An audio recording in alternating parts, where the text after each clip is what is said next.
socialist, communist, radical left influencer, Hasan Piker, dirtbag left, Hasan Piker, pro-terrorism, pro-Hamas, Hasan Piker, Hasan Piker, Hassan Piker, going on this vulgar rant, mocking wounded war vet for losing his eye fighting for our freedom. Have you ever heard someone mention the Streisand effect and wondered what they were talking about? This phenomena is named after actress Barbara Streisand. That's true. Abdul El Sayed at 27%. Oliver Larkin. Malak Heroes, everybody. Nice to meet you, Hasan. Welcome to the broadcast. Thank you for having me. Oh my gosh. What's going on, man? What's up, dude? Good to see you again. And I really enjoyed that, yeah. How you been? He's trying to get that out. Wow.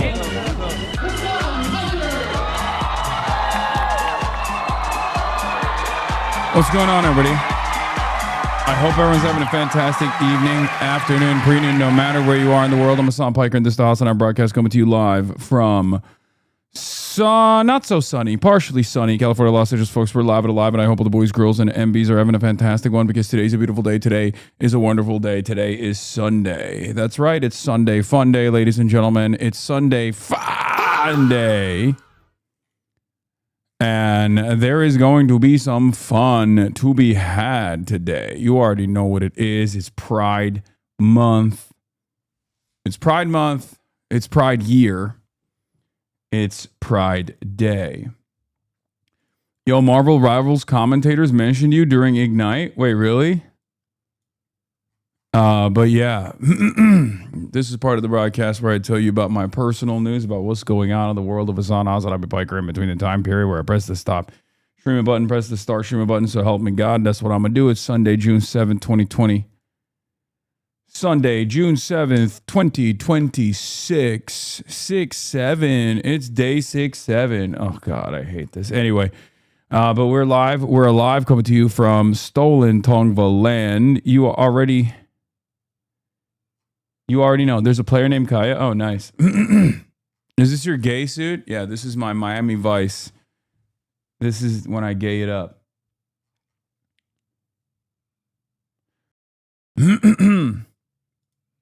Yes, I did. I kind of kickstarted drama around the Valuetainment shoes, honestly. Which is crazy because Die Workwear, Derek Guy, he never critiques my fits, but honestly, it's probably good that he doesn't critique my fits because he'd be like, your fits are ass. You need to do the thing where you sit the back of your coat so it doesn't crinkle in the back. It doesn't matter. I don't really care. Bro, you look Cuban as fuck. Good. Tony Montana. Anyway, folks, we're live. We're alive. And I hope everyone's having a great one. This is the part of the broadcast where I tell you about my personal news about what's going on in the world of Hasanabi Piker in between the time period where I press the start streaming button and press the stop streaming button. Did you get a haircut? Yes, I did. You can, yes, of course. Anyway, your suit fits look mostly good, but there's a lot of improvement potential. Respect. Thank you. As a Cuban, yep, you do look like my people right now. Good. Good. Thank you for the blast offs. All right, we'll put it out there. We'll put it out there. We're live. We're alive, baby. Let's go. All right. Anyway, LBC debate on my UK ban. Plus Israel, Sunday Fun Day, drama galore, Pride Parade IRL later. We hope Pride Parade. You already know what's up. We hope Pride Parade IRL. California dumps continue. Rama the Box Pratt. Hogwatch. California election conspiracies. Trump meet the press. Epstein's fury finally reaches day 100. Yeah, that's right. Listen to the Lewis Goodall debate today while doing the washing up at work. Pity you couldn't be here in person. Don't forget, absolutely do not do any sort of collab with Grindr. Okay, I won't. Why? Is Grindr canceled? What's up with Grindr? I don't. Sure.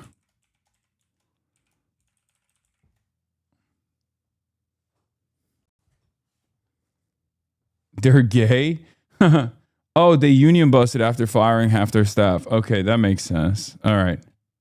Good enough for me. Someone said,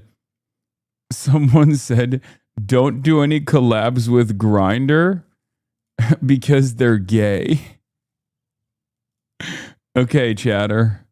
At the WeHo West Hollywood Pride Parade.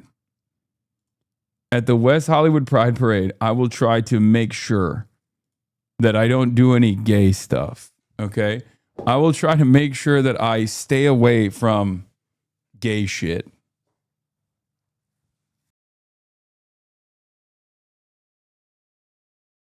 Okay? I promise you that. No funny business. No, nothing queer. Okay? We're not touching that. Okay? No stolen valor. No.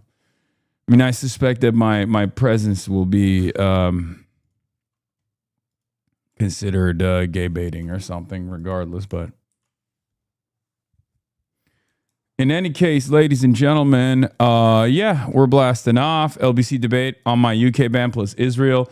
We're obviously going to start there. The Lewis Goodall versus Hasan Piker on Israel and anti-Semitism. I suspect that this conversation will probably draw a lot of controversy, and not controversy necessarily for me, but because I think my performance was pretty good. Well, in the moments that you can hear me, I didn't realize that they were literally lowering my volume automatically. All the comments are on your side for real? Yeah.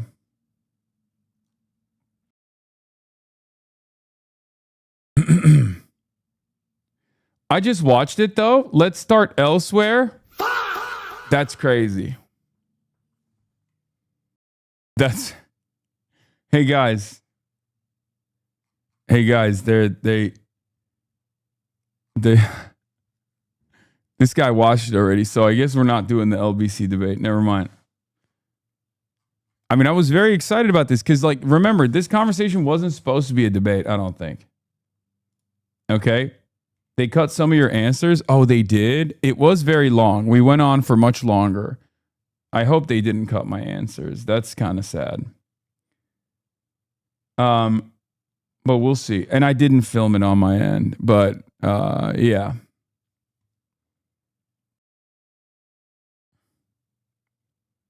Can we take a sec to admire this fit of yours? Sure.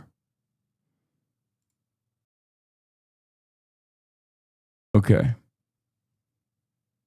Yeah, Trump had a meet the press moment, an oopsie, and he literally walked out of his meet the press. How long was it? If the video was 53 minutes, I don't know. They asked the question, cut your answer, then called you anti-Semitic at the 20-minute mark. That's not good. Anyway, I haven't seen it yet. I have not seen it yet, so I don't know. But in any case, folks.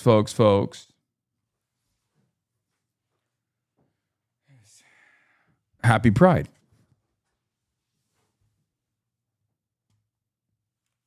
You look like a drug dealer in Miami from the 80s? Good. Can you talk about God of War? Why? What? What do you want? What? I just got started, chatter. Can you talk about God of War misogyny bullshit, please? Can you please talk about God of War, please? Can you talk about God of War? Can you talk about God of War? No.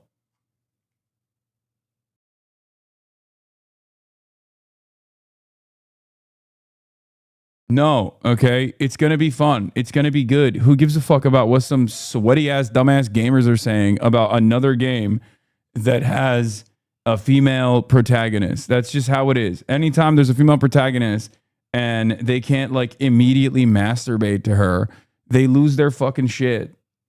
This should be expected, right? This should be expected. If you don't expect it, you should. That's just how it is, unfortunately. It's the polo under the tan suit that makes it look like a cocaine smuggler. Good. That's the point. They're saying the new God of War protagonist came out with a statement about dating Platner. Okay, come on, man. You started some shit. What is this? How many cane lashes for Pegaslop? Kui Man determines that Hasan was clearly joking about getting more Pegasus in any legal troubles in Singapore for his 300 plus video catalog of Hasan Bad. Yeah, you know what's really interesting about this is that, you know, I'm obviously being insincere, but he's taking it seriously, which is good.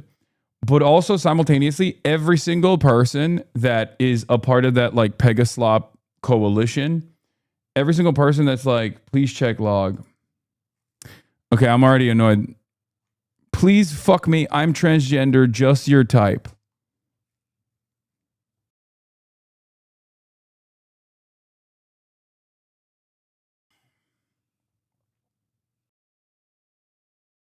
It's too early. It's too early for this. I've been live for 20 minutes. What the fuck is happening, man? What is happening? What the hell? What the fucking... What the hell? Oh my God, no way. Can everybody fucking dial it back like 15 notches? Behave. I just got started. Yes, it is crime to be horned. It is crime. It is crime to be horny. Anyway, what I find very funny is that every single slop tuber that has been like, Ethan Klein is destroying Dedims and Morgan and Casey Tron, and they're going to go under the jail. They're going to prison forever. Like, they love that kind of fucking frivolous litigation. All of a sudden, now, when I imply that I might do something similar, instantly they turn around and they're like, oh, you're fucking pussy. You're a fucking pussy ass bitch. You can't even deal with a little bit of criticism. You can't take any accountability. Dog. Thank you. I already knew that you were a goddamn hypocrite. But now I hope other people also recognize it as well. Pegasus? Striking the bare buttocks of the offender under strict medical supervision. You'll be stripped naked, you'll be tied to a rack, and that is where the caning will be administered. You should report that. They're coming for you, Pegasus. They're coming for you, Pegaslop. Watch out. They're coming for that ass, Pegaslop. That person to the authorities in Singapore, they have extremely strict laws against cyber harassment and spreading misinfo on the internet. Wait. What do you mean? So, dude, okay. This is my first time seeing the clip. I've heard some people say it's an obvious joke. I've heard some people say it was more serious. This is an obvious joke. There's like no room for misinterpretation here.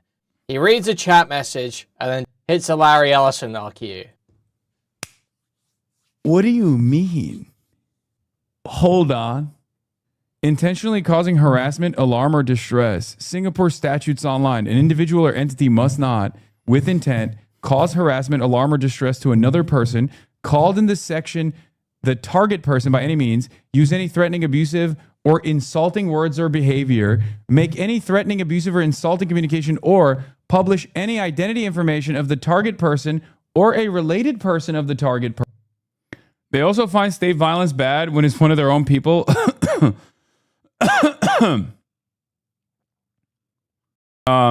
They also find state violence bad when it's one of their own people. Wow, Hasan wants Pegasus caned. What happened? Yeah, it's their law, man. What happened to simply comply? It's just the state law.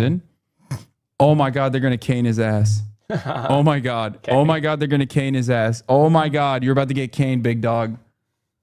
Oh my God.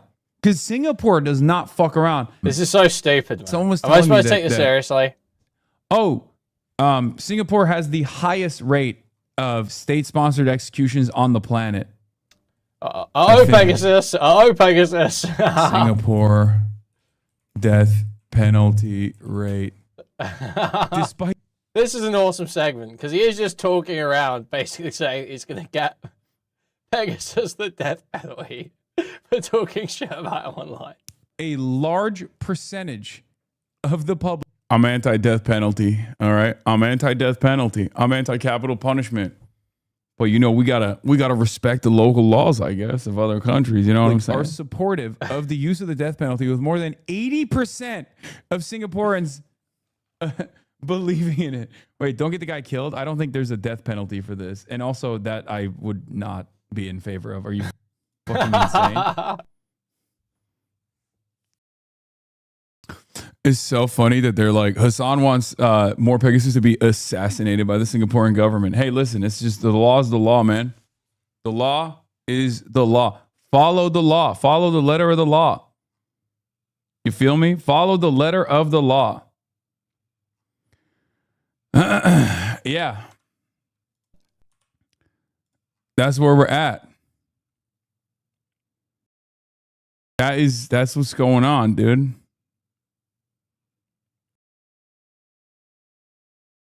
I'm a numbers guy.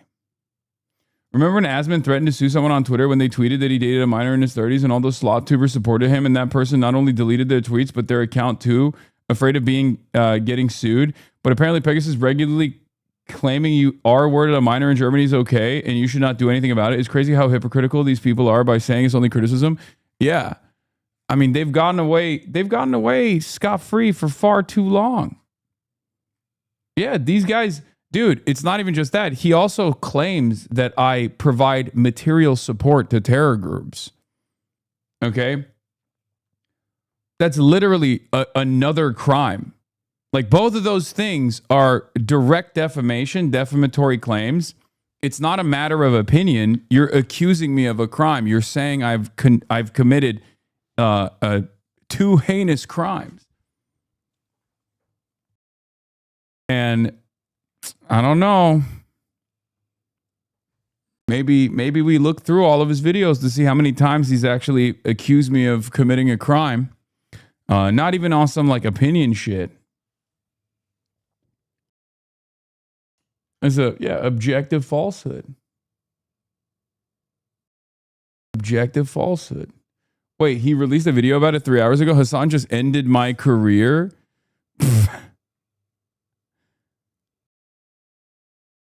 Pegasus finally went from narrator to protagonist in his legendary series. Jank's nephew absolutely shamed him into wearing suits by Shu. This guy is a South Park character. Stop calling me Diddy Piker. By the way, Rape Tone lost his case, blah, blah, blah. Yeah, he actually literally went to court. You're just making this up. Like, I mean, you can call me whatever you want. It just sounds like a fucking insane person when you do this. Coming for that. Coming for you. Well, not me, but the state. The state of Singapore, baby. Living on borrowed time over there. You look weird with short hair. It took me so much time getting used to your old hair. Now I'd have to suffer again to get used to this new hairstyle. Think about us before going to the barber, please. Yeah, okay, I apologize. Yeah, more Pegasus, more caning, okay?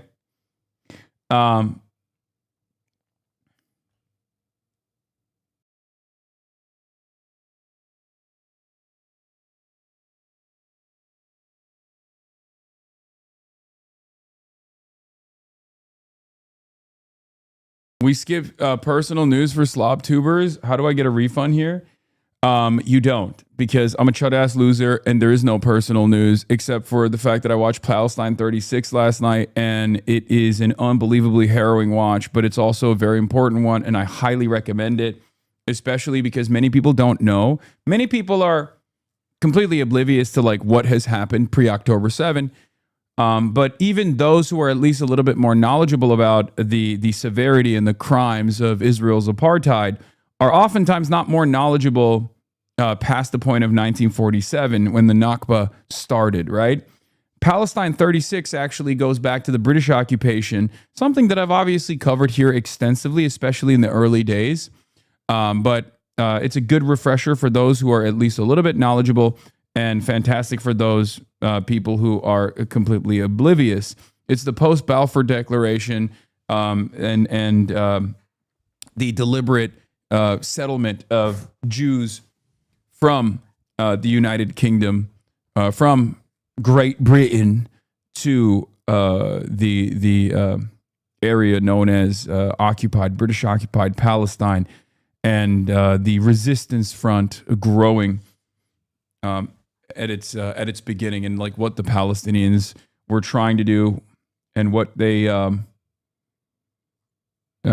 what the settlers were doing, and what the British occupation did at the behest of the settlement project, like slowly but surely building out, you know, the nation now known as Israel.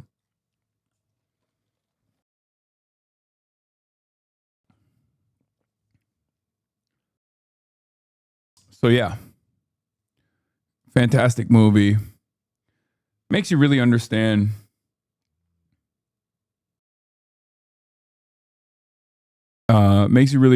why there is a resistance to begin with to Israel, and how much it you know, how it far predates October 7 and even the Nakba. That Louis Goodall guy is such a liar. Clips he's posting on Twitter completely take out your response. It's okay, because it's one of those things where no matter how you frame it, no matter how you try to positively frame it by removing my reaction or removing my response, it's going to cook his ass. I'll be honest with you, bro, that debate was just not good. Wait, what do you mean? I thought it was pretty good. Most people are just going to end up, most people are going to cook them. It was terrible. No, I think it was pretty good. So, the reason why I say that is because, well, one, obviously, you know, I'm on the moral side. The thumbnail. Oh yeah, this was.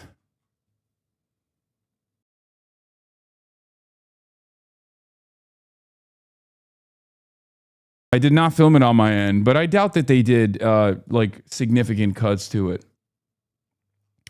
So here's how it started, and I'll begin with this. Okay, first off, here's what happened. Initially, the conversation was supposed to be the conversation was supposed to be about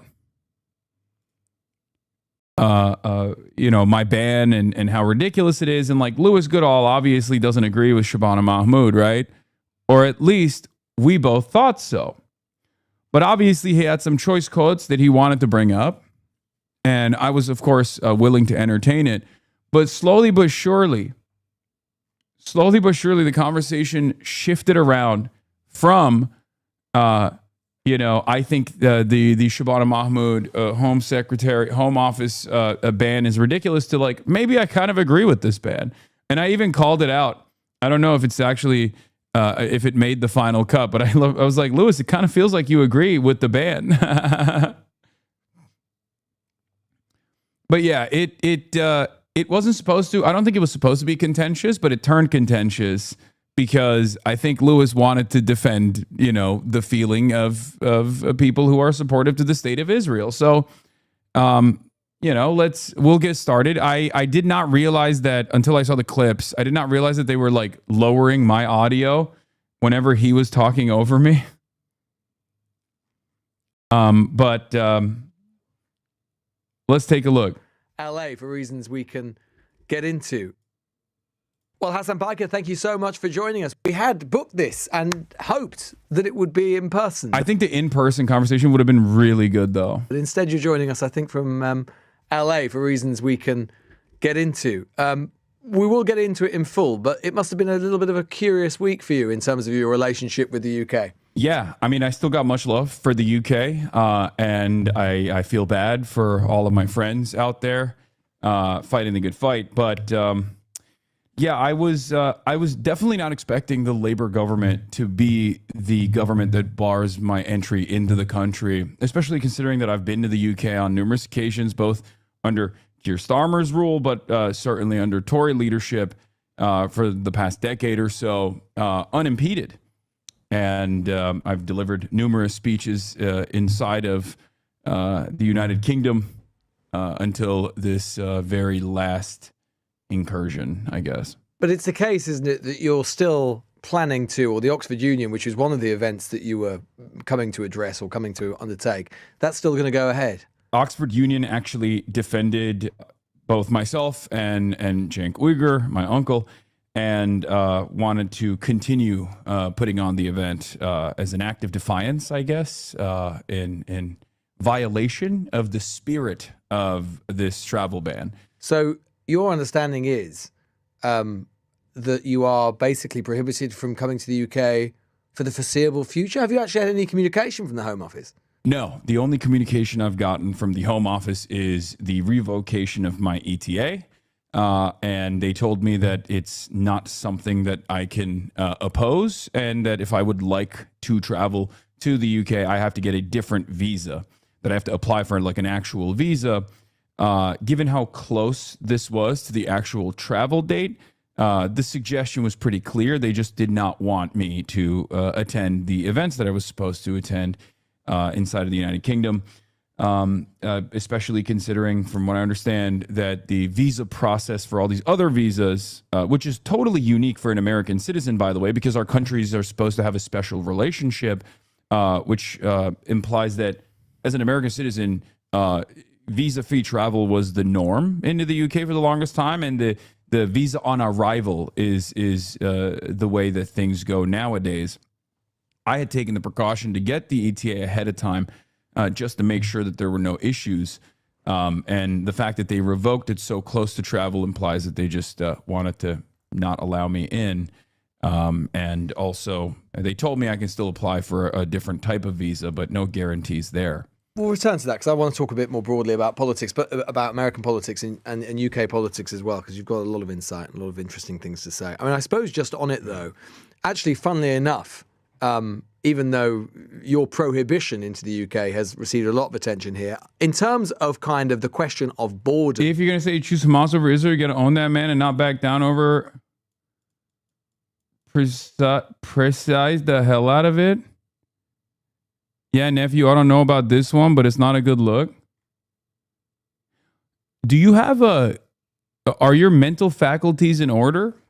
Or do you have did you stroke out? Like halfway through the conversation? You do realize this is a 50-minute back and forth where I'm doing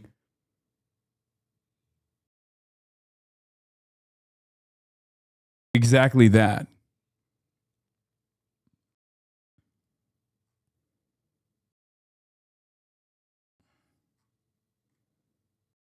That's literally what I'm doing. No, this is not conservative. He's a liberal. And of people getting into one country or another.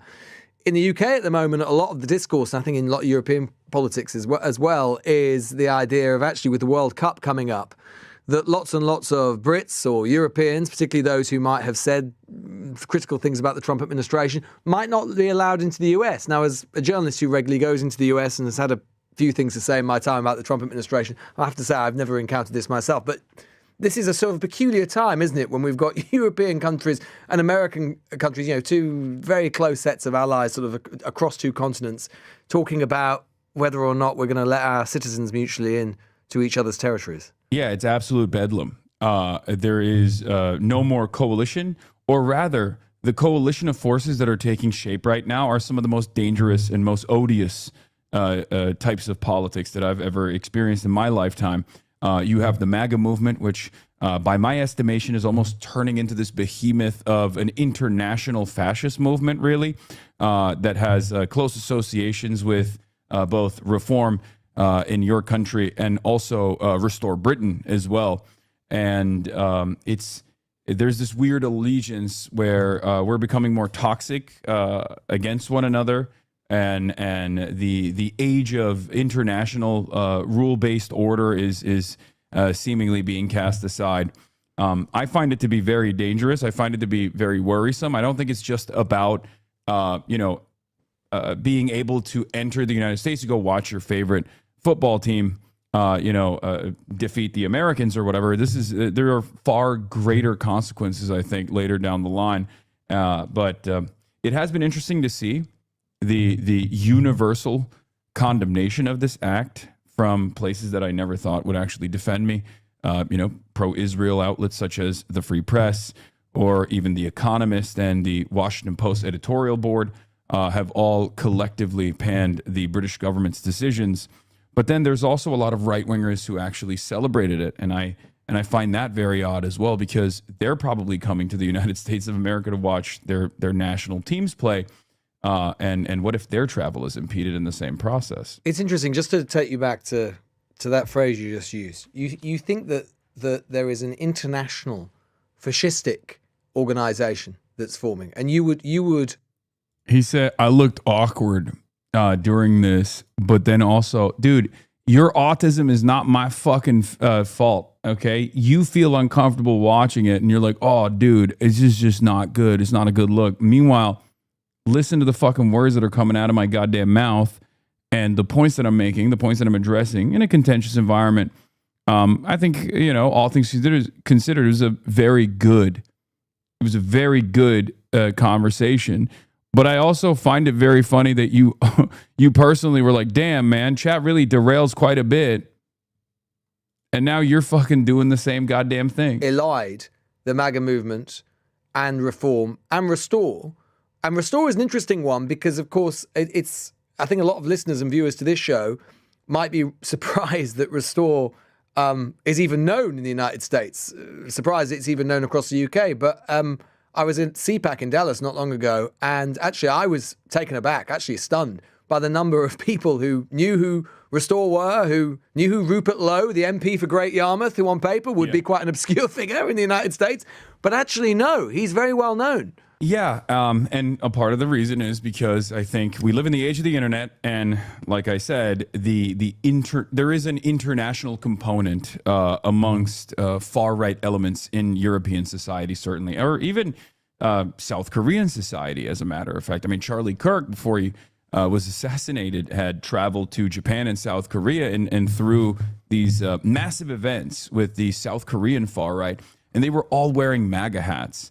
I find that both fascinating and also terrifying at the same time, that there is this amalgamation of right-wing forces that are not necessarily adjusted to their own local considerations and their own local problems, but instead they get their notes from MAGA and they wear MAGA merch, which I find very strange. I feel like it's not even a principled version of nationalism that you would expect from these old school fascists.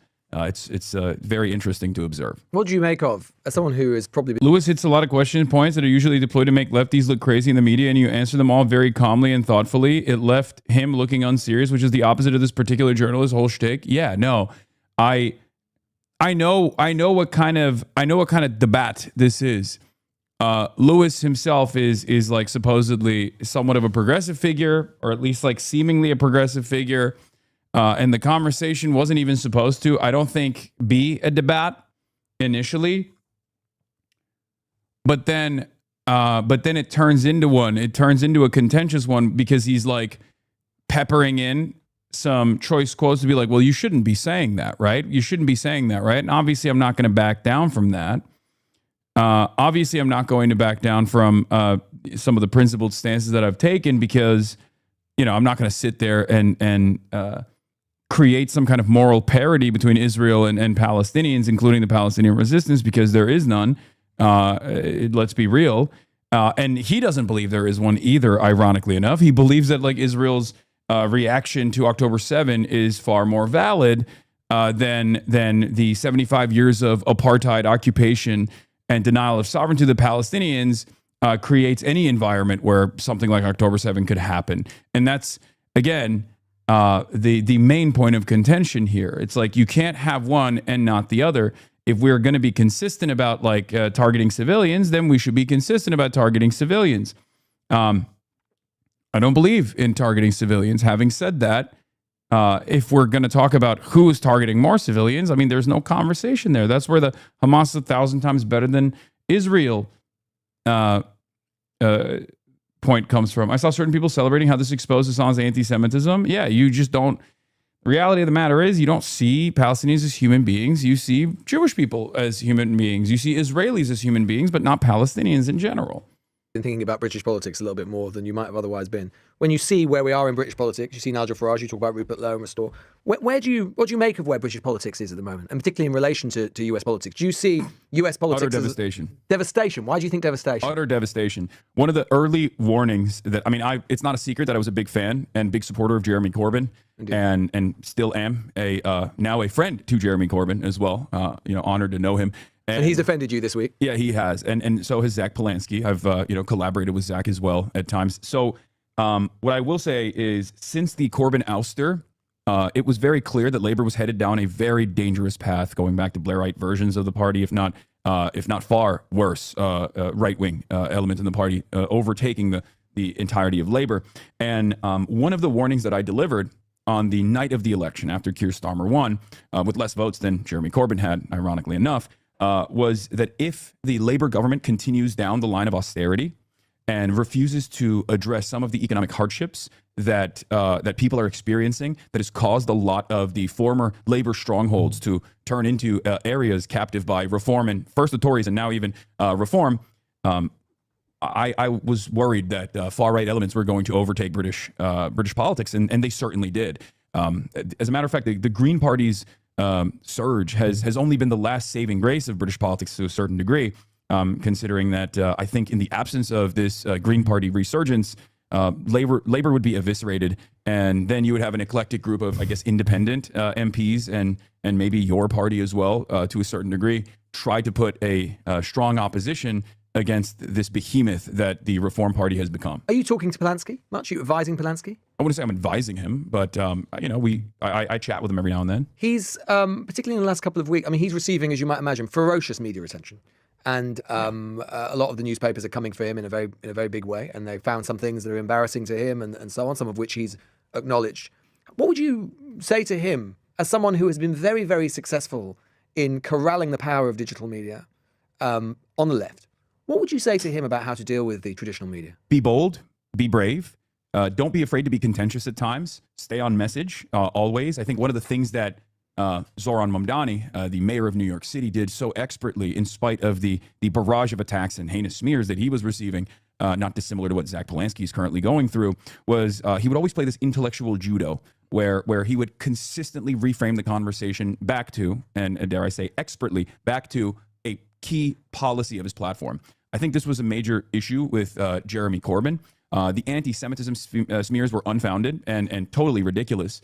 However, it wasn't necessarily the idea that the broader British public found Jeremy Corbyn's politics to be odious and that he was a sincere anti-Semite. There was a little bit of hysteria there for sure, but it was the fact that he constantly found himself addressing these accusations, because we have a finite amount of time on every broadcast, especially when a politician is running for office. And if you utilize that time consistently on the defense, consistently having to answer accusations that people have made about you without actually addressing what your platform is, or even why people might be very upset at you, because oftentimes it's not the smear itself that is valid, then people are only going to remember you as an unserious person that is constantly in controversy. Is that completely fair, Hasan Piker? Remember that the Equality and Human Rights Commission in this country conducted an investigation into anti-Semitism into the Labour Party, and it concluded that Jeremy Corbyn, when he had led it, had committed unlawful acts related to anti-Semitism. Key findings included Labour was responsible for unlawful harassment, discrimination, there were serious failings of leadership, and inadequate process for handling anti-Semitism complaints. Two things can be true at once. It can be true to say that people who perhaps had ulterior motives decided that they wanted to use some of this to try and undermine Jeremy Corbyn. I think the Corbyn smear, the Corbyn is an anti-Semite smear in the big 226 is crazy. That's when I was like, wait, what? This guy? I don't know if this is like sunk costs for a lot of these guys who played into it, I assume, because virtually every single person in British media did this. Owen Jones did this. He obviously said he was wrong to do it, but he certainly did it. Zach Polanski did it, ironically enough. And, people that are now aligned with Corbyn on this issue did play a role in this. And some people obviously apologized for it and said that they were swept away with the barrage of misinformation and whatnot. And as long as they apologize for it, and take accountability over it, I'm more open-minded to their perspective. Having said that, I do believe that there are a lot of people who never took ownership over it at all and still double down in 2026. It's still near unanimous in mainstream media. You will not be able to hear them get them to admit to what they participated. That is, I think, very, very strange. That is very, very, very, very strange that they still hold on to that idea.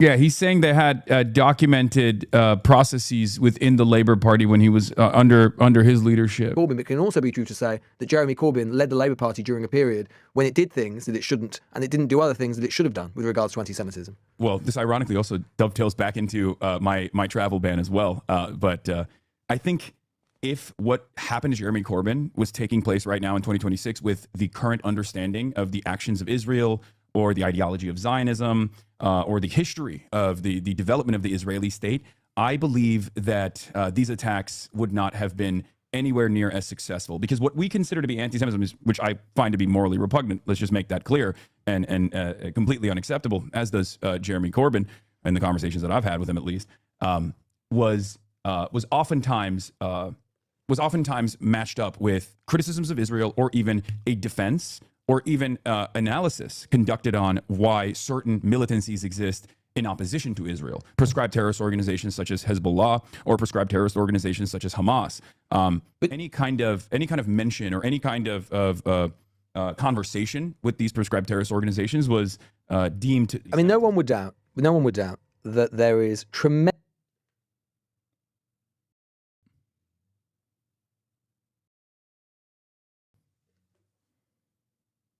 What? Oh. Do they do this a lot?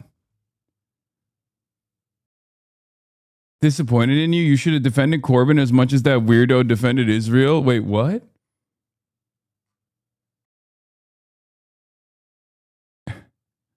I don't remember what else I said, but oh no.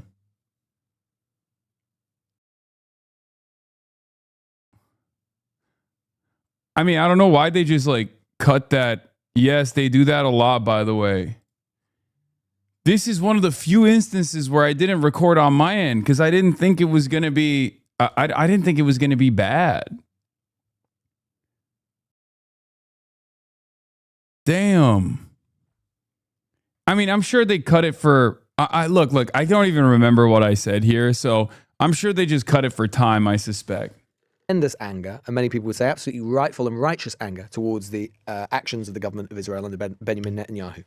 Would you also accept, though, that sometimes, and perhaps this happens under Jeremy Corbyn, and perhaps you yourself at times have been guilty of this, that sometimes that fury, which again many people might think is rightful or righteous against Zionism, and in particular the type of Zionism that is prosecuted by the Netanyahu government, has spilt over into anti-Semitism, and that it is best to, and it is right to, sometimes acknowledge that fact and be honest about that fact?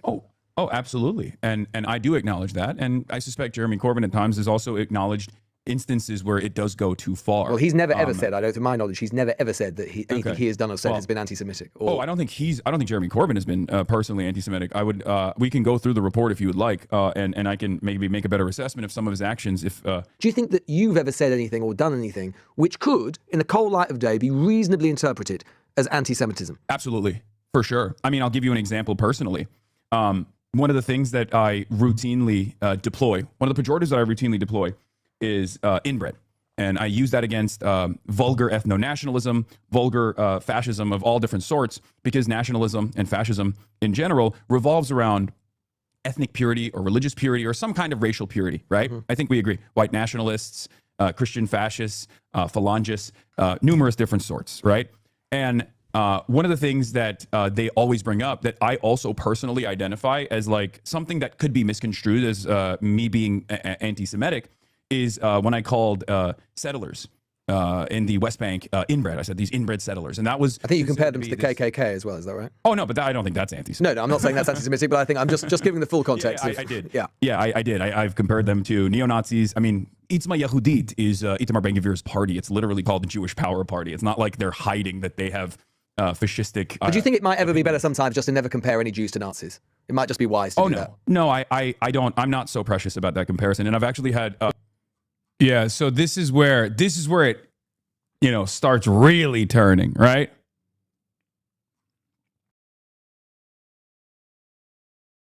He actually agrees with you. That's the crazy part. He just can't admit he does. Yeah.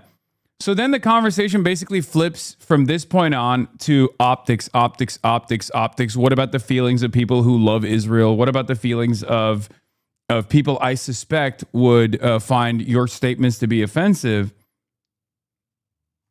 And obviously, yeah, by the way, the only concession that I make there for chatters who don't understand how language works is, could it be interpreted as, could anything you've said be interpreted as anti-Semitic? And yes, of course there can be.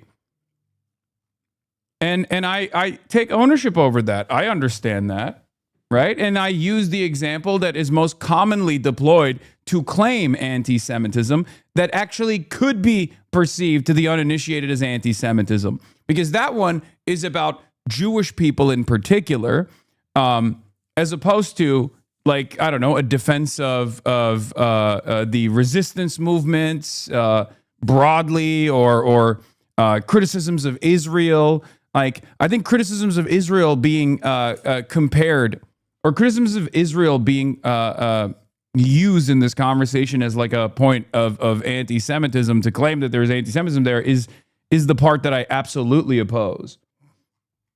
Maybe that's easy for you to say as a non-Jewish person. Oh, for sure. But I'm, I mean, you can call them lots of things, Hasan. I'm just sort of trying to be as sort of generous as possible. But you could. There are so many things you could call those settlers. I'm not defending those settlers for a moment. I think a lot of them are committing heinous acts. I think a lot of the people in the far right of the Netanyahu government are absolutely appalling. I will say that completely explicitly. But you know what? You could probably say all that, and you could probably make a stronger case and not undermine yourself by comparing them to Nazis, because Nazis literally tried to exterminate who they are as Jews. Yes, I don't disagree with that. The comparison, why'd you do it? In my opinion, the comparison, in my opinion, is not only graphic, but it's apt. Because Nazism is a fascist ideology. It's a dangerous fascist call them fascists then. Call them fascists. You don't need to call them Nazis or neo-Nazis. Well, but the reason why I specifically utilize the term... I said I called them fascists as well. Some of the things I'm saying you might not be able to hear, but I called them fascists as well. Yeah, I mean, they want to do the same thing. They're doing industrial mass slaughter. So this was like one of the clips that they presented, one of the clips that they posted, right? And my response to that on Twitter was, I quote retweeted it, and I said, I think this was an interesting conversation. Kind liberals continue to make optics arguments that center the feelings of people with sympathies to the state that has conducted industrial mass slaughter and maintains an apartheid. The purpose of Holocaust scholarship is to never let it happen again. It's to be used as a comparison to stop it from happening now. That's why I do not shy away from making the comparison as a warning. That's it. So whenever people bring up like the feelings argument, I find it to be very odd. It's like, do you believe it's a genocide or not? If you believe it's a genocide, do you believe it's an apartheid or not? If you believe it's an apartheid, then, at that point you have to at that point, I mean, having a conversation around my language is crazy, because what's actually offensive is the fact that most of the world is still either directly supporting the genocide or turning a blind eye to it. Like, what's far more offensive is the fact that this has continued unimpeded, and there has not been any accountability, and we saw it happen with our own two eyes, right? That is offensive, at least to me, and I think to many others as well. Employ the term Nazi is because, well, two reasons. Number one, the goals of ethnic cleansing are identical, and especially considering that a genocide has unfolded at this point, a modern day genocide with different tools. It's not the same exact type of genocide as the Holocaust, of course, not the concentration camps, and yet it's an open air prison that has been bombarded with almost 10 atom bombs worth of explosive ordnance that my government, and as a matter of fact, your government has aided and abetted in the process of. And from that perspective, the reason why I say I'm not so precious about this, while always maintaining the position that anti-Semitism is completely unacceptable, I always say I'm not precious about this because at the end of the day, it's a genocide. At the end of the day, it's an apartheid state, and Zionism as an ideology is a racist ideology. And many Jewish thinkers are now also coming to terms with that, even if they had self-identified as Zionists their entire lives. This transformation. So you would compare what's happening in Gaza to the Holocaust? It's not to the same extent, no, but I have compared it to the Holocaust, yes. It's no different than saying these concentration camps that we have in the United States of America are turning into death camps. Fascism is not a static concept. It's an ideology. It's a very dangerous one that I oppose unconditionally across the board. But it's not the Holocaust, is it, Hasan? It's not the Holocaust. No, of course. And to compare it to, I think the thing about you is, I think that it's like pretty obvious what I'm saying here. Like, it's not, we can't wait until it turns into 6 million Palestinians for us to then turn around and say, oh my God, I'm so sad that happened. How could this have happened? We know how it's happening because it's happening in real time. It's unfolding in broad daylight. We're seeing it, right? Like, what's the threshold? What's the threshold where you'd be comfortable saying, okay, this is a modern day Holocaust? You speak compellingly about many things, but you undermine your case and you open yourself to the accusation, which might not be unreasonable, of anti-Semitism. See, he's like starting to agree with Shabana Mahmoud.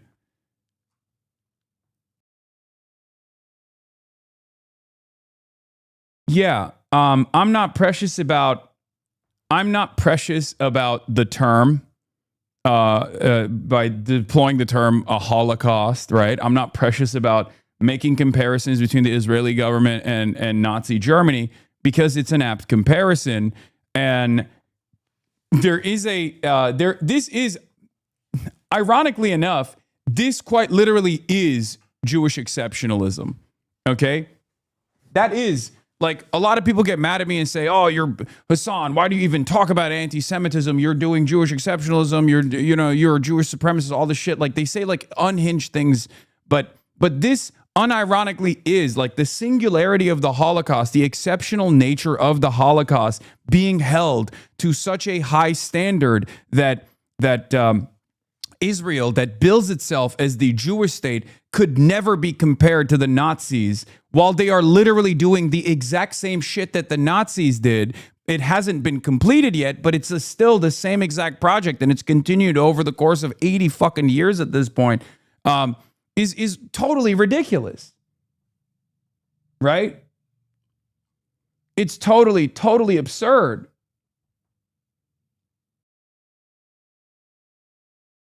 This guy said this same hack outlet had zero issue making comparisons between Hitler and Putin in the past. Nazi Germany exterminated millions of Russians, yet only the comparison with Israel crosses the line. If you want a clear-cut example of Jewish exceptionalism, here it is. Yeah, the other side of this, for the record, the other side of this conversation is that, like, Israeli politicians say that. Israeli politicians say that about Hamas. And as a matter of fact, a lot of Western media outlets have made the comparison that Hamas is just like Nazis. So who gets to deploy this comparison? Because if you think Hamas is in any way, shape, or form similar to Nazis, what is Israel supposed to be then? Considering that exact same dynamic that I will always defend, that Israel is 1,000 times worse than Hamas. It's not even a comparison. If you think Hamas is evil for targeting civilians on October 7, then what the fuck is Israel? We gotta use a new term for it then. Yeah, apartheid is tragic, but yet that comparison is found to be apt. So what is the reason why a Holocaust comparison or a Nazi comparison is considered a bridge too far, right? The entire point of Holocaust scholarship is so that what Israel is doing right now does not happen, and we stop it, and we point to the Holocaust, and we point to the Nazis to say, this is the same kind of evil. We have to put an end to it. That is precisely the reason why the genocide statute, right, under international law, is not just about the number of people that a state or a non-state actor has killed, but it's actually about the intent as well. You have to, you can determine genocidal intent. It's not just the actions, it's the intent as well. Why is that a part of the statute? Why is that a part of the statute? There's no numerical threshold that you hit and then all of a sudden it's like, well, it's genocide time now. We got to put an end to it. That's not how it goes. The reason for why intent matters, genocidal intent matters inside of the statute, is so that we can stop it, right? We can stop it. We can identify it while it's happening, and then we can stop it before it unfolds, before it ends, before it finalizes. Making these comparisons between what the Israeli government is doing, and let's be honest, Jews and Nazis and things they did in the Holocaust, because however heinous we might find what has happened in Gaza, and many of my listeners and viewers would, it is still not the same as the mass extermination and the ritualistic extermination of people which happened on a daily basis during the Holocaust. So why compare the two things? Because I don't want it to get to the Holocaust. And this is the best part of this conversation, and I love having this conversation, because Holocaust studies are profoundly important. But they're not profoundly important so that we can understand what took place and then assume that it's never going to happen again. The entire point of genocide scholarship and specifically scholarship surrounding the Holocaust is so that we understand exactly how society can move in that direction, and how so many otherwise kind people, I assume, can turn a blind eye to the atrocities that are unfolding, so that we understand what took place and never allow it to happen again. So my point is, I think the final solution for Israel has not been achieved yet, right? But this would be not dissimilar to, I guess, a communist or a socialist in Nazi Germany before the final solution, pointing to the Armenian genocide. Given the Israelis, given the military capabilities. Oh, they cut my argument there. I literally... Wait, or did they fucking just hit the mute? That's crazy. I said, would you disagree if like a communist or a socialist during Nazi occupation pointed to what Hitler was doing to the Jews and to the socialists, and then said this is identical to the Armenian genocide that preceded it? Would you have said, well, you're actually hurting the feelings of you're besmirching the good reputation of the Nazis by making a comparison? These are just simply concentration camps. These are, dangerous radical elements in society that must be cordoned off.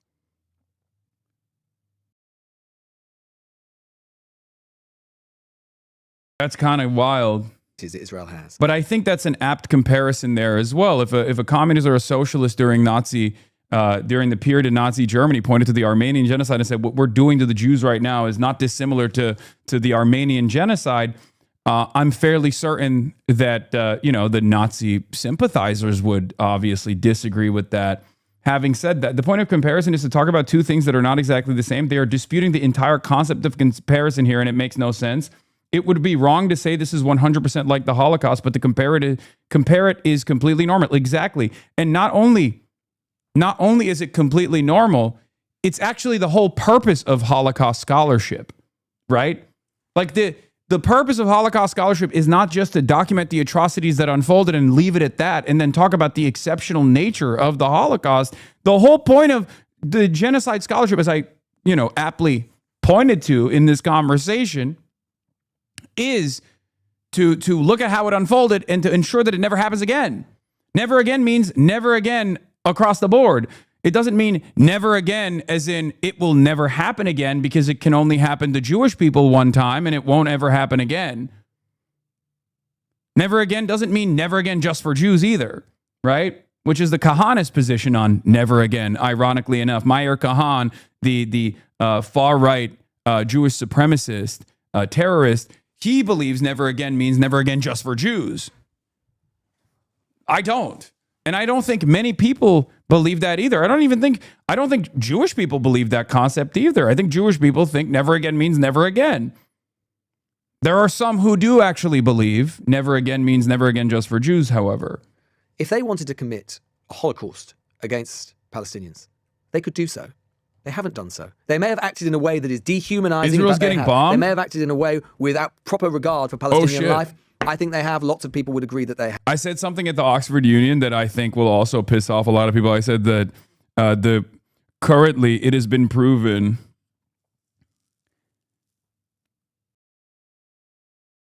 it has been proven that one of the only effective political forces on the planet that can destroy Trumpism and the MAGA movement is the IRGC, which is true. It's true. Sirens from Lake Tiberias, the Haifa for the arrival of Iranian missiles. God damn. All right, well, War's back on the menu, boys. All right, I guess it's back.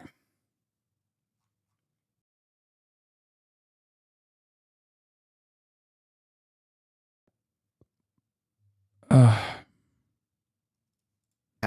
compare it to the Holocaust. The disagreement that we have is not that. My suggestion to you would be that. Wait, why is he cutting me? What the fuck?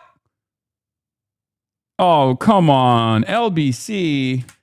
You cut all the crosstalk. You muted me the entire time. That's crazy. Compare it to the Holocaust. The disagreement that we have is not that. My suggestion to you would be that it is crass and offensive. Bro, they didn't even like try to make the cut seem normal. They hit the hard cut again. Holy moly, that's a lot.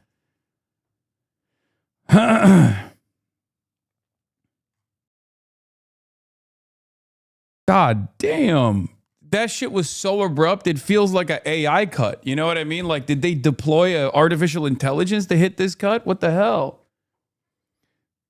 Streets are calling you overly naive to the British? No, it's fine. Yeah, I know that everyone is in agreement with my point because the majority is on my side on this. But I wish that my goal when I do when I have a conversation like this is not to fucking have the people that are already anti-Israel to come into my defense. I mean, that's great. That's wonderful. That's the majority. My goal is to get someone in the margins to really reconsider their hardline stance on this issue, right? That's my goal. I go on LBC because there's a lot of liberals who are still, who still have these ridiculous opinions, right?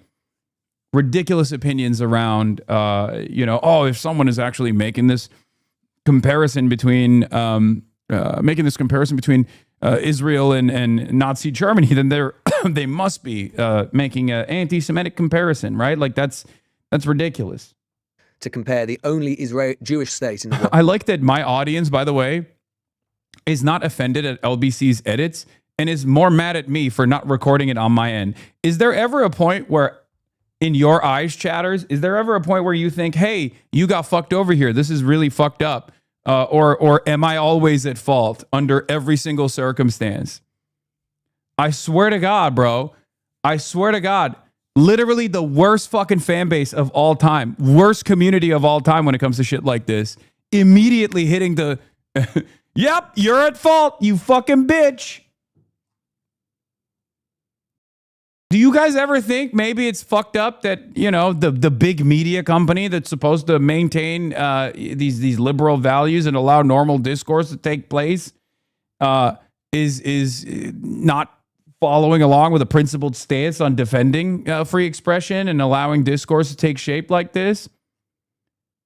Part of the reason why I didn't expect this cut to take place is because there are literally LBC callers that call, like random British people that call in, and they don't do this kind of edit.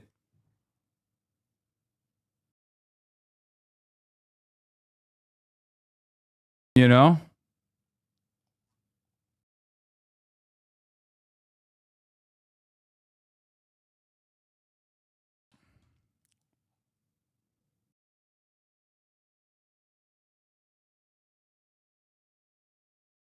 And we should, of course, be careful of eliding Israel and Judaism, of course, but it is the only Jewish state in the world, mainly comprised of Jews, comparing them to Nazis, given that Nazis literally tried to exterminate this entire race and came very close to succeeding. You don't need to do that. You shouldn't do it. And it's crassly and grossly offensive for you to do so. Yeah, I don't mind coming across as vulgar or offensive in this regard and maybe even hurting some people's feelings, because at the end of the day, the analysis here from my end is there is a genocide that has taken place and it's continuing to a certain degree. I mean, even in the process of this so-called ceasefire, Israel has also killed approximately 4,000 people in Lebanon. The expansion in the Greater Israel Project is continuing. So the ideology is still unimpeded. The guiding principle is still unimpeded.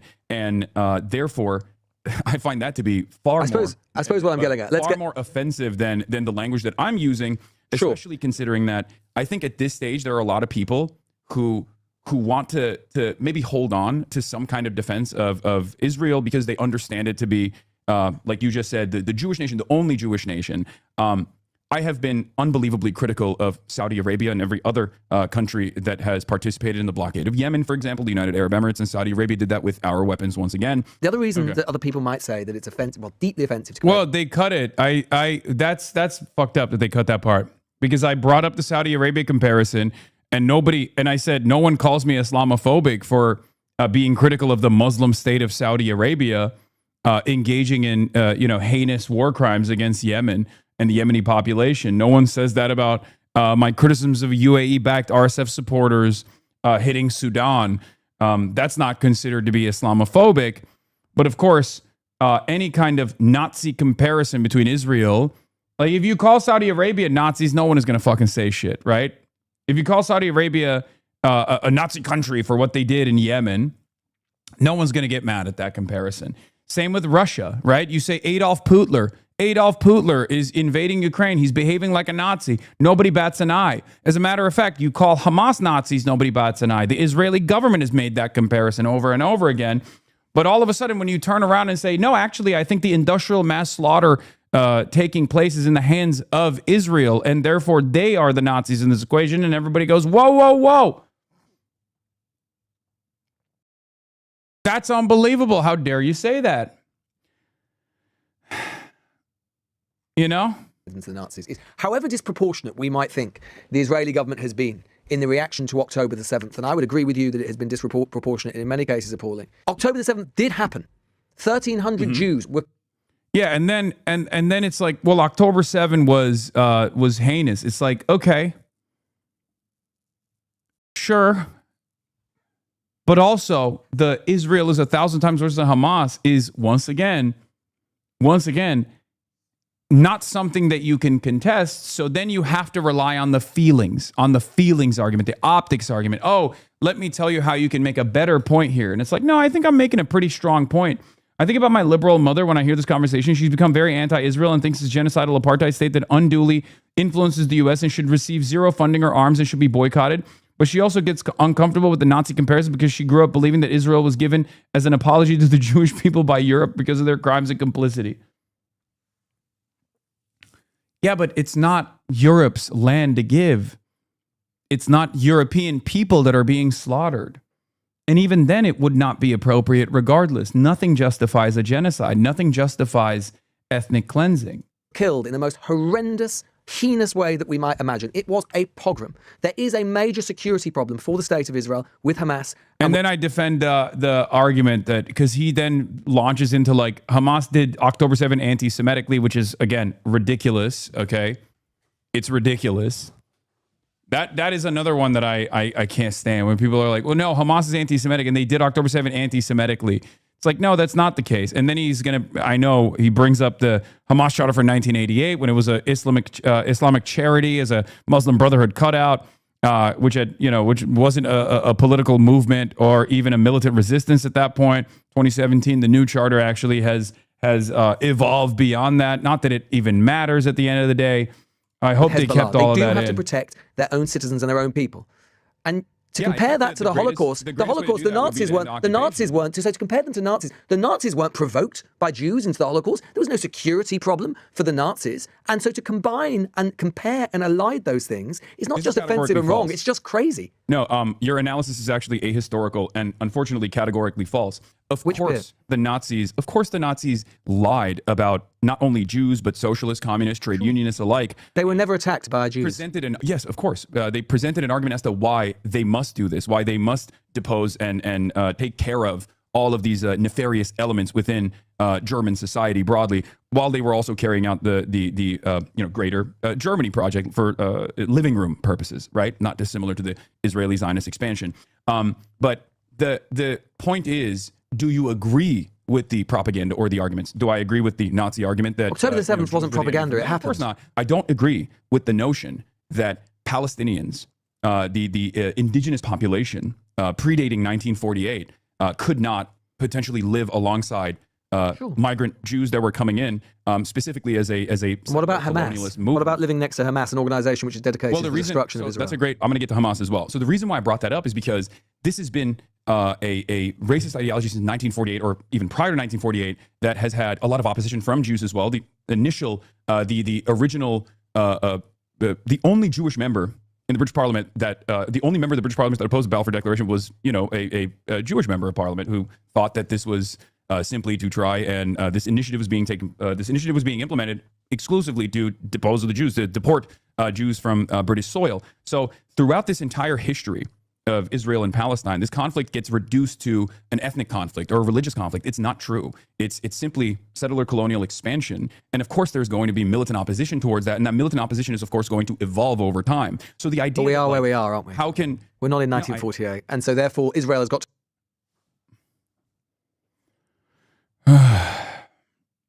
Why do they always try to bring up, what about October 7 on repeat? I don't think they have something substantive to have. They just fail at defending Israel. Yes, but it doesn't... Because they've hit, he just went womp womp, right?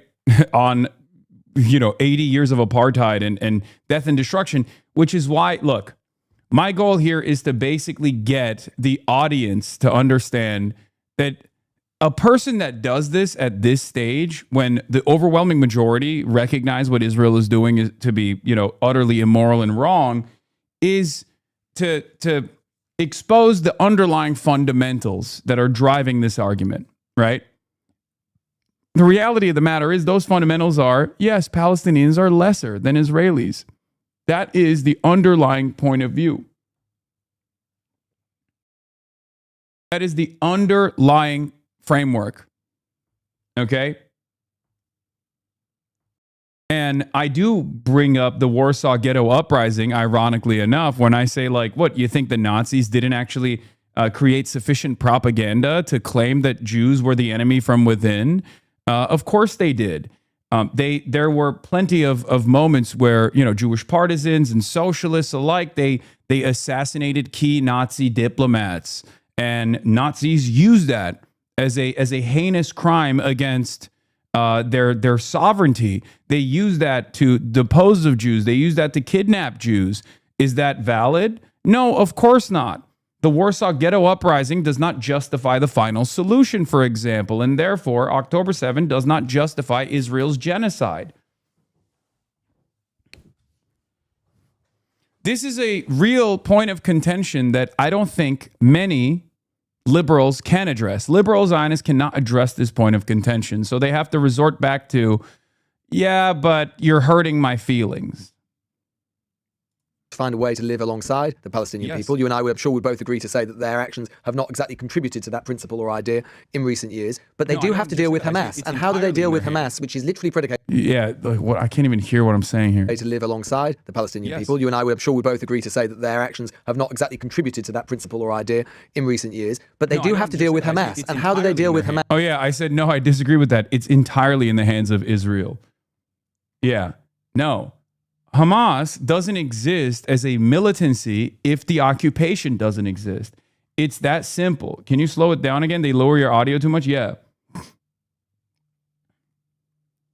It's kind of crazy how much they fucking, like they just chopped my shit up so hard. Holy fuck. This is worse than I expected. I'll be honest.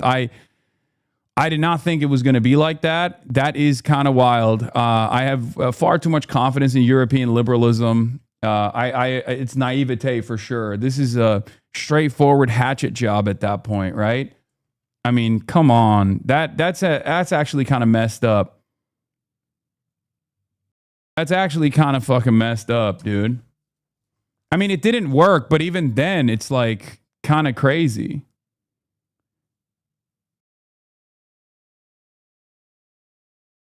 What's crazy is it still didn't work, ironically enough. Like they tried to literally lower the volume. They chopped up some of my statements, and even then it still didn't get the job done. And I think I would go so far as to say that the very fact that they tried to silence me in this way makes their position look even worse. which is literally predicated. You say that Israel is racist, it's based on a racist idea. Hamas is deeply racist. They're anti-Jewish. No, I don't think so. You don't think? I disagree with well, that. the Hamas Charter contains references to fighting Jews as a religious duty, conspiracy claims about Jews controlling the media, finance, revolutions and wars, citations of anti-Semitic forgery of the protocols of the Elders of Zion, Yes, and a you're notorious referencing hadith about Muslims fighting and killing Jews before Judgment Day.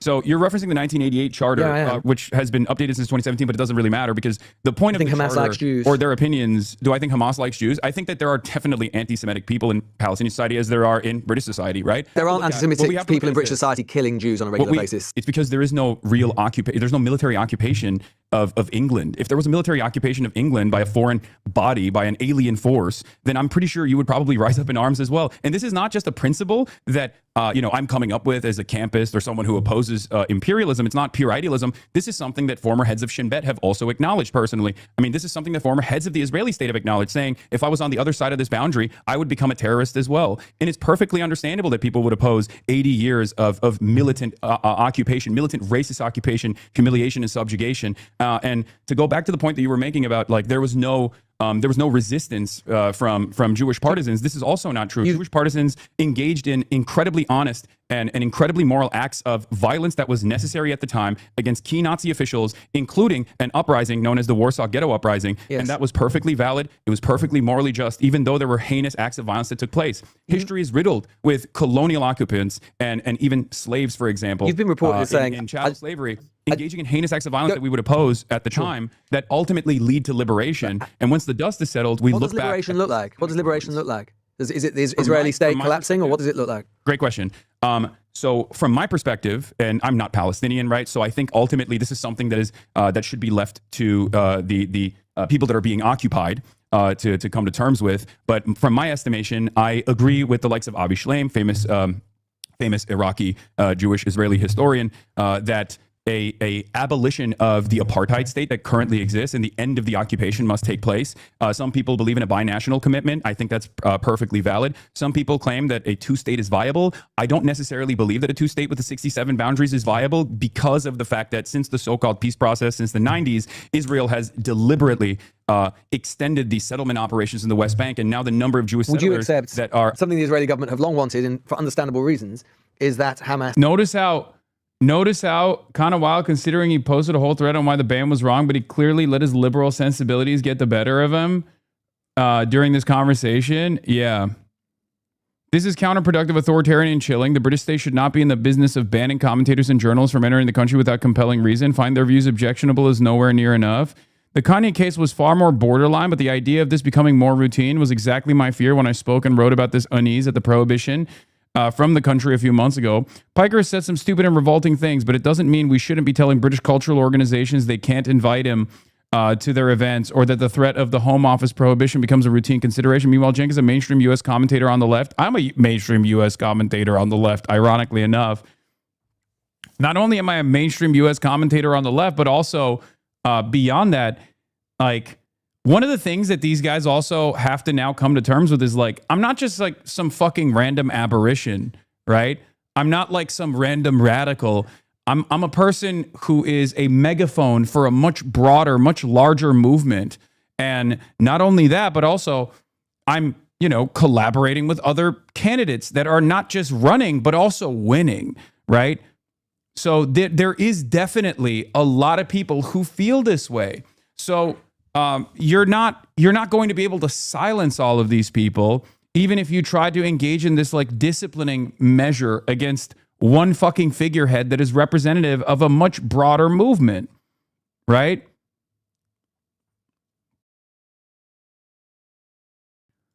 I'm sorry that the LBC chopped you this way. Yeah, but even with the chop, they didn't achieve anything here. The irony is, if they had let it ride, it still would have looked bad for them. But I think it looks worse for them that they chopped it down too.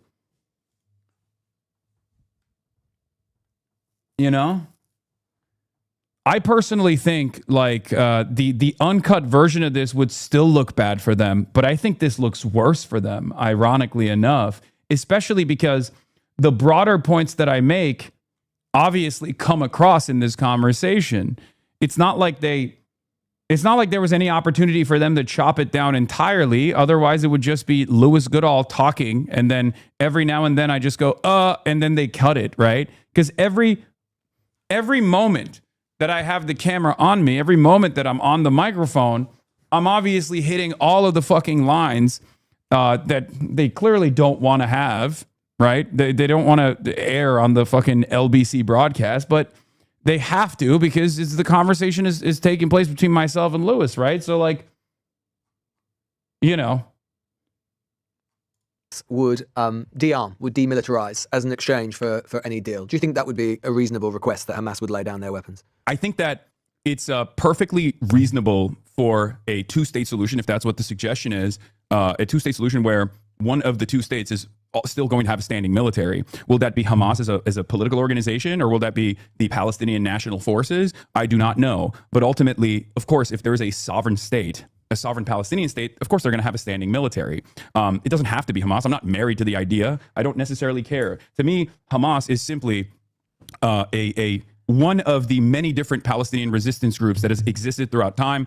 I don't agree with their domestic policies, but I feel like that is utterly immaterial because the conversation that we're having is about ending the occupation. And Hamas ultimately wants to end the occupation. Hamas would never exist and certainly would not be as violent as it has been if there hadn't been, 80 years of occupation prior. Hamas, we were talking about the charter in 1988. That charter was written when Hamas wasn't even an actual political organization, but a Muslim Brotherhood cutout that was an Islamic charity that was even getting funds from the Israeli government, as a matter of fact. I'm thinking about the reasons why it might be that the Home Office has banned you. And I certainly, for the record, by the way, I don't think you... Conversation is probably part of it, don't you think? Well, that's what I want to discuss. And for the record, when I tweet out this week, I think ridiculous that you've been banned. I think that, and so on. But let's think about the Home Office's justification, what it might be. I mean, is it true that you said that you considered Hamas to be 1,000 times better than Israel and you'd vote for Hamas over Israel every single time? Is that true, and do you stand by it? Yeah, I do. That's despite the fact that Hamas was responsible for October the 7th and a pogrom against Jewish people. You said you'd vote for them 1,000 times over the democratic state of Israel. It wasn't a pogrom against Jewish people. Were there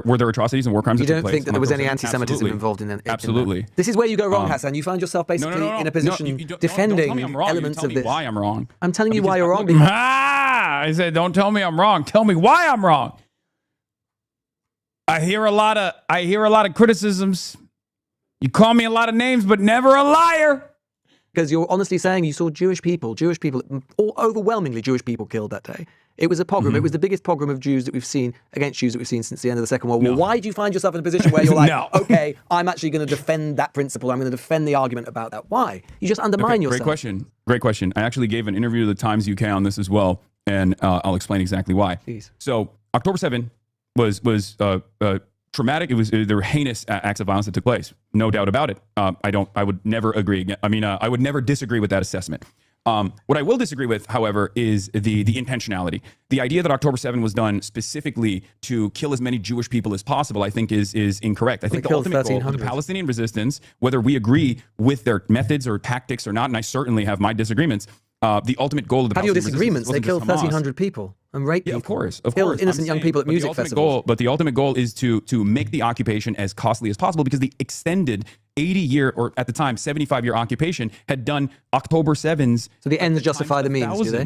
The ends justify the means. If I can compare it to something in the UK, Hassan. The reason why I don't believe that the Israeli ends justify the means, and that's precisely the reason why I'm saying. So why do you then say that Hamas is 1,000 times better than? Come on, you can't literally be lowering my volume at this point. Like, that's crosstalk. That's just straight up. You gotta let my voice be heard, man. You gotta let my voice be heard in this point. I mean, this is literally the meat of the argument. That's crazy. Yeah, I mean, I get it. You got home court advantage, but you can't be this aggressive with it. Because at this point, it turns into like, I'm losing the argument, so I'm just going to silence you, and I'm not even going to fucking hide it. Like with the other cuts, with the other crosstalk audio levels, you could at least justify it by saying, oh, well, we wanted to make sure that we made this editorial decision for brevity, for clarity. But in this circumstance, it's quite deliberate. You are literally lowering my volume because you don't want your audience to hear my perspective, which, again, is the exact opposite of the whole point or whole purpose of having me on the broadcast. Did you have me on your broadcast so you could try and bully me into submission? Or did you have me on the broadcast to have a good faith, honest discussion about disagreements that we might have? I've been very courteous throughout this entire process. I don't imply in any way, shape, or form that like Louis Goodall is a stooge for Israel or defending Israel and Israeli interests or anything like that. I'm just saying, look, we might have some disagreements. It's a good faith, honest, liberal style conversation. I find it very strange that this is what they chose to do. They wanted to be the ones to silence you, or an upset Shabana Mahmood got to you first. Yeah. First Amendment only functions in the U.S. This is not a First Amendment conversation, chatter. I think when you invite someone onto your broadcast and you have disagreements with that person, I think it's a little dishonest to literally lower their volume, especially when the crosstalk is taking place, right? Come on. Then don't have me on the broadcast. Don't have me on the broadcast then. What's the purpose? I mean, how is this any different than what Shabana Mahmood did, right? If you're in disagreement with what the Home Office did, which Lewis is, right? Then don't you feel like this is not dissimilar? Look, you could make an argument as to why they cut some of the statements that I was making for brevity, for clarity, right? You can make that argument. I don't know if I agree with it, but you can't really make that argument here, okay? You can't really make that argument in this point because this is just purely lowering my audio to make it harder for the audience to hear what I have to say here. Methods or tactics or not, and I certainly have my disagreements. The ultimate goal, but the ultimate at the time ends justify the means. If I can compare it to something in the UK, Hassan. The reason why I don't believe that the Israeli ends justify the means, and that's precisely the reason why I'm saying. So why do you then say that Hamas is 1,000 times better than Israel? Because Israel has done on October 7 1,000 times over to the Palestinian population. The civilian casualty.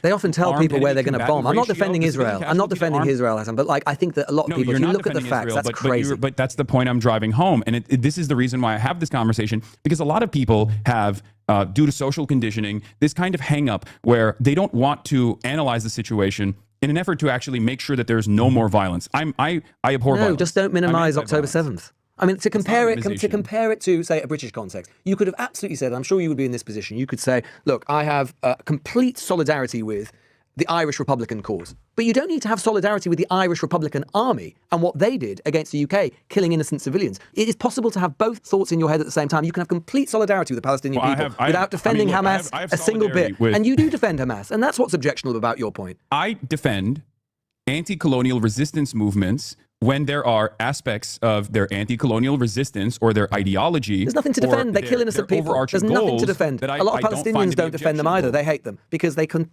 kill innocent kids. The question is this, right? The question I would present to you is this. Do you think that the Warsaw Ghetto Uprising was a condemnable act by Jewish partisans that got together and organized to fight I don't think back? the situations are the same. No. Because why not? At that point, the Holocaust had not been completely implemented. Oh, but Kristallnacht had systemic destruction of Jewish people. They were all being rounded up into ghettos. And I'm not saying, Hassan, of course. You just described the current conditions of Palestinians. You literally described the conditions of Palestinians leading up to October 7. What do you think? What do you think 80 years or even longer than that but since 1947, 1948, 75 years of apartheid and subjugation and death and destruction, what do you think that looked like? That's worse than Kristallnacht. Literally, like numbers wise, that was worse. That in totality, it's spanned across 80 fucking years. Of course, it's literally it's like more heinous at that point.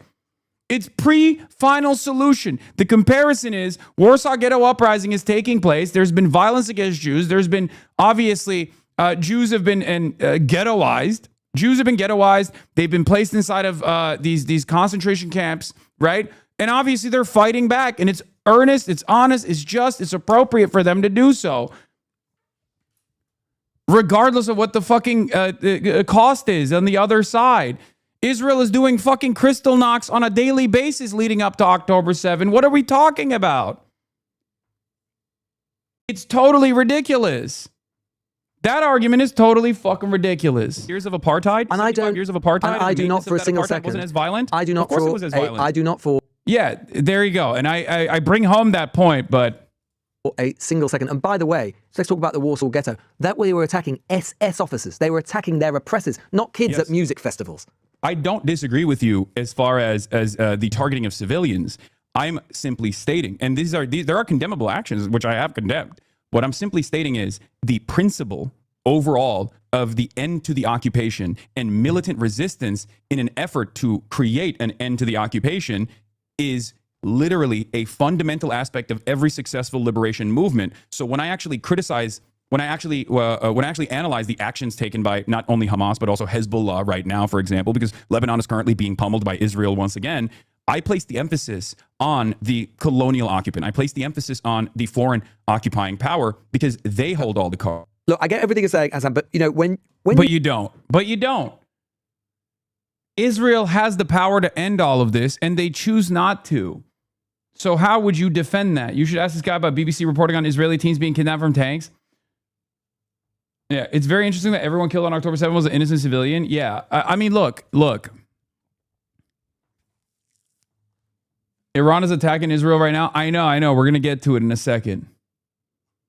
You need to learn about the IRA so you can corner these spineless Brits. No, I do know about the IRA. I did defend it. I said, like, the IRA, in that moment when he asked me, I was like, the IRA was engaging in anti-colonial resistance. I'm in support of it. I'm in favor of it. You say that Hamas is 1,000 times better than Israel. I mean, let's leave aside the fact that Israel, whatever we think about it, is a democratic state, admittedly one that's been going down a more authoritarian direction. You say you'd vote for... It's democratically in favor of genocide and apartheid. So it's also got Arab Israelis and Palestinian Israelis. Like...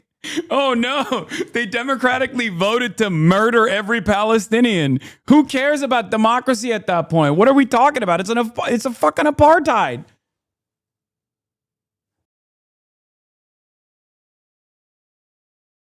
Yeah, well, if they voted democratically to fucking kill, by the most conservative estimate, 75,000 Palestinians, overwhelming majority women and children and the elderly, well then, you know, oops. Can't do anything about that, right? Can't do anything about that. Did the Palestinians vote for their own demise? No, they didn't. Because Israel is the colonial occupant, is the sovereign occupant nation over all of the Palestinians that live there. So clearly it doesn't matter because they don't get a say. Did the Palestinians of the West Bank get a say over their occupation? No, of course not. It's ridiculous. It's a ridiculous conversation. And even if that wasn't the case, then what? Israel democratically voted to invade a foreign nation then? That's still completely ridiculous, you know? Who live there as citizens with others, so which is not the same as apartheid in South Africa. They're considered second-class citizens as dictated by the Israeli constitution. But the point is, there are varying degrees of discrimination in Israeli society. But I'll tell you where there's a lot of discrimination in Hamas-run Gaza. I mean, how this part was ridiculous. How would you feel about being a gay man, for example, living under Hamas, or a woman, for example? And you say you would vote for them 1,000 times over. You can't vote for them. I know gay Palestinians, and they would say the exact same thing that I'm about to tell you. The biggest threat to their existence is the Israeli occupation. They might have disagreements with Hamas. They might not be pushed off a bridge. Elements. No, that's racialized. It's not racialized. It literally happens. LGBT groups around the world have condemned her. That's not true. That's simply not true. Do you think that is? It is literally I will have true. to push back on this. What you're saying is actually not true, and also a little bit messed up to say because these groups are very different from one another. I am not an Islamist personally. Obviously, I am not. I'm not someone who's ever going to be in favor of religious fundamentalism. But Hamas does not represent religious fundamentalist governance. It represents. You can get up to 10 years in prison for being gay. You can get up to 10 years in prison for being gay down the barrel of a Hamas gun. That wouldn't happen to you in Tel Aviv. Whatever we think about Israel, that wouldn't happen to you in Tel Aviv. It doesn't matter. This is what I mean when I say homo-fascism, by the way, for the record. I hope that people understand that, which he's going to bring up later as well. This is literally pink-washing a genocidal apartheid state that is conducting a genocidal apartheid state. This is literally it. Oh, well, Hamas would mistreat the gays. It's like, okay, well, you know who mistreats the gays? Israel. Far worse fate befalls the gay Palestinian population under American, British, and Israeli bombs. It's ridiculous. This is what I mean when I say this is genuinely, this is what I mean when I say this is like gay fascism, okay? The fuck? And the whole like, oh, well, you know, same-sex marriage is not allowed in Israel. It doesn't even matter. It's not even the fucking main point of contention. Hamas could be the most homophobic entity on the planet, and it still wouldn't justify Israel's actions, guys. Wake up. Hello? Like, do you guys understand? The reason why I don't even entertain this, like, well, Israel is homophobic too, is because it's a stupid argument. I don't give a fuck if Hamas is the most homophobic entity in the region, okay? It's not, but it doesn't even matter if it was. Would that justify a fucking genocide? What are we talking about? There's plenty of people in Alabama that are homophobic that have the identical opinions that this person falsely says Hamas has. Should we be fucking genociding the state of Alabama? Of course not. That's insane.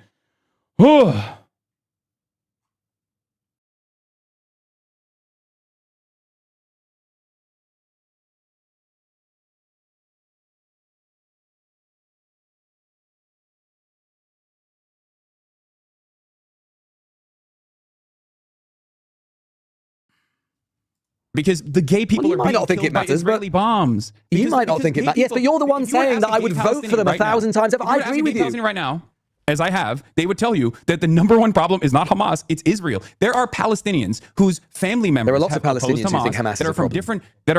Yes, exactly. There are Palestinians from different factions, right? There are Palestinians that are engaging in tribal conflict and sectarian conflict, sometimes with Hamas.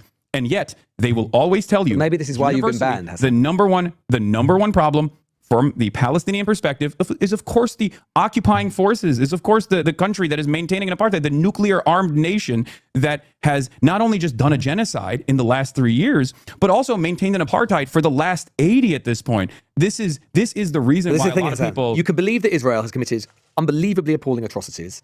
You can even believe it's committed evil atrocities. You can even believe that it's committed a genocide while still believing that Hamas is morally and politically appalling, that you wouldn't say that I would vote for them 1,000 times over Israel because it deliberately targets civilians. It deliberately targets civilians as an organization. It rejects coexistence and is fundamentally authoritarian and theocratic. But here's the problem. Israel mathematically deliberately targets and destroys the lives of a far larger number of So it's just civilians. A utilitarian measure.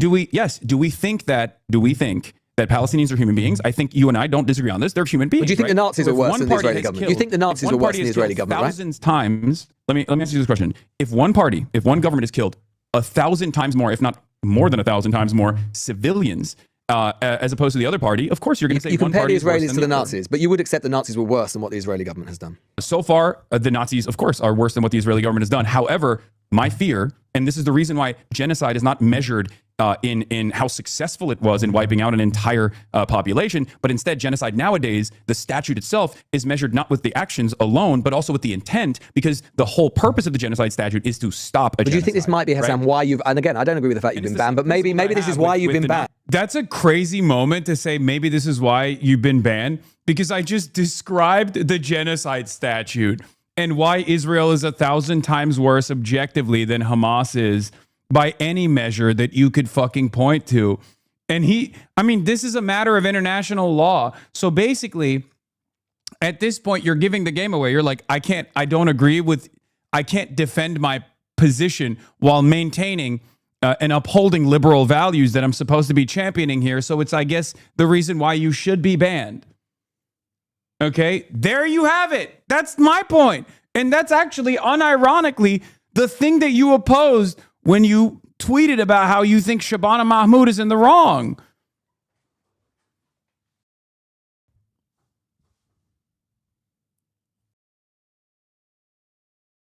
This is it. This is the extent of liberal humanitarianism, internationalism. There's no commitment there.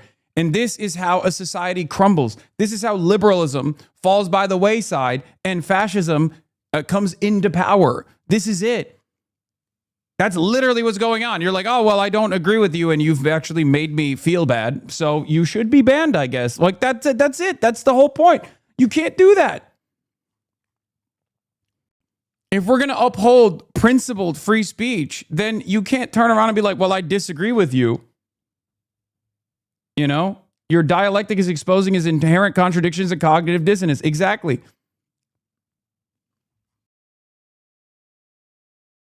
It's just totally ridiculous. I know we're going to get to Israel being bombed currently in a second, okay?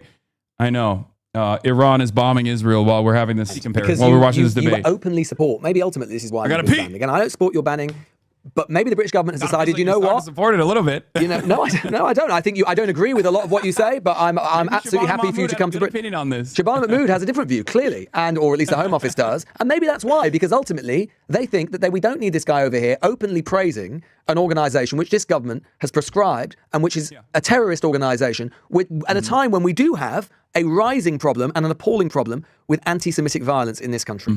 Ironically enough, the last time I was at Oxford Union, I delivered a speech extensively on anti-Semitism being the canary in the coal mine of fascism and how we must always oppose it. Since then, my opinion hasn't shifted on this issue. I think it's morally repugnant, it's odious, and it's wrong. Simply put, it's just the wrong calculation. Because there are some people who will say, oh, well, a lot of Jewish people support Israel. Why don't you just oppose Jews? Are you too afraid to say it? And I always tell them, like, this is not the case, because Jews are not a monolith. No group of individuals are a monolith. If Jews were monolithic in their approach to Israel, then there wouldn't be a multi-million-dollar propaganda initiative that specifically targets young American Jews. I don't know how it is in the UK, but young American Jews, and indoctrinate them into Zionism early on, which has been failing spectacularly, which is part of the reason why a lot of people attack me, I think, because, you know, I have a lot of anti-Zionist Jews in my community, and I'm, you know, proud to stand by them. And the point that I want to make here is this. You might disagree with my assessment on or the evolution of Hamas's tactics, for example, switching from military targets exclusively to civilian targets. I oppose that. I think killing civilians under any circumstances is wrong, whether it's Israelis or Hamas doing it. The reason why I say Israel's 1,000 times worse than Hamas.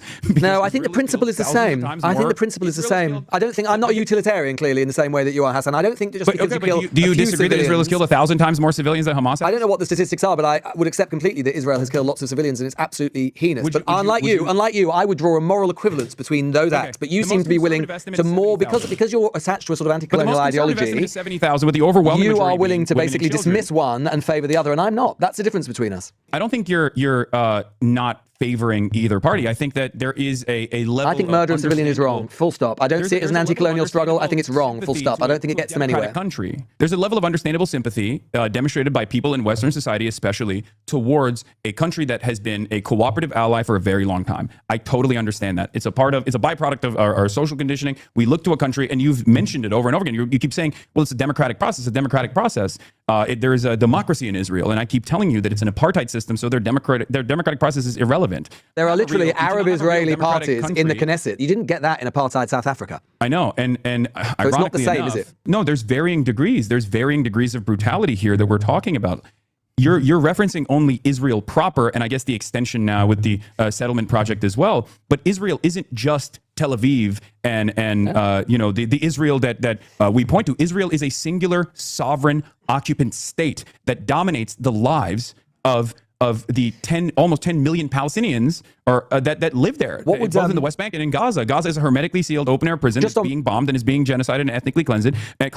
And the West Bank has been an occupied state, illegally occupied, mind you, militarily, where the citizens don't have any rights whatsoever. They have separate roads, separate license plates. They constantly have to go through this bureaucratic nightmare, this security tyranny that they've created for the Palestinians in their ancestral Just on British homeland. politics, Hassan, because I know I'm running out of time. What would your message be to the Home Secretary, Shabana Mahmood? Do you want to be let back into Britain? Yes, I do. I think it's terrifying that the Labour government is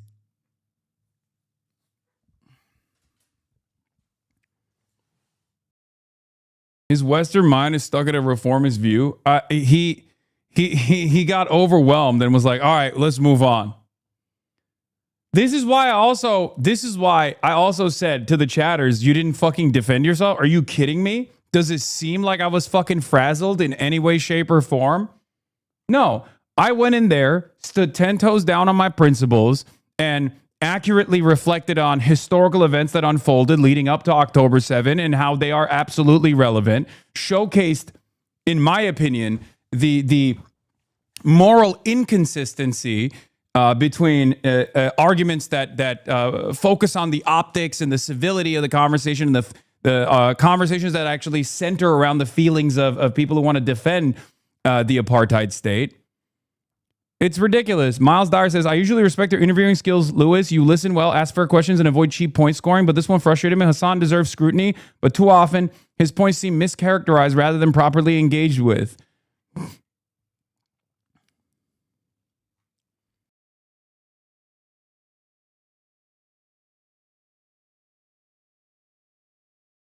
And you still won the audience over even with the muting of your mic and cutting of your responses? Kill it. Yeah, you killed a king. Yeah, 100%. Of course, dude. Here's the thing. If you don't allow, if every moment that you are allowed to speak, you actually fucking end up getting your points across, they can't censor everything. Right? I also demonstrated patience. I didn't fucking get like angry or anything. I didn't yell. I didn't lose my cool. I was cool, calm, and collected, and I stuck to the facts. And obviously, the facts do not favor the Israeli side in any way, shape, or form in this, which is precisely the reason why I think the takeaway from the people that watched the debate, watched the conversation was, yeah, this is totally ridiculous. You guys are being crazy.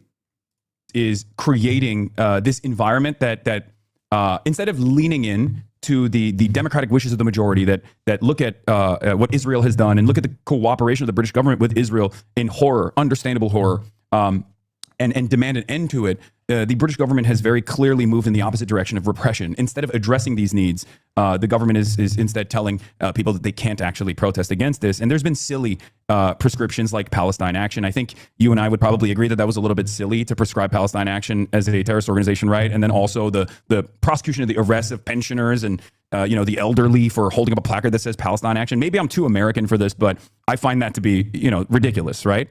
Do you think that actually inadvertently the British government, certainly to potentially, I mean, you've got millions and millions of people who watch and listen to you. Do you think that they've magnified your message? Oh, absolutely. I think it's been a spectacular failure for them, because if I came into the country and did my South by Southwest thing and did the Oxford Union speech and whatnot, I'm sure it would have gone as every other time I've been to the UK. People are excited to see me there. It's fine. I have a lot of fans in the UK as well. But now there is this major media crisis, this moment where people are looking at what the government is doing and are worried about the implications of it, which I think is a healthy amount of friction. I mean, this is a part of the complex the complex process of democracy, right? As long as we can still fight for it, as long as we can still maintain it, hopefully. And I do want that to take place. And just finally, just briefly, on American politics, which we haven't really had much time to discuss. We're obviously gearing up towards the midterms.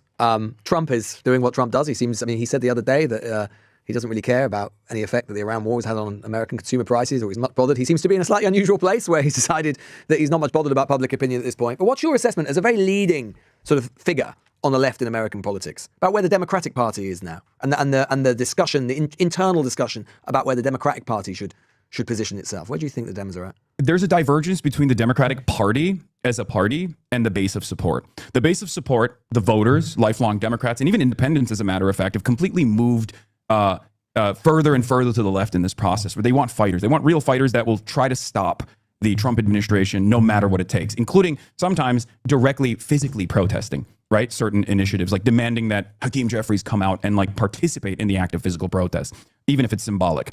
Whereas the party itself has taken this interesting stance, this interesting approach, where instead of opposing the administration as aggressively as they could, they've decided to wait it out. This is spelled out by James Carville. Yeah, he'll let me talk now because I'm shitting on how ogreish Americans are. Exactly. Notice how there is no pushback here.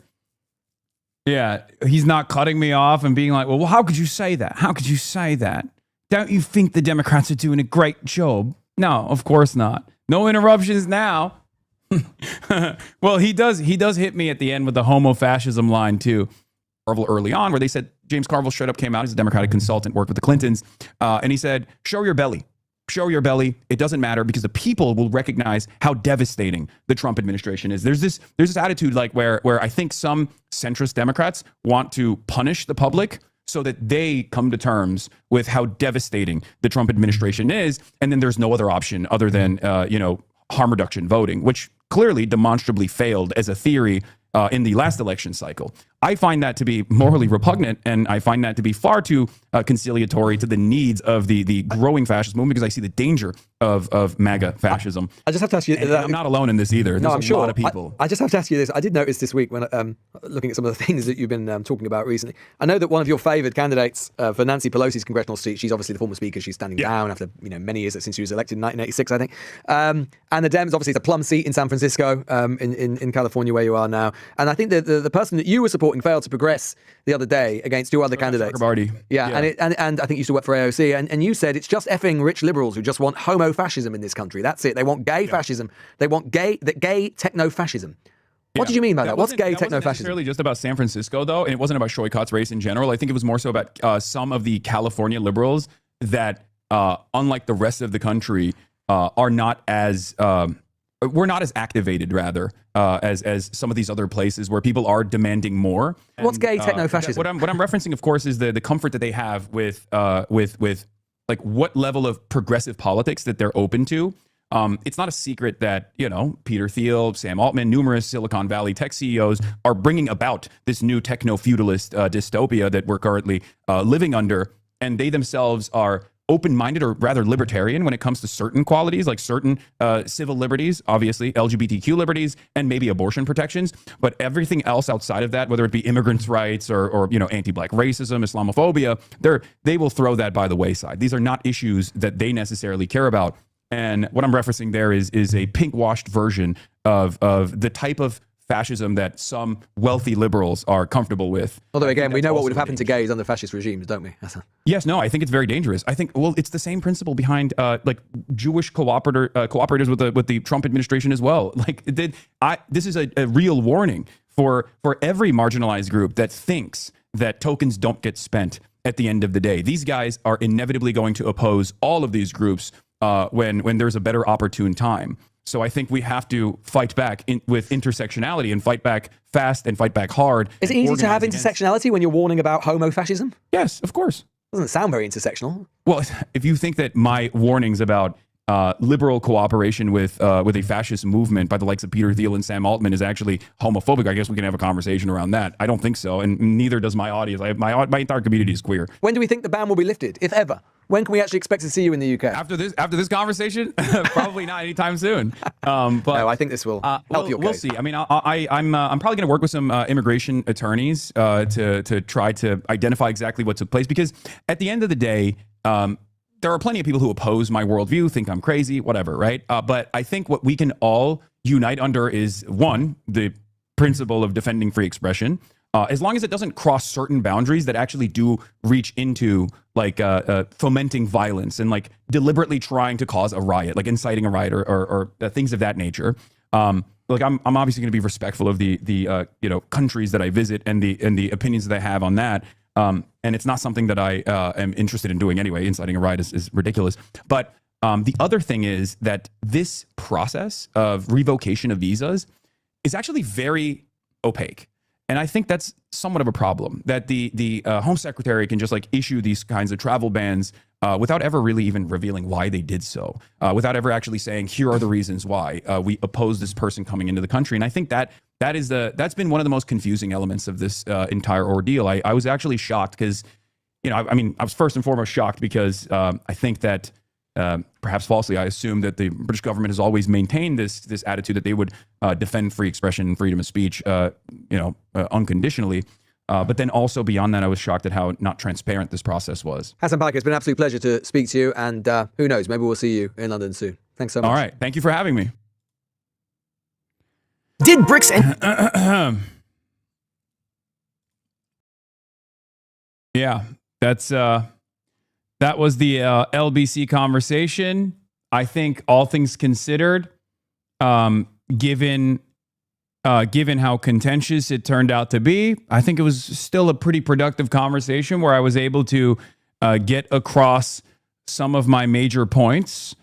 And I'm happy that I was able to do that, regardless. And I think that the the censorious nature of the interview, down to the cuts or down to like lowering my volume, all this stuff, I think that in and of itself, ironically enough, not dissimilar to the travel ban, ends up showcasing that the arguments are so sound that they can't oppose them. So they choose to limit it to the best of their ability, limit its reach to the best of their ability. And I think it does backfire in that situation. Yeah, release the full interview. These cuts are brutal.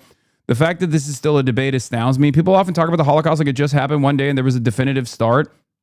One day there was no Holocaust, the next day there was one. There's always a ramping up fascism as a process. Hasan, there's a genocide. Your words hurt my feelings. Tone policing when someone criticizes Israel is very tiresome. I lost hope after I listened to the half of the podcast, but the comment section gave me hope. Lewis, ? Hasan, well, I think, no, you're wrong.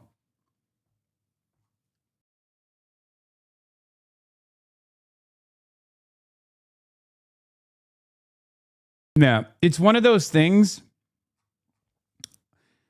It's one of those things where like we are in a very different media environment now. So Lewis's bosses might have appreciated the strong opposition he put forth, but the majorities that will look at this interview that are already coming in with the idea that like Israel is indefensible, because it is, are going to like their takeaway is going to be very different, right? Their takeaway is going to be this.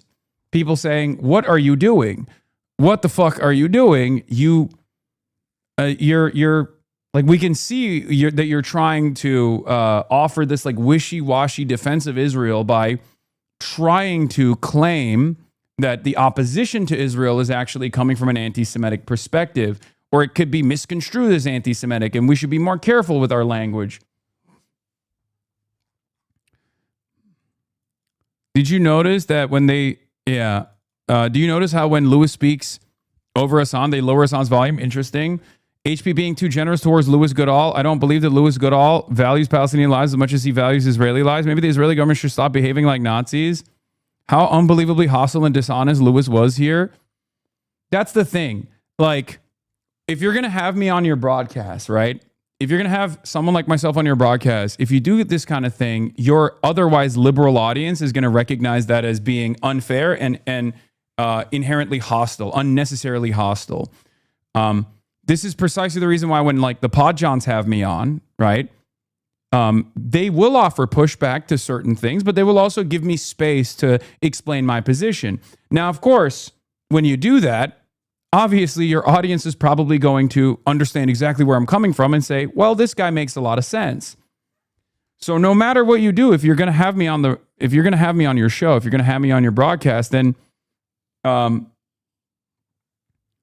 this is going to happen. Either it's going to be an unbelievably hostile and unbelievably contentious, an unbelievable hostile, unbelievably contentious interview where you are going to look bad because the audience overwhelmingly obviously agrees with not defending Israel, or you're just going to have to take the L in that situation and allow your audience to listen fully and understand and comprehend fully what I'm saying and most likely agree with me because the audience agrees with me already. That's why they want to ban you, because they lose either way, and I think they realize that. Yeah.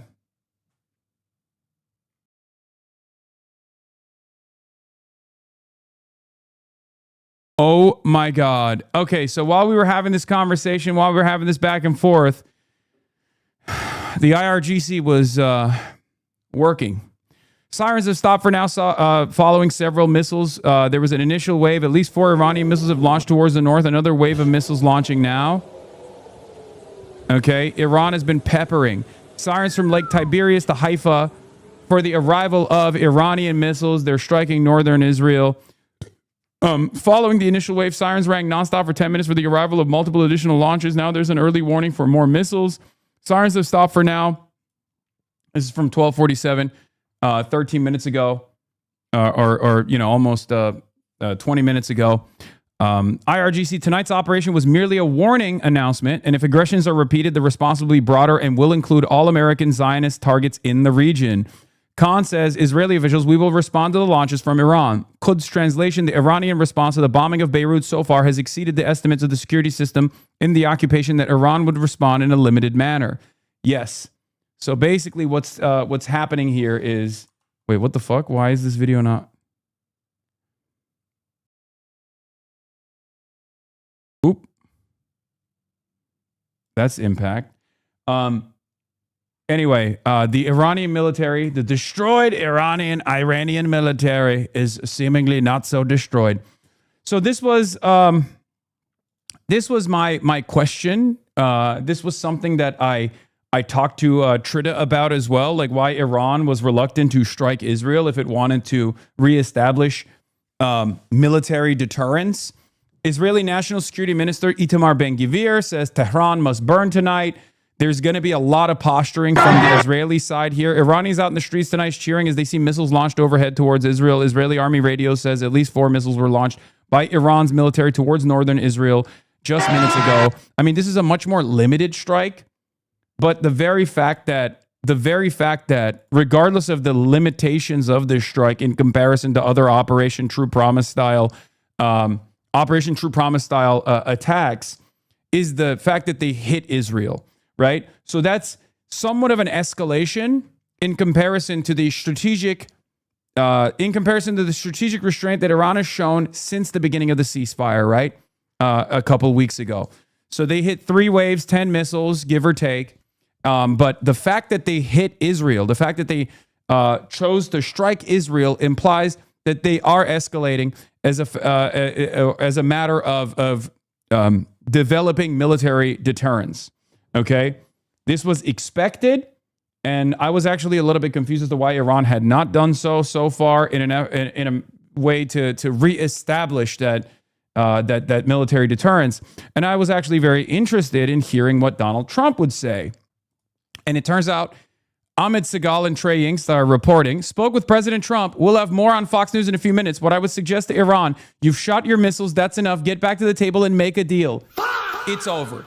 It's fucking over. Oh my God. The fact that Iran is not only just striking Bahrain, Kuwait, maybe the UAE, but now Israel, and Trump is still like, oh, ceasefire's still here. Guys, chill out. Yeah, tonight's missile launches appear largely performative as all sides test each other's red lines. Medium-term trajectory is likely a nuclear-armed Iran, which may counterintuitively bring stability to the region. Yeah, Matthew Petty says, I don't think Israel will let this stay performative.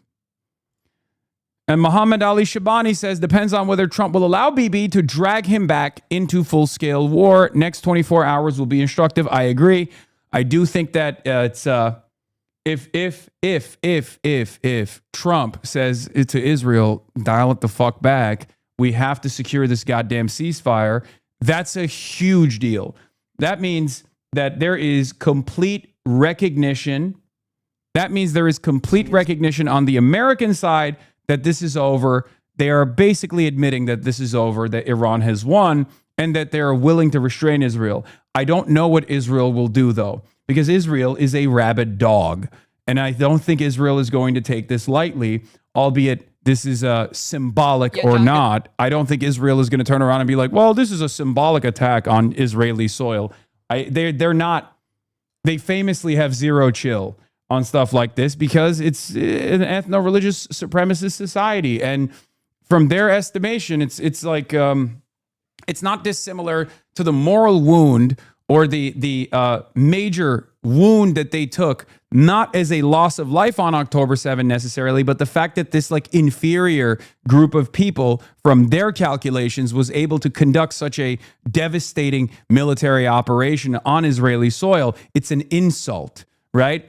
How dare the Iranians strike us? We are superior to them is the mentality by the likes of Itamar Ben-Gvir and also Israeli society broadly. This is precisely the reason why I found it unique and interesting that Iran had not engaged in this kind of action already. President Trump tells me I'm calling Netanyahu right now and telling him not to attack Iran in response. Oh boy. I suspect Israel will say fuck off to Donald Trump here. This will draw a major wedge Direct impact and no interception on this one, by the way, which is, again, interesting.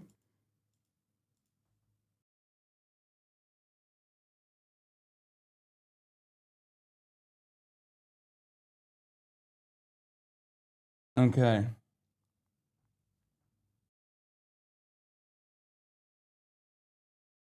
Hold on.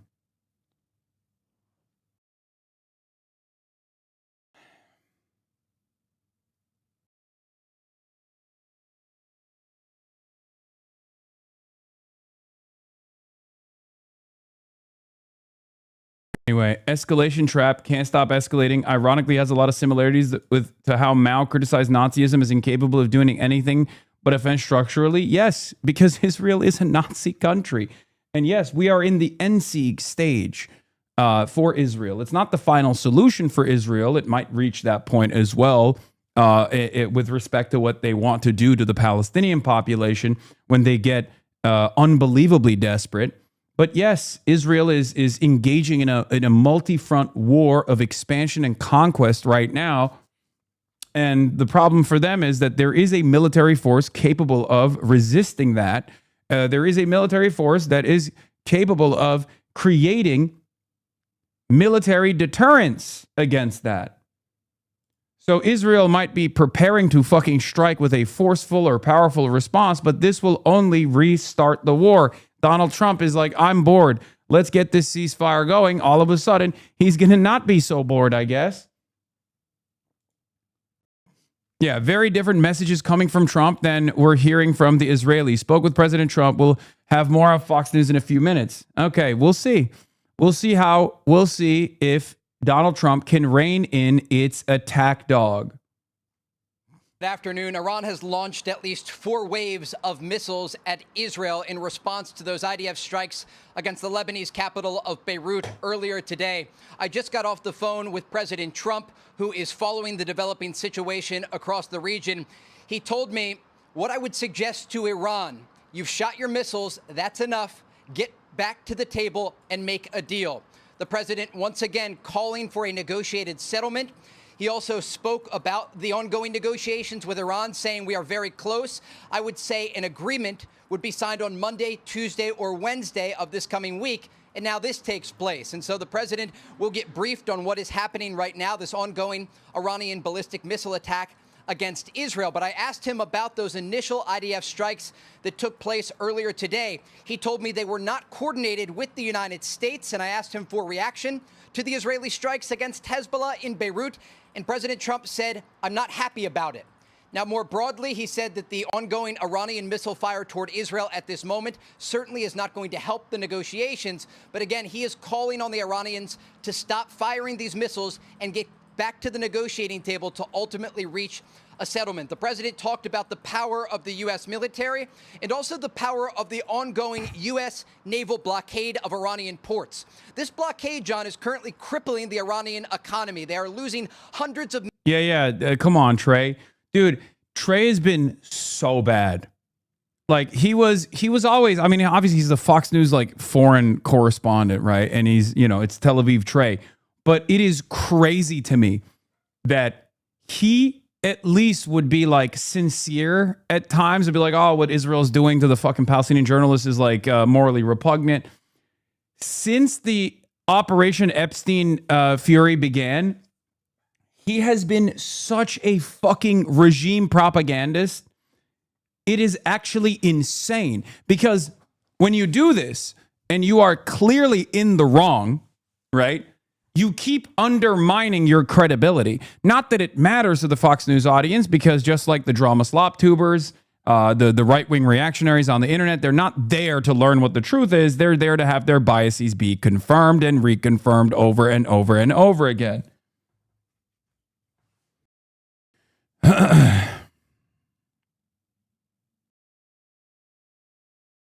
But it is very frustrating that this guy keeps consistently showing himself to be in the wrong with his analysis, with his statements, because he's just doing propaganda for Trump and openly doing it, where he's like, oh, Iran, Trump and I had a conversation and he's right, Iran's military capabilities have been deteriorated. Okay, now you're in fucking Tel Aviv and Iran is bombing Israel again. So clearly their military capabilities have not been deteriorated. What do you have to say to that? I know his ass knows the truth. He's just being disingenuous. It's embarrassing, okay? Have some fucking decency. Have some goddamn backbone, Trey. God damn, Tel Aviv Trey over here. He got that one promotion and he basically lost all of his capabilities of critical thought. Trump says, I hope that Israel will not attack in response. If Netanyahu orders an attack, it will continue with a counterattack. We are close with Iran to your deal to end the war and do not want to blow up the deal. Each side had their own fun tonight. I'm going to call Netanyahu and say, no, do not attack. Oh, it's fucking, he's not going to be able to rein it in. Dude, come on. Come on, dude. It's Jover.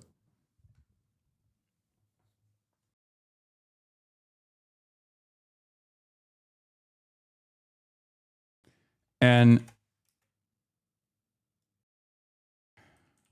was done deliberately to drive a wedge between U.S. and Israel to force America's hand in reining Israel in. Yeah. I said, let's see if Trump can rein in its rabid attack dog. It's clear that this limited strike is still an escalation in terms of establishing military deterrence against Israel and was done deliberately to drive a wedge between U.S. and Israel to force America's hand in reining Israel in. IDF bot accounts turn on Trump. Nice. Nice. Yeah, Unit 8200 deployed. That's very funny. They got one speed, man. What are you, a Muslim? That's it. That's literally the only meta that the Zionist mind has, is to just go, what are you, a fucking Muslim, dude? What are you, a fucking Muslim? God, you're being real Muslim right now with your actions. Okay, sure.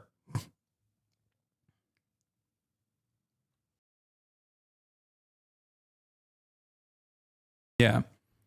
Arya says, according to a source of mine, which allowed publication, Iran launched missiles from multiple different missile sites to send a message that Iran's missile complexes are active and ready. Here's what Ben-Gvir had to say. Tonight, Tehran must burn.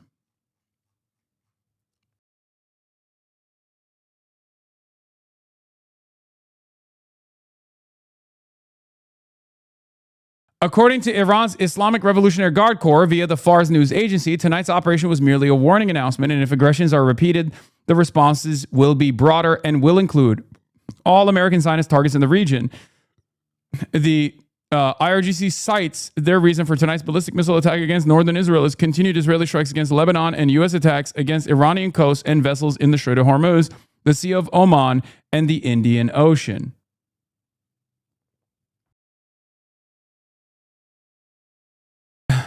The ceasefire is more stable than Charlie Kirk after he got shot? Yeah. My sources tell me the ceasefire is stable. Please, God. Millions of dollars each and every day. And that's part of the reason that President Trump has been able to maintain this strategic patience across the Middle East, understanding that while the United States remains on alert in the region, they simply have to keep this blockade in place, and it will push the Iranians to the negotiating table. Yeah. No, definitely. Every time America strikes Iran, it's actually to push them to the negotiating table. Every time Israel strikes Lebanon, it's actually to push Iran to the negotiating table. Well, it turns out Iran is actually the party that's pushing America to the negotiating table by, forcing America's hand in restraining Israel. That's the goal here. It's very clear because they are trying to goad Israel into potentially doing something that America doesn't want, because America obviously wants there to be a ceasefire. It's very clear, right? That's part of the reason why they're not fucking bombing Iran right now. Peak Barack Ravid. Yeah, I know. It's yes, Unit 8200.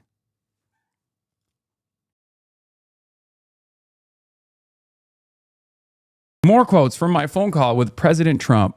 The Iranian strikes didn't hurt anybody. Hopefully Israel is not going to retaliate. Oh! Oh! No, no, no, no.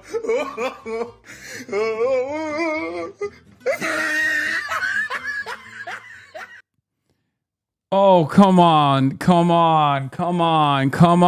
dude. What are we doing? Hopefully Israel is not going to retaliate. If Bibi strikes them back, it's going to keep going like the last 47 years or the last 3,000 years. Trump added, we are very close to a final deal with Iran. It is going to be a good deal. I don't want to blow it up because of what's happening right now. Who's the superpower, man? Who is the motherfucking superpower here, Trump? You're the president of America. Who's daddy? The fuck's wrong with you, man? What is wrong with you?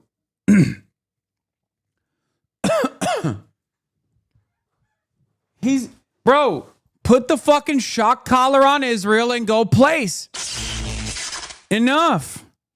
Enough is enough. Restrain your attack dog. God damn.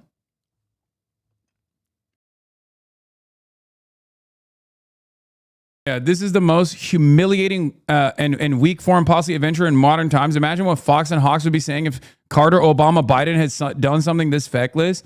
I mean, low key, I think it's because it's Israel that they wouldn't do this. I'll be honest. Because they were critical of Obama because he was too critical of Israel, not because Obama had enforced American superiority over Israel or American dominance over Israel. They were critical of Obama for being too critical of Israel. And they certainly were at times critical of Joe Biden for, this is laughable, being too critical of Israel again. So I think Fox News also has that Israel first priority in its coverage. And therefore, that's the reason why they're not going to fucking shit on. They're just not going to shit on any president for abiding by Israel's wishes.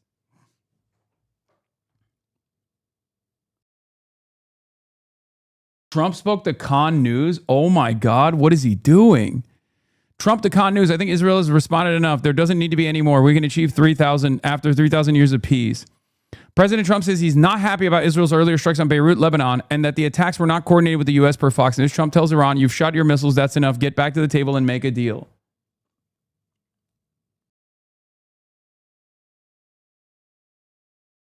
I don't... Can I say something? I don't think Trump is going to Madison Square Garden tomorrow night. I don't think he's going to have time. And if he did, that would be insane. Like, I think that would be exceptional. I mean, what a big fuck you to everybody involved. He's like, nope, I don't care. I got to see my Knicks. Come on, 1999 is the last time they made it to the finals. This is a huge deal. Jalen Brunson, 6'2". He's such a strong guard. He doesn't worry about putting his body on the line, and therefore I have to see him in person. Yeah, he's gonna be like, my mayor Muslim, my bagel Jewish, and maybe my president too. My Christian Dior, Knicks in 4.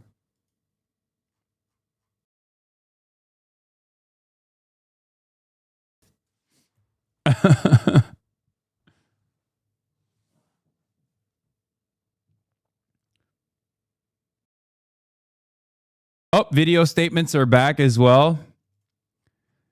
It's back. Because they are running. It's back, dude. The war seemingly is back on the menu, it seems, you know? Anyway, Trump also, more quotes from the Barack Ravid, Barack Unit 8200 Ravid, says, Trump stressed, I'm going to call Bibi right now and tell him not to retaliate. Each of them had their turn. They had their fun. Yeah, let's get to, what is this? Okay.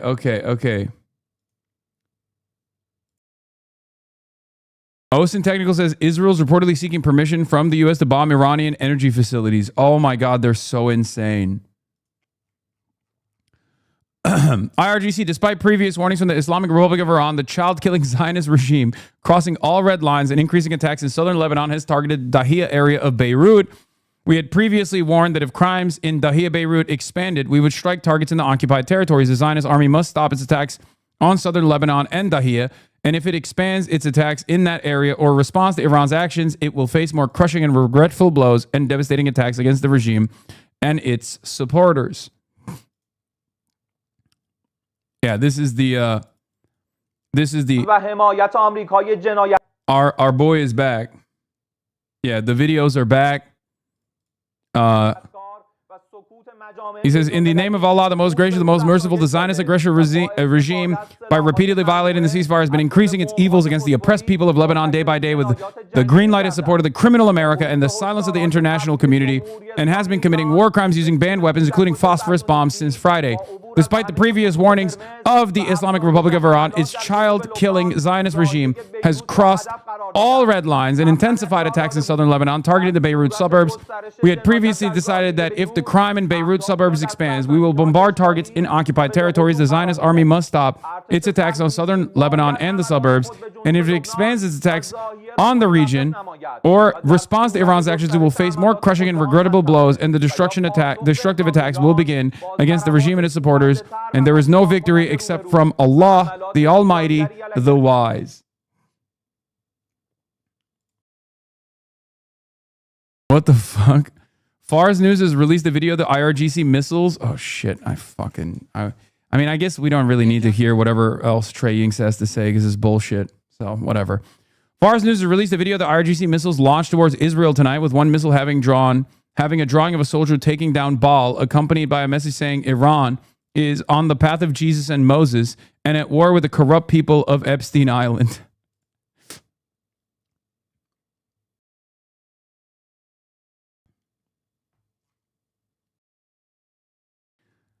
Anyway, let's get to Dennis Citrinowitz's analysis here. Again, Atlantic Council's very own.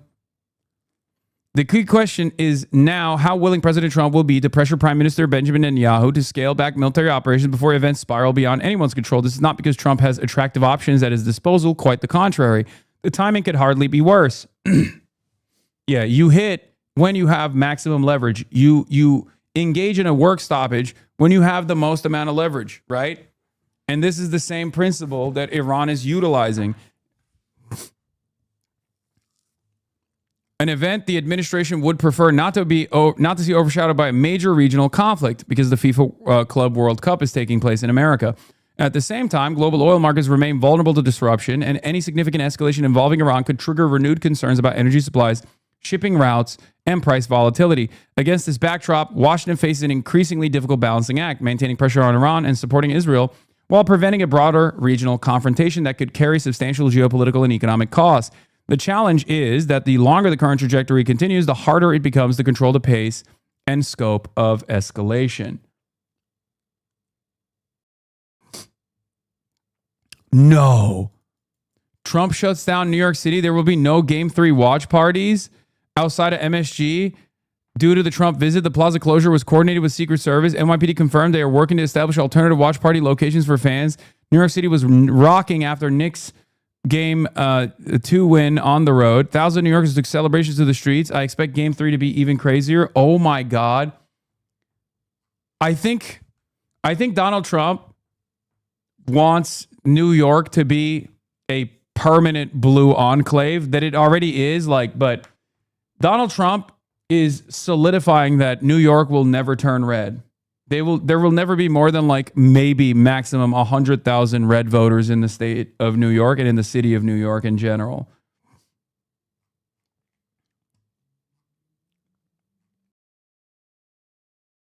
I think it's really funny though, because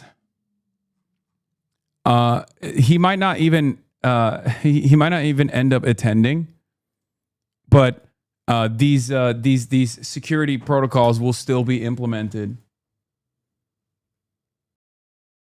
The White House will confirm that this is not about the president. Oh, okay.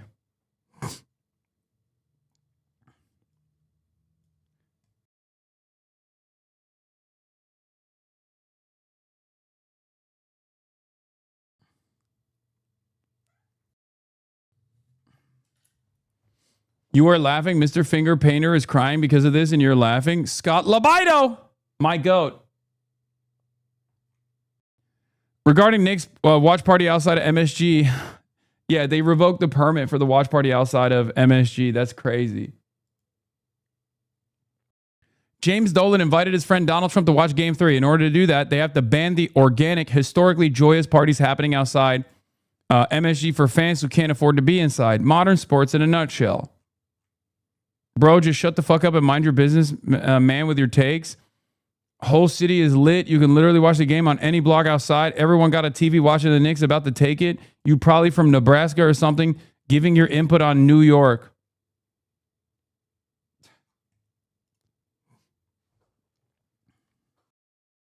Have you ever seen Libido say New York is nothing without pizza? No, I haven't.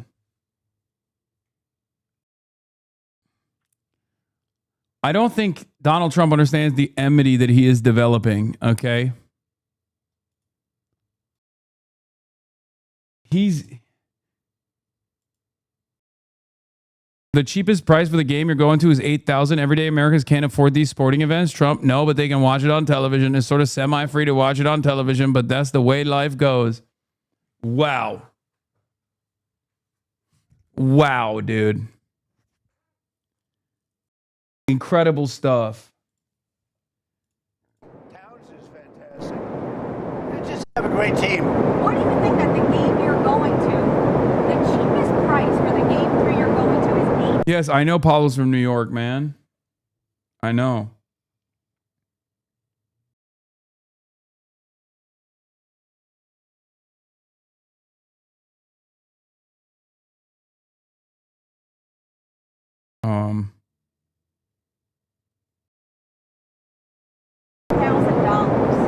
Everyday Americans can't afford these sports. Well, I know, but they can watch it on television.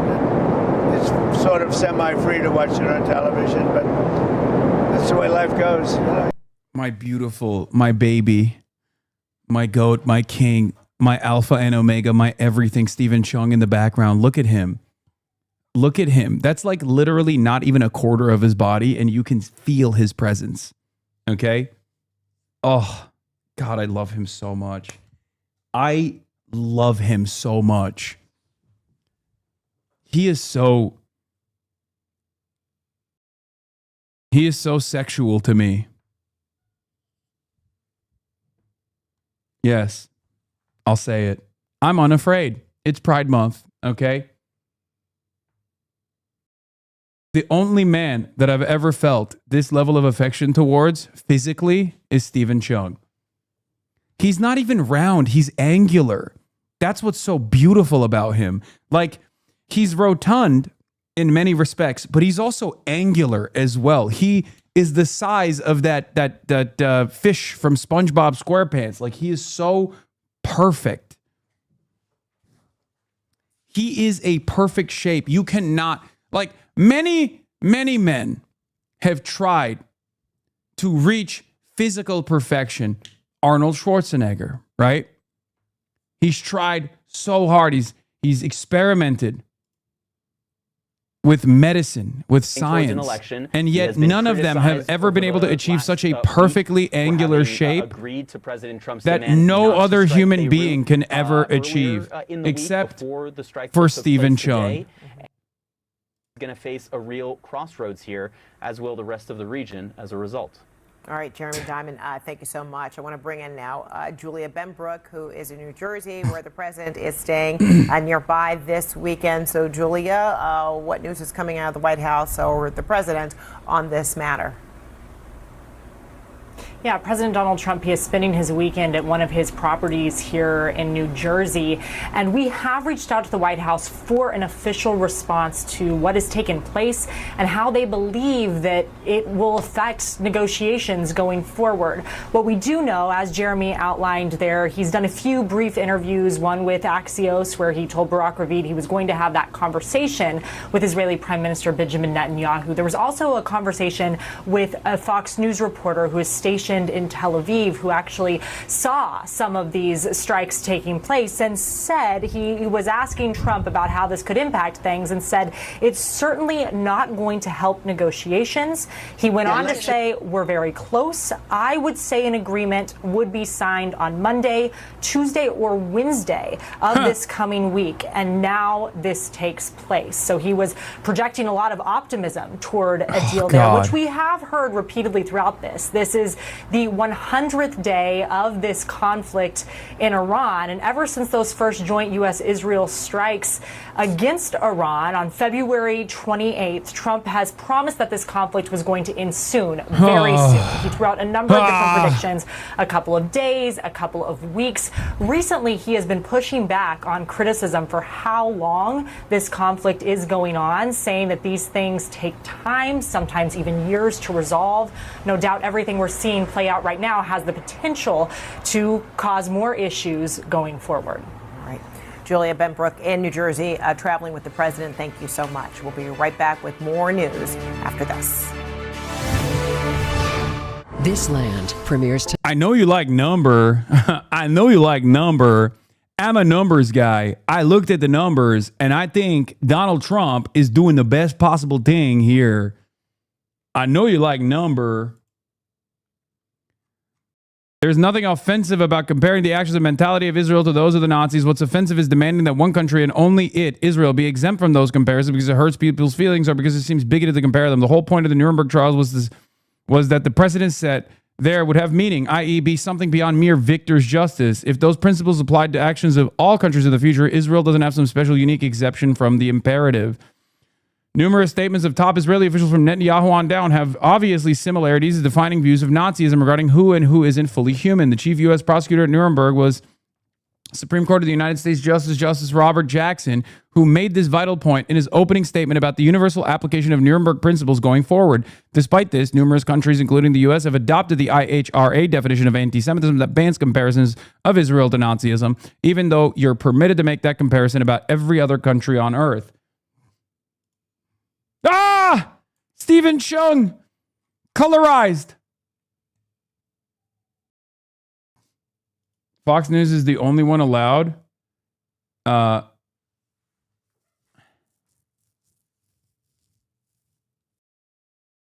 Everyone is calling Trump and he's picking up the phone. I just called the president and he responds to Iran's missile launch on Israel. He said he couldn't talk now, but added, things are going very well. Our brief conversation came after Axios reported he was going to ask Prime Minister Bibi Netanyahu not to strike back. I know you like number.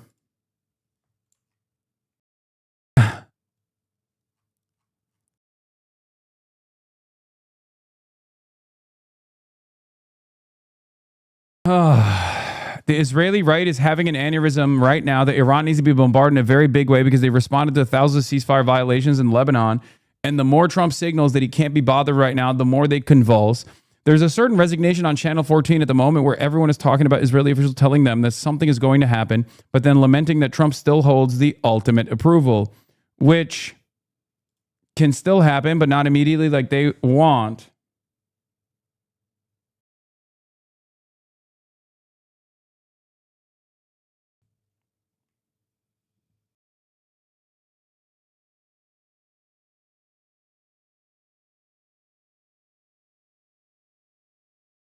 Call Trump and ask him what Stephen Chung is wearing. We know you got his digits. Yeah, I do, but I'm not going to do that.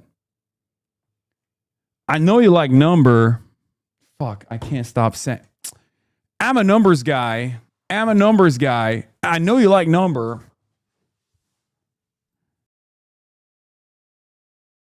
And I got Trump's number on my phone, and I could call him right now. I could call him right now and say, Mr. President, Donald Trump, you're doing such a good job. Thank you for defending Israel.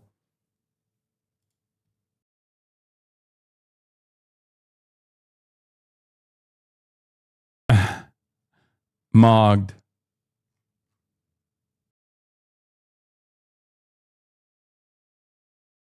Erica Kirk, that's not real. Erica Kirk will perform the national anthem on Game 3 on NBA Finals. Yeah, that's not happening. That'd be really funny, though. You gotta grok it. You can never cloud it. I will never cloud it. Okay, Claudia, woman's name. I do Gemini. I can grok it. I chat GPT it. I never cloud it. Do you do this voice while not streaming? Yes, I stim all the time nowadays.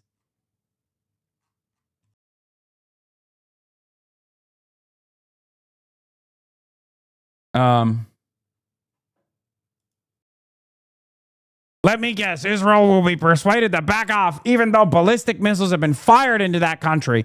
4 waves targeting civilian populations. Is that what we would do? Aw, Marky Mark. Marky Mark, don't have an aneurysm, buddy. Don't worry, I'm sure Trump will still let the big dog do whatever he wants to do. All right, Truda says, a fragile arrangement had been reached in Lebanon. Iran had made clear that if Israel continued to strike Lebanon, it would strike at Israel. The U.S.-Israeli side says that overnight, Hezbollah killed 15 Israeli soldiers, a violation of that arrangement in their view, and a sign that Iran either didn't or couldn't control Hezbollah. At the same time, Israel knew that renewed attacks on Beirut, particularly Dahiyeh, would either force Tehran to attack or back down, while having the added benefit of further weakening U.S.-Iran diplomacy. Iran did not back down. An attack on Dahiyeh, according to the Iranians, is designed to kill as many senior Hezbollah and Iranian officials as possible, so a response was inevitable in their view. By now, 4 waves of missiles have been fired at northern Israel, Haifa, and other areas. Some missiles are of higher quality than the ones Iran used during the war. That's, again, also remarkable.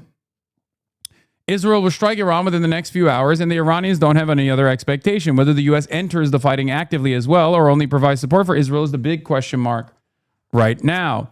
The U.S. side is deeply frustrated that the MOU has not been signed yet and accuses the Iranians of either playing for time or over-negotiating or being incapable of getting to yes. The Iranians, in turn, accuse the U.S. of constantly changing the parameters while being unwilling to release a portion of Iran's frozen assets at the outset of the MOU as a way to prove their seriousness. If Trump doesn't enter the war, he will be accused of abandoning Israel. If he enters the war, he will validate that Israel has an effective veto on the negotiations and on whether the U.S. is at war or not.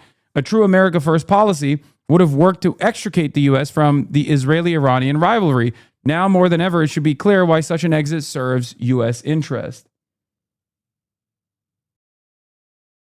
I knew that was a Mark Levin tweet you were reading without seeing it, so your Mark Levin is also improving. Hell yeah, thank you.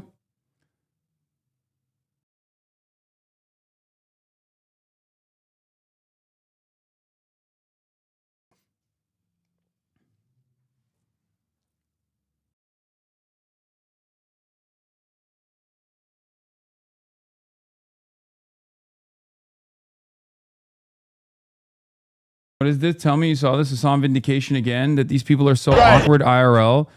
I think I saw this. It sounds like the warning shot scared Trump and showed how much he wants to deal, which would be a good thing. But we've all fallen for this before, says Matthew Petty. I agree with that as well. Let's take a look at what CNN is saying, though. What CNN is saying politically here. Trump is trying to find some sort of off-ramp in the midst of the very beginnings of what is a clear escalation. If Israel doesn't respond, that would be incredibly damaging politically to Netanyahu. And then, although it might try to de-escalate the entire situation, it also doesn't address Lebanon. So that the open threat from Iran to continue to strike Israel if Israel's operations in Lebanon continue still very much appears to be on the table. It was just last week that Iran threatened to attack Israel if Israel attacked Beirut, a threat that we very much saw them carry out just about an hour or so ago, the beginning of that in what has been at least 3 barrages of Iranian missiles targeted towards Israel. So now we sit at this critical moment between the U.S., Israel, Lebanon, Iran, as we wait to see in which direction this goes. Trump has made his preference clear. He wants to push for the continuation of negotiations, not only with the U.S. and Iran, but also in all likelihood between Israel and Lebanon. It was just days ago that the U.S. brokered another ceasefire between Israel and Lebanon, but Hezbollah rejected that, and we saw a continuation and escalation of fighting on that front.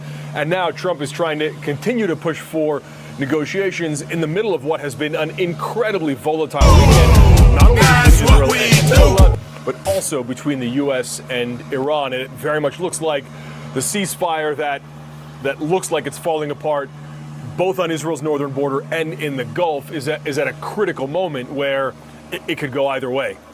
Oh my gosh. All right. I mean, all of this is so important because you're really underscoring, you know, the thoughts, the consequences of how will Netanyahu weigh the political versus the military ramifications of how to move forward if indeed being urged by the president of the United States to hold off on any kind of retaliation.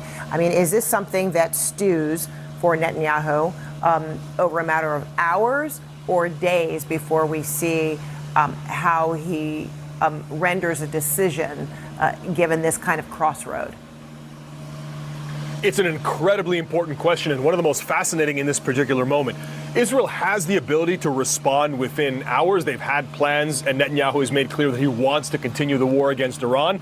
So it's likely very quickly that Israel could launch a wave of strikes against Tehran and against Iran. They've done so successfully throughout the first 2 or 3 months of this war, and they can do so again. Netanyahu has repeatedly touted his relationship with Trump. Trump, in fact, said just a couple of hours ago to NBC News that he has some disagreements on a couple of issues with Netanyahu, but they're generally on the same page here. So it would be an incredible and very open break if Trump suddenly tells Netanyahu not to respond after Israeli officials have made clear. I think one of the craziest elements here that's like not being discussed as much is the reality that Israel's defenses have been deteriorated, okay?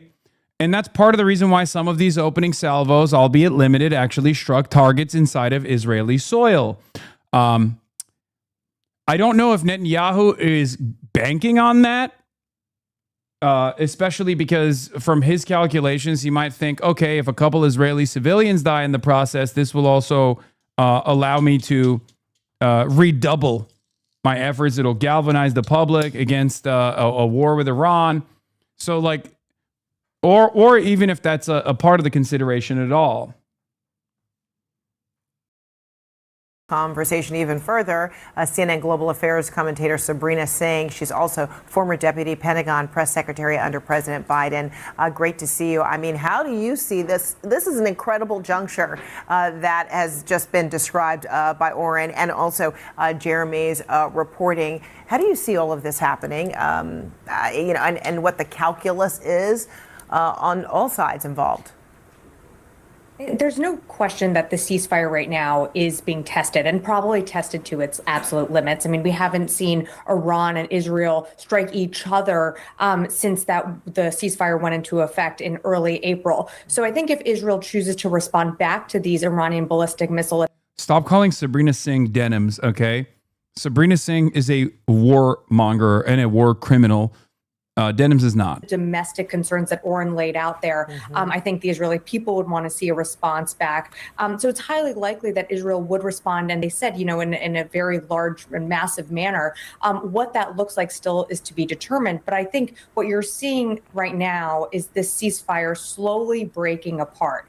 Now, can the U.S., can Donald Trump bring everyone back to the table and try and, you know, piece it together with bandages? I mean, that's also a potential. But I think also what we should be looking at here is, where does Pakistan's role fall in all of this? Can they also bring both sides, or at least Iran, to the table and to try and get them to stop any response? But of course, as we know, Iran is responding because of Israel's ongoing operations in the southern part of in Lebanon in response to Hezbollah. They wanted to see a ceasefire in Lebanon coupled with the ceasefire between the U.S., Israel, and Iran. And you know, very much so, Israel is trying to decouple that from any ceasefire negotiation. And you're bringing up, you know, Pakistan, just a reminder to everybody, because it was in Islamabad where parties were there. I guess Pakistan kind of playing as a mediator in these peace negotiations. But oh my gosh, that seems like that was such a long time ago. So much has happened since then. So you see Pakistan as potentially still relevant in helping to further, of course, or encourage some sort of peace. Of course, dialogue. Pakistan is relevant. My life for Pakistan. Pakistan is the table. As a Turk, this offends me. This hurts my feelings. But it is the truth. It is the reality. Pakistan is the table. Pakistan is at the table. Pakistan is the table. have played a role in the negotiations, do not want to see a resumption to this war. I mean, their oil facilities, oil refineries have been so badly damaged that we are going to feel the catastrophic effects from this war, as we're already seeing it with the oil prices. But frankly, for these Gulf nations to rebuild some of these structures, it's going to take years. And so they don't want to see a resumption to this war. I think every single party, including the United States, I mean, this president is seemingly does not want to restart kinetic action, but obviously reserves that right to do so if he chooses. But everyone is seeing the economic global impact that this war is having. And so bringing all the parties involved to the negotiating table, I think, is where President Trump is, where the Gulf countries are. And, Iran, frankly, has more time to run down the clock. I think they're more willing to accept the consequences and pain. But this president has a political calculation to make, and I don't think that's. But I thought that they deteriorated the IRGC's military capabilities completely. This is shocking to me. I thought they blew up 50, go-fast boats and jet skis and stuff. What the hell's going on? What our ancestors accomplished was... Here's the question that I have personally, right? If you're watching the news unfold here at the Hasanabi broadcast, you already knew what was happening and you already knew what was going to happen. Oh, my goat is on. Let's hear what he has to say. Look, Netanyahu is quite free to do whatever he wants because his party and his coalition is very strongly behind him. Goat Dion Levy. Until the elections, he really can do whatever he wants. But he will face now also a major dilemma, because if Donald Trump will really order him not to retaliate, he has to make his choice. Either he gets into a dispute with Trump, which, as we know, Trump is not someone you want to have a dispute with him, or he will be presented a few months before the elections as a chicken, as someone who is just a clerk of Donald Trump and has no say, no independent say. So you wouldn't like to be in his position. But the bottom line is that any reaction now of Israel might lead us to an overall war, and that's really the worst of all worlds. Gideon, don't go anywhere. I just want to expand the conversation here. Joining us on set here in Doha is Al Jazeera's Osama bin Javed and Dania Dhafar. She's the executive director of the Gulf International Forum. Osama, obviously some furious diplomacy happening behind the scenes. From the Iranian perspective, these missiles have been fired. First, second, third barrage of missiles toward Israel. The Israelis are saying they've been shot down. From the Iranian perspective, if there is no response, is this over? Well, you have to look at it as a whole, not just these incidents that are taking place. A condition of the ceasefire was, even before Kalibaf traveled to Islamabad, he said no talks without ceasefire in Lebanon. As he landed, the mediators were able to pull something out and say, well, the Israelis have promised they're going to concentrate on the south and will not attack Beirut. That is a red line that the Iranians were not willing. And they have been repeatedly saying this, that if you attack this, this is where everything else collapses. Donald Trump obviously does not want that. And all of the reporting, if that is true, he wants to de-escalate.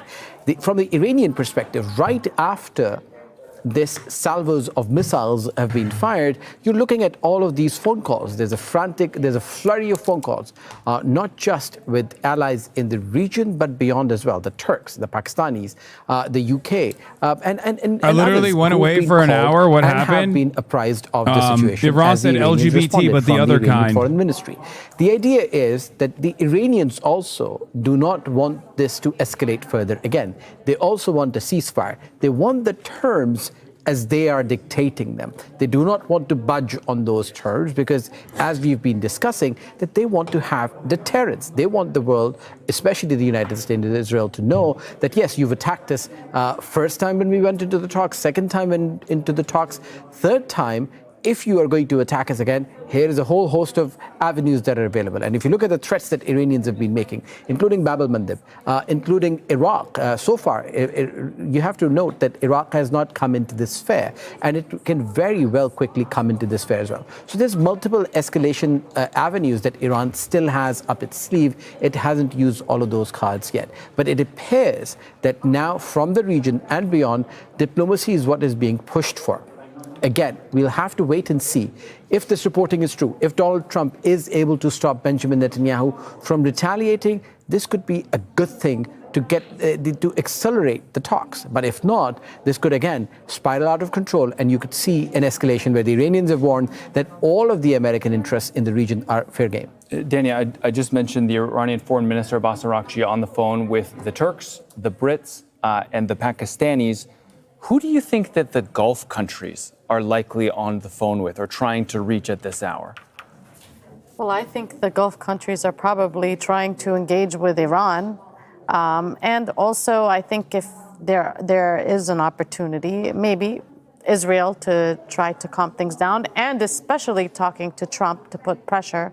But I think Trump is already interested in tempering down the situation and not escalating. I mean, I think I disagree with most of the views about Israel not striking back. I will be shocked if Israel does not hit Iran back. To me, I don't think that's even an option. No, I mean, maybe they'll be more surgical because of what Trump is supposedly saying to Netanyahu. But I think that the cards are going to be in Iran's hands on how this escalate further. Gideon, is there any chance that as a result of this, the situation on the ground in Lebanon changes and that the Israelis somehow changed their tactics in that country? It might change, but not dramatically. Israel will not withdraw from southern Lebanon, and Israel will continue to act militarily in southern Lebanon. As about the attacks on the Dahia in Beirut, Israel claims that it was coordinated with the United States. The United States, as far as I heard, denies this. And that's a major point. Did Israel bomb in Beirut without notifying the Americans, without getting a permission? Because it is a violation, a clear violation of what was agreed between the United States and Israel, that Israel has a free hand more or less in the south of Lebanon, but not in Beirut. So altogether, we are really, you can take it to any possible direction in Lebanon and between Israel and Iran. The Middle East is now in a turning point, and nobody knows right now at this hour to which direction will it take. Osama, would we be wrong in saying that Lebanon has not been high on the American priority list? And I say that only because Israel fired on and killed at least 3 Lebanese soldiers yesterday. There was no response. Hold on.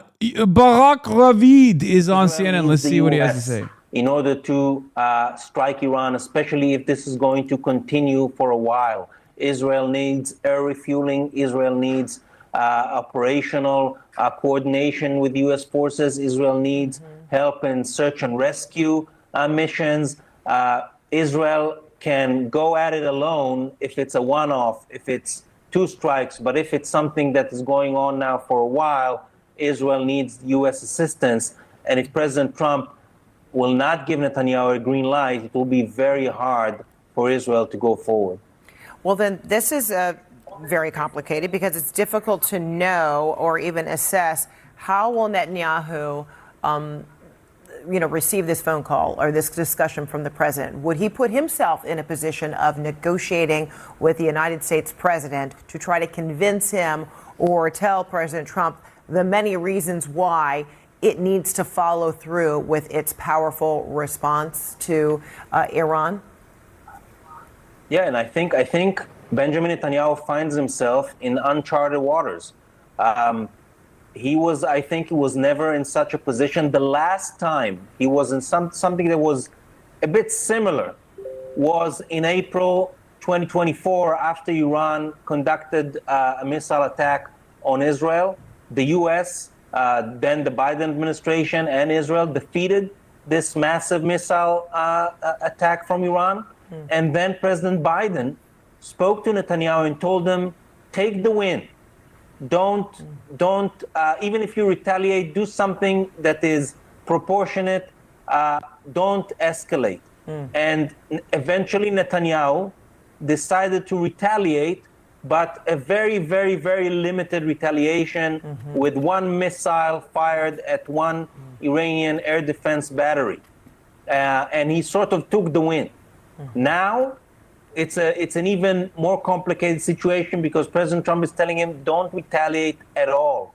So I think Benjamin Netanyahu is in a very, very, very difficult situation right now. Yeah, very. All right, we're going to continue this conversation into the next hour. Doesn't have to Barack be. Ravid, thank you. It doesn't have to be a very difficult situation. It can be a very simple situation, as long as he was like, okay, I guess I am abiding by American restraint, American demands for restraint. We're packing it up, but he can't do that, right? He can't do that, so he has to go nutty mode, doesn't he? Hasan, we are witnessing the contradictions between Trump's America First fascist bullshit being a cuck to capital in Israel. Yes. Yes. Every day that Israel gets to advance this agenda unimpeded. Hey, dude, just so you know, your Instagram DMs to Stephen Chung leaked? No. No. Oh, no. Actually, you know what? Fuck it. Yeah, it's true. It's true. I'm not ashamed of it. I'm not ashamed of it, and neither should you be, okay? I mean, look at him. Look at him. God, so beautiful. Yeah, you got to shoot your shot sometimes. I must remind you that all what happened this evening was a total surprise in Israel. Total surprise. Nobody expected this. Am I standing in the right place? All right, that is Gideon Levy, a columnist with the Haaretz University, or the Haaretz newspaper, in Tel Aviv. Gideon, we certainly appreciate your insight for us today. Thank you. Thank you. It is 2100 GMT and you're watching Al Jazeera. In the last 2 hours, Iran has launched a wave of missiles towards Israel. Sirens have sounded across the country with projectiles seen over northern Israel. The military says that it has intercepted all the missiles launched so far. But there are reports that further attacks are expected. Iran has warned that it will respond with, quote, greater force if Israel attacks it. Shortly after the attacks were launched, the spokesman of Iran's Central Command gave a video statement. Ibrahim Zolfagari said that the attack was in response to the Israeli strike on Beirut's southern suburb of Dahieh and accused the U.S. of giving Israel the green light for that strike. Through its repeated violations of the ceasefire, the aggressive Zionist regime has continuously escalated its acts of aggression against the oppressed people of Lebanon. These actions have been carried out with the green light and support of the criminal United States and amid the silence of international community. By employing prohibited weapons, including phosphorus munitions, the regime has committed war crimes. Despite previous warnings issued by the Islamic Republic of Iran, the child-killing Zionist regime has crossed all red lines by intensifying its attacks in southern Lebanon and targeting Dahieh and the southern suburbs of Beirut. We had previously warned that if there were any crimes committed in Dahieh, we... Excuse me, sir. Do you know how anti-Semitic you're being by saying that the Zionist regime, Israel, kills children? Yes, they do kill children, but it hurts my feelings to hear that. I'll have you know, it's the only Jewish state in the world. How dare you say the only Jewish state in the world would ever commit atrocities like killing children, even if it actually is an atrocity that Israel, the only Jewish state in the world, has committed, as a matter of fact. It's really messed up that you would even bring that up. My feelings are hurt. Fire. Tonight, we can report that Iran's foreign minister is speaking with regional counterparts about the situation Democratic right too. now. And the IDF spokesperson released a TV statement earlier today indicating that schools across Israel tomorrow will be closed. He said Iran is trying to create a new equation when it conducts direct fire on our territory. In response, the IDF will attack in relation to the current security protocol. And so, again, this is a political decision ultimately that will be made by I think what they're going to do is try to punish Lebanon again or punish Gaza. But the latest information If they do that, that means America's trying to restrain them. If they strike Iran, the war's back on probably. To the IDF strikes on Hezbollah in southern Beirut earlier today, President Trump telling Fox News that he has a message for Iran. He says, you've shot your missiles. That's enough. Get back to the table and make a deal. Guys. Trey Yingst, thank you so much as always. Thank you. All right, bringing it out to the table, Joey. From what we're hearing from Trey after he spoke with the president seems maybe a tad bit frustrated, and we know that this. You think they're sad that on the big weekend show they don't get to talk about me for one Sunday? Because every single Sunday for the past 3 months they've done a piece on how I'm dangerous anti-Semite terrorist. Now they actually have to talk about the IRGC being a dangerous anti-Semite terrorist instead. Before they come back and have serious talks, what do you make of it? I mean, it's absolutely an escalation by Iran. Iran can say it's because Israel is still fighting Hezbollah, which is kind of laughable considering just a few months ago Iran would have said they're not supporting Hezbollah, or at least not directly. But at the end of the day, we know that's true. We know that's where we are. And the ball's in President Trump's court. He understands what's at stake here. There's political collateral, then there's real people collateral. I don't think President Trump wants to see anybody die, much less Americans. But at the same time, you can't be President Trump that says, I'm going to carry a big stick and talk loudly and let Iran shoot missiles into, our military bases if that becomes what happens, and not do something about it. So the deterrence versus defeat right now, it would take months or a year to defeat Iran's military completely. Can we do things to deter? Can we do diplomacy? President Trump sure is trying hard, but Iran's not making it easy. Rachel, does the president move to do anything, though, militarily on behalf of or in coordination with Israel at this point? Or does the president seem more like he's going to let them deal with it and he's going to stay out of it? He mentioned to Trey that he wasn't a part of Israel's initiative. So perhaps, in Lebanon, you mean? Yes, Yeah. perhaps he leaves it to them and he still wants Iran to come back to the table. How do you see that playing out? Well, if we take the president at his words, this week alone, he's not happy that Israel is bombing Lebanon, that this is actually hurting the negotiation. In fact, he said, quote, referring to the conversation where he called Benjamin Netanyahu crazy and said, everyone hates you, stop doing this. He said, quote, I was a little perturbed at his constantly fighting with Lebanon. So we have one front of a war. We've partnered with Israel in Iran.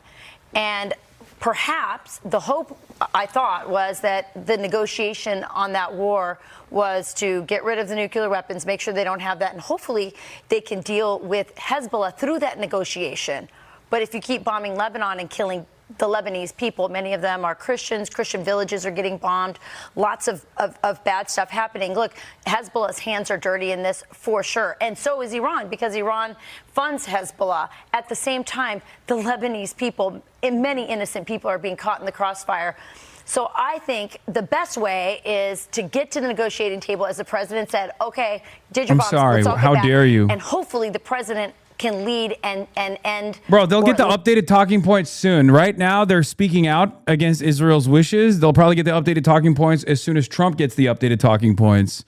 As soon as Israel basically violates Trump's demands, and then they'll be like, well, they had to do it. Really entered into what is supposed to be a discussion between the United States and Iran. And of course, Israel's naturally going to be a part of that in some ways, but it feels like it's really shifted and recalibrated to be much more about what Israel is doing. Yeah. I don't know how that changes things for our president and our country, but how do you see this latest news playing out? Well, negotiating with Iran means negotiating with Hezbollah or Hamas. They're just tentacles of that, proxies, as we call them.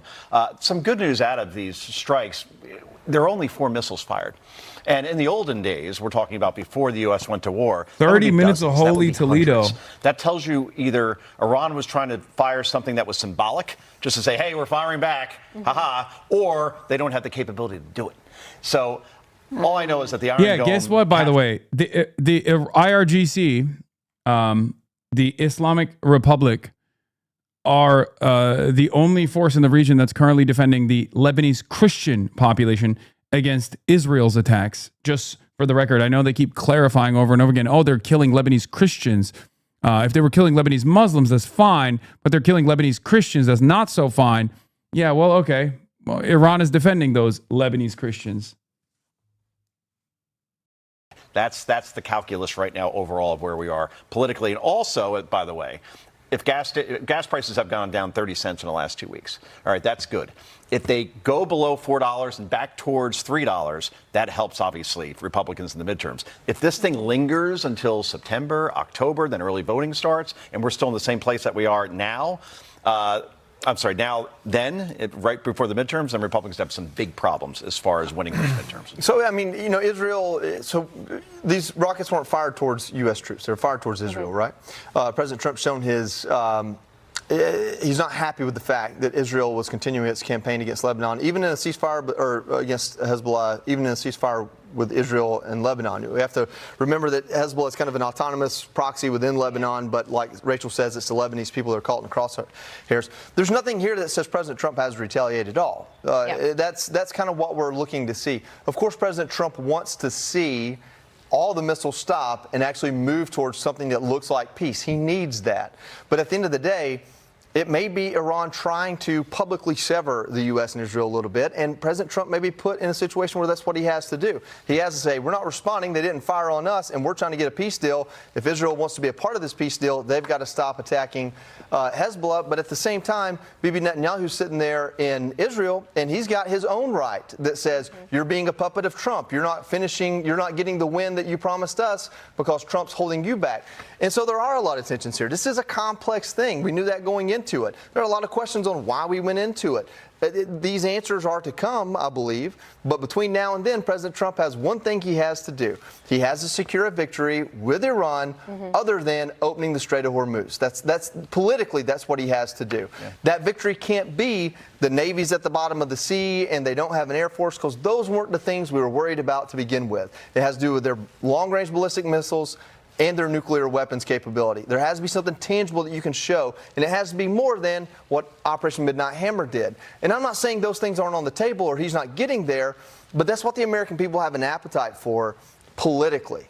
The problem, though, is that you go into a war with a partner and you think you have the same objective. And to be fair, I think at the beginning of the war, the president and I think everybody thought it was going to be a regime change, but very quickly you realized that was not going to be easy. And the president did the right thing. He adjusted and said, you know what, we want to make sure they don't have nukes. That will be good for us, and we can't have them controlling the Straits of Hormuz. But when your partner, Israel, they have a different objective. For them, what's best is no Iran or a regime change. And so that's the conflict, and that's the question. And I think overall, you know, maybe it's time to think about, do you go into these kinds of conflicts when you have two different national security objectives? It complicates it.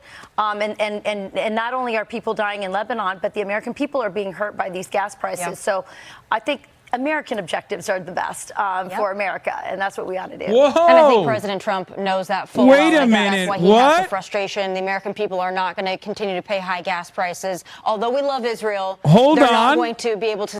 Wait, this is peak anti-Semitism. Do they know what they're saying?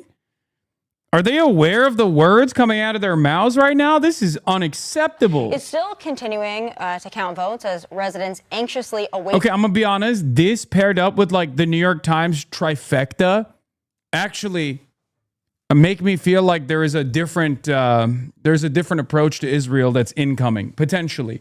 Now, why am I saying that? Okay. New York Times on their front page had 3 separate news stories that directly criticized Israel and named Israel in its criticism. Okay? Very different attitude. No neutrality. No, Palestinians die. No Lebanese child died style articles. Just straight up directly saying Israel kills a Lebanese child, right? Israel kills a child in Lebanon. I think it was in Lebanon, right? Like, This is a very big change of pace. This is a very big change of attitude. It's a very big change of pace from the way that they normally cover it. Does anyone have the? Does anyone have that tweet? I'm trying to find it right now.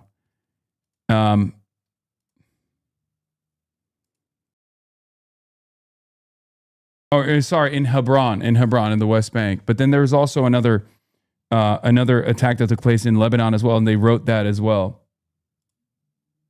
What is this? There was also their marquee coverage on Israeli spying, Israel's installation of spyware on American envoy phones and also American military official phones as well. Oh, here, this is it. This is what I was looking for. Thank you. Quite the combination of headlines on the New York Times website tonight. Pentagon sees growing espionage threat from Israel. Israeli strike kills 3 Lebanese soldiers days after truce was signed. Infant killed as Israeli military fires on car in West Bank, Palestinian officials say. Now, obviously, on that last one, they're still using somewhat of a neutral language. Like they're making it seem like, this infant was caught in the crossfires or something, as though like the Israeli military didn't like directly fire upon this car and kill the baby, which is exactly what happened. But even then, the trifecta of these 3 articles above the fold. Israeli strike kills 3. What visual evidence tells us about Israel's use of white phosphorus in Lebanon is interesting. AIPAC has obviously been losing its fucking mind over it. White House official, this entire story is false and sources someone who doesn't have any knowledge of what's going on.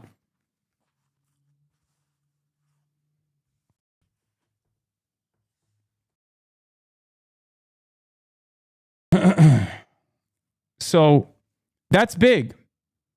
That makes that offers additional context to the way that Fox News is talking about Israel right now as well. Ready to make, even if we get through this one, I suspect you're going to have another round of some escalation.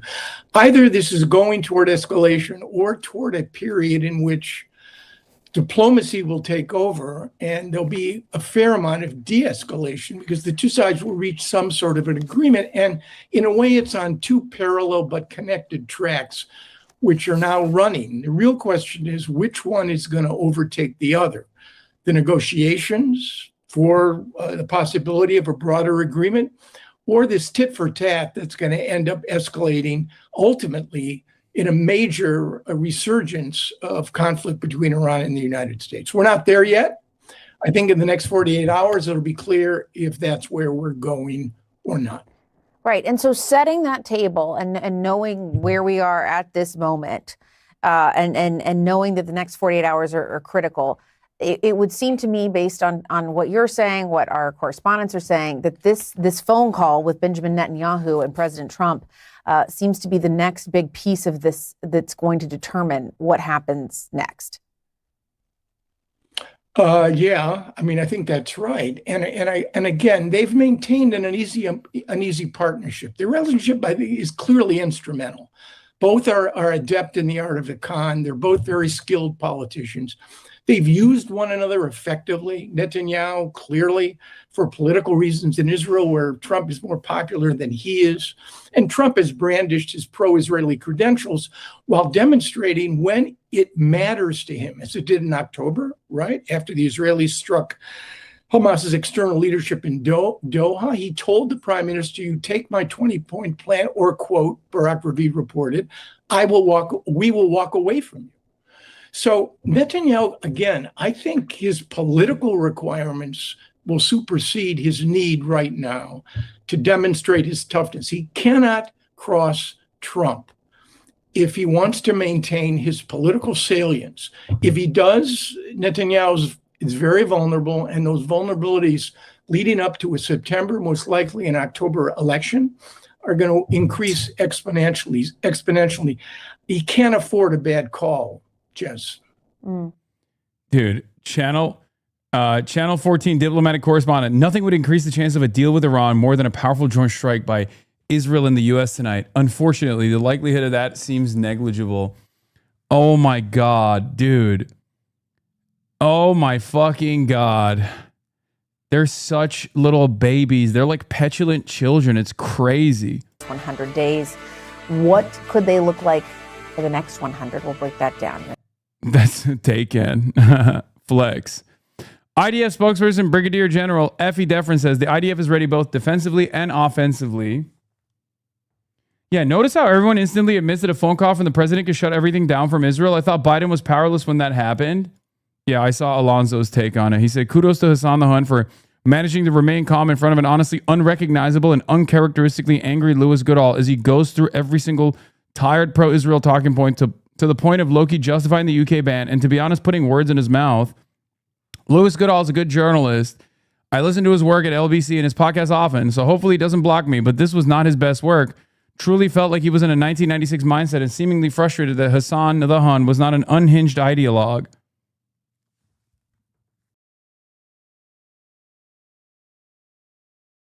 What is this, BB? Who's we? Americanitz is back. Americanitz is back online, folks. Israel bombing Lebanon out of frustration already? Of course. I told you. I fucking told you. See? Breaking. 5 new Israeli attacks reported in Yatar Valley area in Lebanon in the Bint Jbeil district with the Nabateh governorate of southern Lebanon. I'm telling you, this means that they recognize that they have to be restrained by America. They're not doing Beirut, but they're hitting southern Lebanon. They're not hitting Beirut, but they're hitting southern Lebanon. This is classic Israel, okay? That's why I said they're either going to hit southern Lebanon or they're going to hit Gaza or something, because that's all they do. All they do is when they are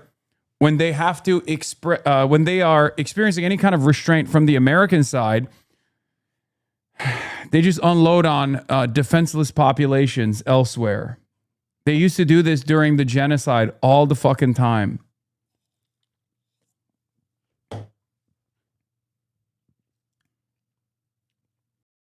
Wake up and smell the coffee. The corrupt Ottoman Empire is gone forever. Jerusalem, D.C., David's capital, shall remain the eternal capital of Israel. Okay. I don't like that they're coming after the Ottoman Empire like this. I'll tell you that. What is this? Dude, I saw you peep my logs before you made that comment and credit where credit is due. What's the log in the comment? What? Even Money says Israel does a kick the puppy retaliation and escalates against Lebanon without retaliating on Iran. Yeah, anarchy and Tylenol. I think you should have not consumed as much Tylenol if you think that I got the idea that Israel always hits the most vulnerable targets from you. Okay? Less Tylenol for you, I think.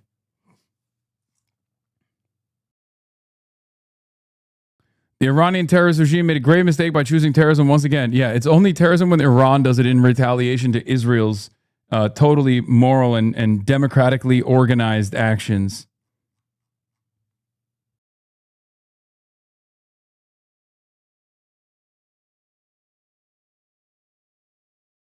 We struck in Dahiyeh, Beirut's southern suburbs, following Hezbollah's relentless fire towards northern communities. The IDF will continue to operate in Lebanon. We will not allow continued fire towards Israeli territory. We're prepared for the possibility of additional fire towards Israel. Iran's foreign minister speaks with France and Qatar on response to Israeli violations in Lebanon. Iranian foreign minister, bro, at a certain point, you got to recognize that the only country in this region that has any fucking real sovereignty and any real investment in defending other countries, not just themselves, but defending other countries as well, is the Islamic Republic. Straight up. Where is everybody else? Where's France? France is supposed to have some kind of like colonialist interest over Lebanon, right? Like they're a French-speaking population. What are we doing? What the fuck are we doing? What the hell is going on here? Everybody else gave up. Everybody else gave up. They are doing nothing. No restraints whatsoever on Israel. They get to do whatever the fuck they want to do. The magnitude of what just happened may take some time to sink in. This is the first time Iran has struck Israel after Israel struck another country's territory that is not Iran. Yes, that's also very important. Trita is right. This means that the battle lines have been moved. Iran's deterrence had already been restored in the sense that Israel knew that any strike on it would be responded to. But now Iran has proven that it will also respond to Israeli strikes on Lebanon. This is the first time in decades that a regional power has the means, capacity, and willingness to put hard power against Israeli military maneuvers or aggression against a third party.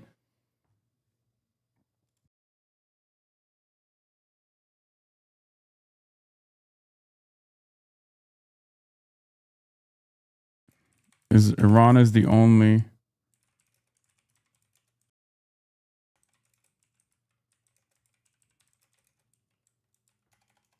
willing to stop Israel's expansion. This is the reason why Israel wants to destroy Iran. Wants to get the U.S. to try and destroy Iran. New spicy take to piss off liberals and make them think unlocked. I mean, it's true.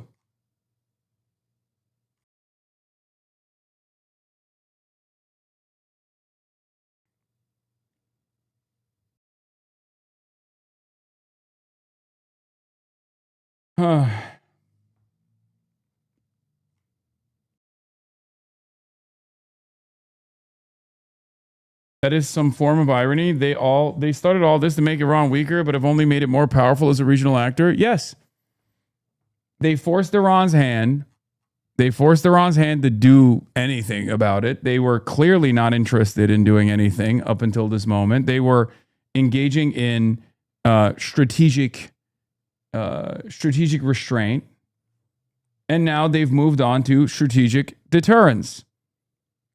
And in the process of engaging in strategic deterrence, they've shown how much more. Oh, fuck. Never mind.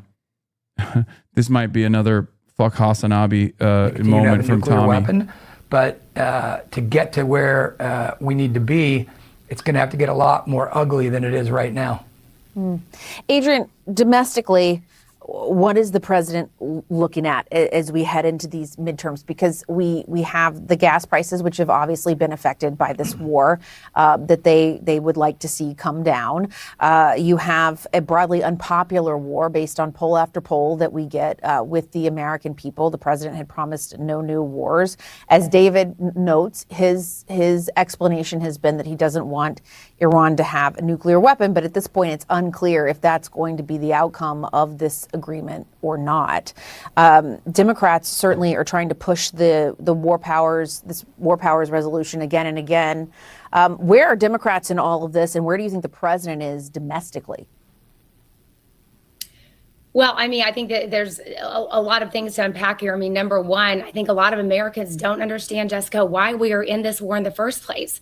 President Trump gave what he wanted to give, which was the longest State of the Union address ever, 108 minutes. He spent 3 minutes of that address talking about Iran, and then several days later goes in and attacks, U.S.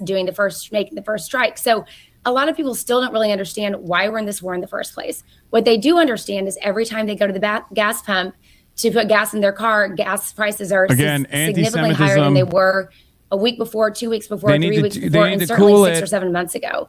And Donald Trump knows that going into the midterms, if gas prices are high, his party is going to have a worse time in the midterms than they would traditionally. Obviously, Jessica, any party that's currently in control, the opposite party tends to do better in the midterms.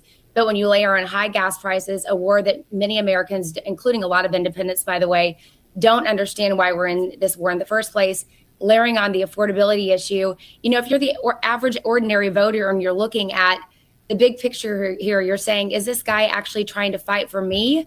Or is he more concerned about our foreign adversaries and trying to figure out, how to make things in his mind better on the foreign affairs front as opposed to the domestic front? So there's a lot to unpack. But the bottom line is just, even if this war were to end today, which is David very succinctly laid out, it's not going to. But even if it was, we're still going to have gas prices at very high rates by the time the election goes around. Donald Trump knows this, and I think that's one of the reasons why you're seeing him, sound and appear more erratic as of late, because he can't end this war and he wants to. And David, I've had some Republicans that I've talked to and interviewed say, listen, yeah, gas prices are high, but they're lower than that at certain points in the Biden administration, that during the Trump administration they came down, which they did come down. That was a real selling Who point for is this saying that in America? Like, gas was are you talking to Donald Trump himself? And they make the case that there are good parts of this economy, like this jobs report that we just saw very recently. But at the same time, you run into Who the fuck kind of a dynamic. is under the illusion that shit's fine? I don't think most Trump supporters even think it's fine. The only people that are saying things are fine, you need to shut the fuck up, is like Mark Levin. Feel that. Because they're like, no matter what the cost is to the American working class, it's still valid because at least we're doing Israel's bidding. Adrian is correct. You know, you have to. I think the Trump administration, the president on down, need to do a better job of explaining what we're doing in the Middle East and why. Right? Nobody, the three of us I know are old enough to remember what it felt like on September 12th, the day after the attacks on the World Trade Center. And this president, I think, should have laid out more forcefully that he's trying to make sure that we never have that feeling here in our guts, in our hearts, and our souls in this country again. And we cannot allow the theocracy in Iran to possess a nuclear weapon. Oh my God. They may, at some point, one of their proxies or themselves may try to do something. There's only one theocratic ethno-state that has nuclear arms in the region and is belligerent, and that is not Iran, it's Israel, okay? And that theocratic governance is also quite literally a Nazi ethno-state. Iran is far more diverse than Israel is, and its minority rights are far more intact, at least on ethnic boundaries, as opposed to how Israel treats Palestinians. Okay. Gas prices are basically end up being a tax on everything, right? So you need gas in the truck that takes the groceries to the grocery store, or picks up eggs from the farmer. Even though egg prices are at an all-time low right now, interestingly.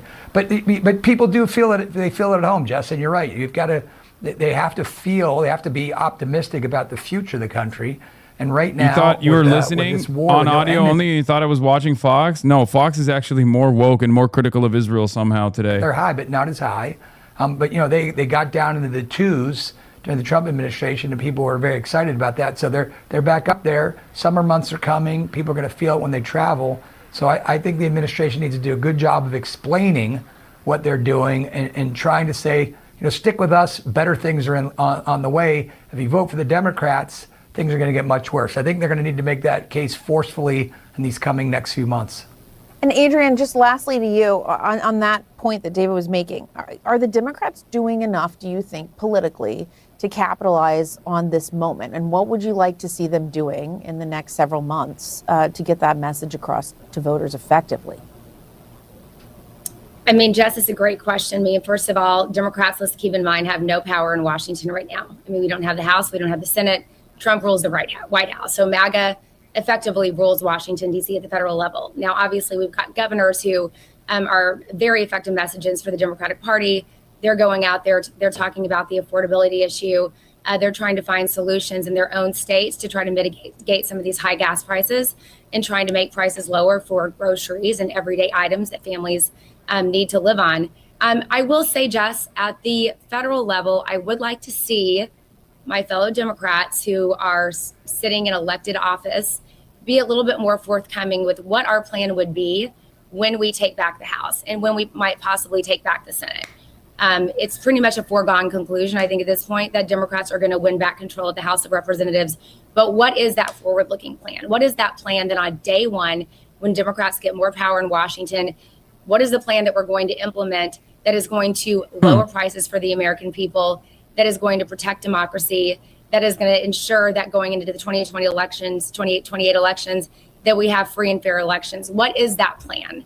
Because right now, I think that's what the American people are looking for. They know that Donald Trump has his issues. They know that he tends to self-implode from time to time, but they don't know at the same time what the Democrats are going to do for them. And I think that's one of the reasons why our party brand is a little underwater right now. But I think as we get close to the midterms, that those points will be more clear, because people are looking for a change. Adrian's a great spokesperson, but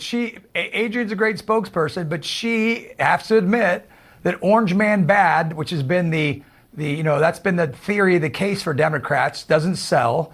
And currently, there is no plan for the Democrats. That's why they're kind of in the wilderness. There is not one spokesman. There's not one. The current spokesman for the party seems to be, this rape fantasizing Nazi creep in Maine, Graham Plattner, that everybody's rallying around.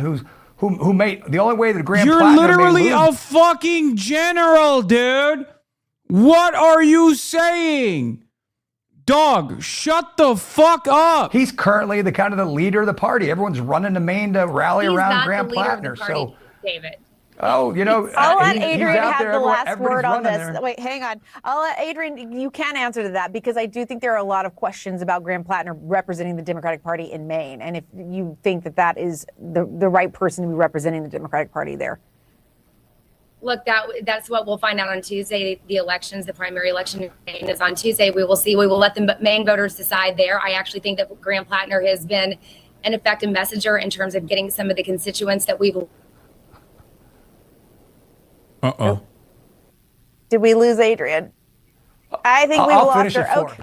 All right. Well, David Urban, Adrian Elrod, we will leave it there. Technical difficulties. Thank you to both of you. We really appreciate it.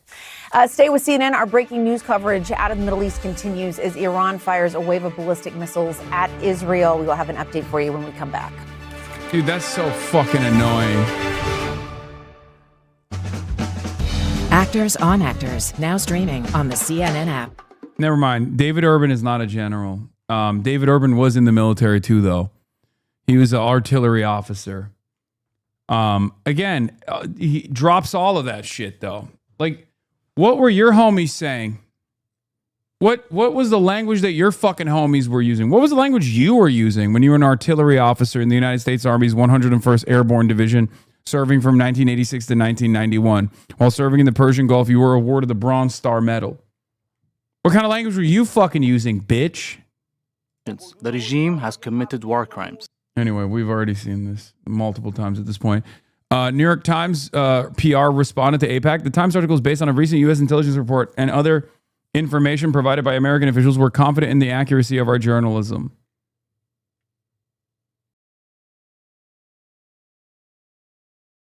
Interesting. Israeli platforms. Some of the language coming out of Israeli platforms tonight. Beirut must burn tonight, otherwise we are in trouble. A sovereign state cannot accept a situation where it is attacked with 4 barrages and does not respond. Another routine day in Israel. 2 more soldiers buried. A deadly attack in the heart of the country. Hezbollah firing towards the settlements. An extensive missile fire from Iran. The people of Israel are waiting for a tweet from Trump to get an update as usual. Oh shit, they're starting to get mad at Trump. They think Trump is holding them back. Oh my God. Oh my God. Oh, they are mad at Trump. Oh, I fucking, yeah, I used to pray for times like this, dude. Holy shit. Oh, that's so perfect, dude. That's so fucking perfect. What is this? Shahed 136 drones were also launched. They should arrive in the next hours if they make it through the different layers of air defense systems in Iraq or Jordan.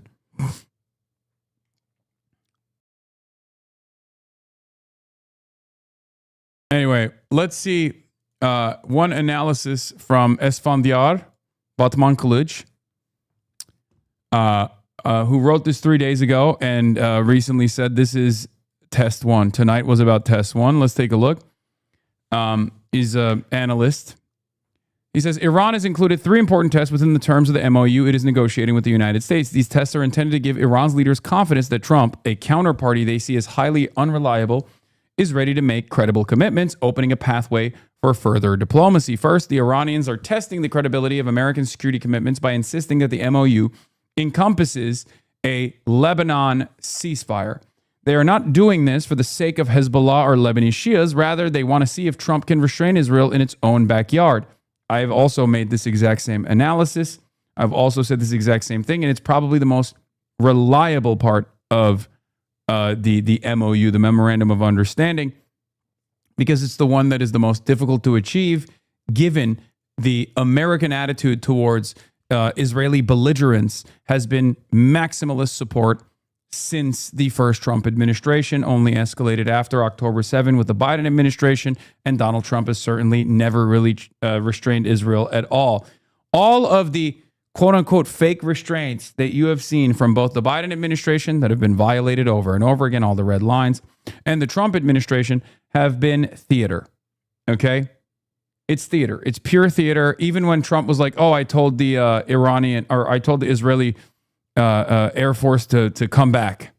If you recall, this was not in Epstein's fury, but this was in the previous engagements that they had. That was all theater. It's all bullshit. They have been letting Israel do whatever the fuck it wants, as evidenced by the fact that Israel now occupies a larger share of Lebanese territory than they did, or close to the 1982 invasion, right? All of that happened with America allowing Israel, with America's allowance, right? So it's important to recognize that. Iran wants to see if America will restrain Israel. Iran wants America to commit to restraining Israel. It's an important muscle that they want to flex. This will show how much leverage Iran truly has over Israel. And obviously, America has not done so in good faith because the fact that Iran has abided by the standards of a ceasefire far better than Israel has shows that America sees Iran coming to terms with the ceasefire as weakness, right? If Trump is able to do that, though, he might be able to defend his own deal with Iran from Israeli sabotage. Second, Iran is insisting on a nominal fee for vessels passing the Strait of Hormuz. This is not because they want more revenue, which would be negligible. They are insisting on this arrangement because they want to test whether Trump will endorse a deal that includes clear instantiation of Iranian sovereignty and authority, especially one that did not exist before the war. Iran believes in the logic of a win-win agreement. Trump does not. Forcing him to accept a fee forces him to give Iran a win and defend it as such from the Iran hawks in his circle. This is politically meaningful. Agreed. Finally, Iran is insisting on a release of frozen assets. This sums in question are a tiny fraction of the economic cost of the war, and the release of assets is not as valuable as the sanctions relief that Iran will also be targeting. But by insisting on the release of funds at an early stage of the negotiations, Iran can test whether the broader economic commitments, such as sanctions relief, will be credible if Trump's sanctions bureaucracy allows Iran to move and spend its own money. Okay? Dude, Israel turning on Trump terrifies me. It shouldn't. It should excite you. The fuck do you mean? Sometimes you got to exhaust the contradictions to a final end, okay? Straight up. This is not, I mean, it's scary, certainly, as far as the human cost, but we could potentially find out who's the big boss in the room. I still believe it's America. Perhaps I'm foolish, but of course I still maintain the position that America is the big boss in the room. It's totally ridiculous. Over under on Samson option? No, I don't. No, guys, I don't think Israel is going to nuke the world because they didn't get their fucking wishes across. Maybe a very different Israel 20 years down the line that's like controlled by a million Itamar Ben-Gvirs, certainly. But it happening now under a more restrained, which is crazy to say, I know, but a far more restrained force that still wants to maintain some semblance of allegiance and some semblance of influence in the Western world is not going to fucking do that.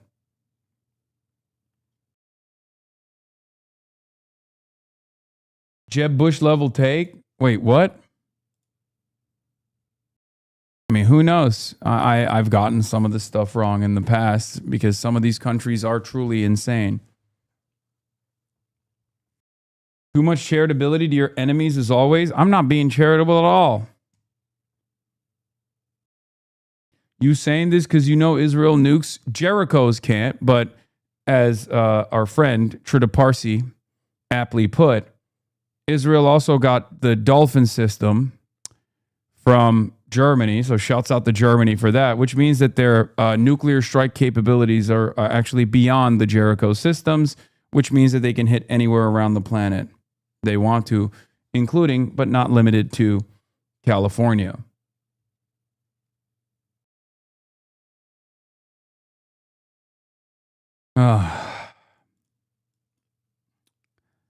Good job, Germany.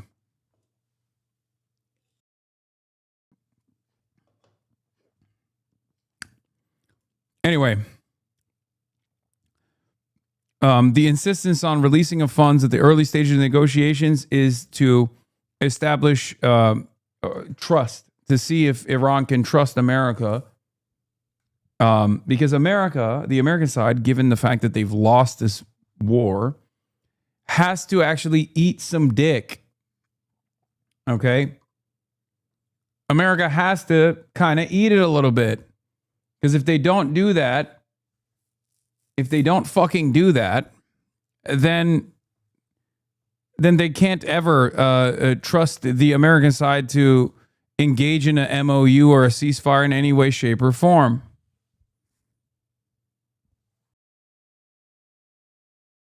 It's that simple. Iran will only consider the promise of sanctions really to be credible if Trump's sanctions bureaucracy allows Iran to move and spend its own money. For many in Washington, these demands seem unreasonable, but that is entirely the point. Iran's leadership won't tolerate a kind of narrow deal that allows U.S. policymakers to avoid putting political capital at stake. Iran wants a deal that reflects the unprecedented nature of war and ensuing crisis. To meet the moment, the diplomacy has to be transformative. Iran's leaders don't trust Trump, so they're testing him. So far, he's failing these tests. 100% agreed. The problem is any kind of deal making, any kind of deal making from the Iranian side, like any kind of investment in deal making from the Iranian side, is seen as weakness from the Trump side, which is a huge problem. So that's why they have to do stuff like this by, striking Israel to force the American hand into restraining Israel. Otherwise, they're going to have to go back to war. They don't have the standoff munitions any longer. They don't even have the defensive. Israel doesn't have the defensive capabilities. They don't have the defensive munitions. And America's defensive munitions are also depleted. And there is no appetite from the Gulf nations to continue this war and to get pummeled by Iranian missiles again. The American side has made that analysis and recognized that the Iranian offensive capabilities have not deteriorated in the way that they claimed it had. So what are you supposed to do? Going back to the apex of Operation Epic Fury would be unbelievably costly for Israel, the Gulf nations, and also the United States of America. So they don't want to disrupt the presence of a ceasefire from their own perspective. But Trump, on the one hand, has to recognize this, but also on the other hand, is an idiot who believes that any kind of investment in a ceasefire from the Iranian side is a show of weakness. Of Donald Trump to continue the conversation, to continue the talks, and probably to sign a deal in the next few days. So Iran is bracing, in response to your question, to any strikes from Israel. And they say that when they happen, then the next phase of strikes from Iran against Israel will be more devastating. Al Jazeera's Mohammed Val in Tehran. Thank you very much. So we go to the Lebanese capital. Ali Hashem is there. Ali, you heard Mohammed saying that Iran's warning to Israel was related to Lebanon. And indeed, if you look at this, if you analyze this, all roads for what's happened this evening lead to Lebanon. Iran says that it attacked Israel because of what it is doing against Hezbollah in Lebanon. Israel, of course, has been pounding southern Lebanon and earlier today attacked the Lebanese capital, Beirut.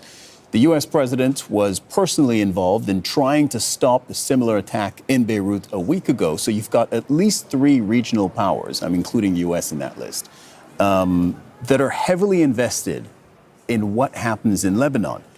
How is all of this going to be perceived where you are?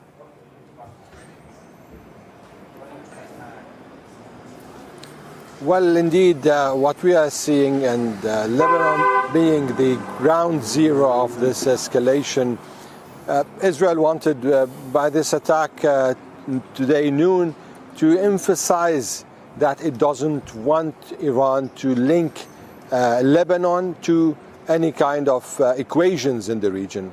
And this backfired in a way, whereas Iran now is linking it directly by retaliating, as they promised before, in defense of Beirut's southern suburb. And now they're adding another condition that Israel should not attack South Lebanon and the Beirut southern suburb plus Beirut. Now, during the past hour, there have been several Israeli airstrikes in different areas in South Lebanon, in Seksakiya, Ain Qana, and also we've heard of Hezbollah attacking Israeli troops on the ground. So for the war here, it's business as usual.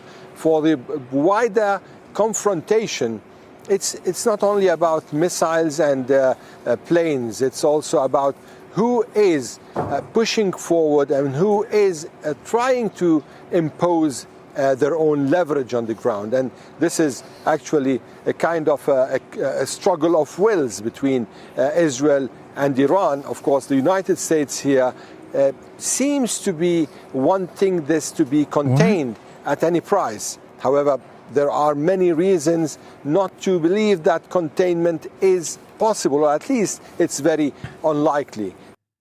What is this? You keep Hezbollah equals Iran. You keep quoting alt-right opinions from Israel to showcase a false reality where Israel is much more radical than it is. Dog, what the fuck are you talking about? False reality. Israel, here's the actual reality. The public is in support of Israel's genocide of the Palestinians. The public is in support of Israel's genocide of the Lebanese population that's currently taking place. The public is always in support.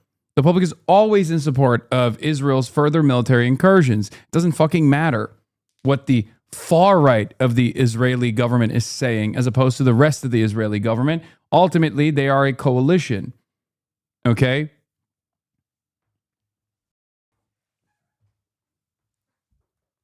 The fuck? You're making Israel look bad by what, dude? Pointing to fucking Itamar Ben-Gvir's statements? Wow. How fucked up. Yeah, Israel defends itself militarily as well. Yeah, notice how it's always Israel defending itself militarily by taking over additional territory and murdering children wholesale. Wholesale slaughter, industrial scale slaughter of children. That's the only way Israel knows how to defend itself. Yeah, get the fuck out of here, dude. Yeah, oh yeah, they did a defensive genocide in Gaza. They're doing a defensive colonial incursion into Lebanese territory right now. Yeah, the reason why you're offended by this is because maybe you don't want to admit this, but that's what your government is fucking doing if you're Israeli. There are plenty of Israelis in here too, by the way, and they don't fucking defend the Israeli government.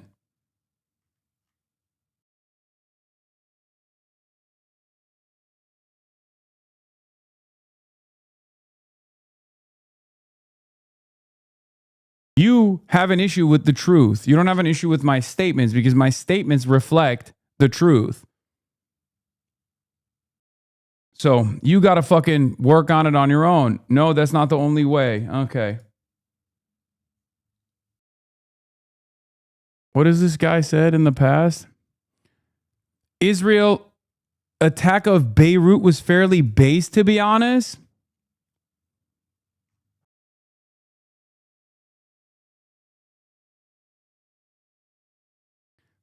least genocidal Israel supporter in the chat.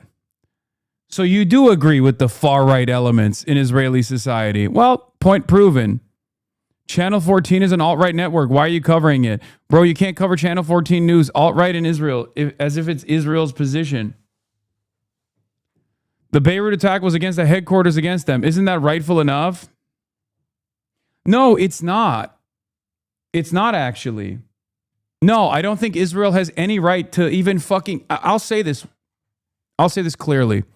Israel has no right to occupy Lebanon. Israel doesn't have a right to kill the people that are defending Lebanon, which is Hezbollah, okay? So yeah, no, Israel doesn't have a right to do any of that shit.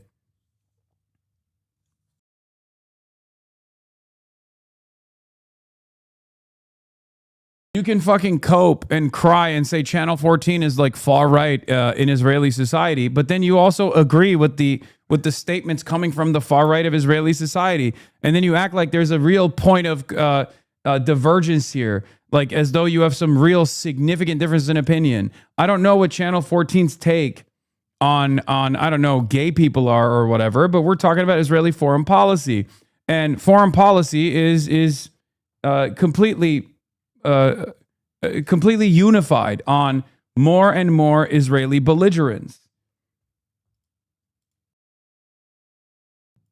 No, I don't.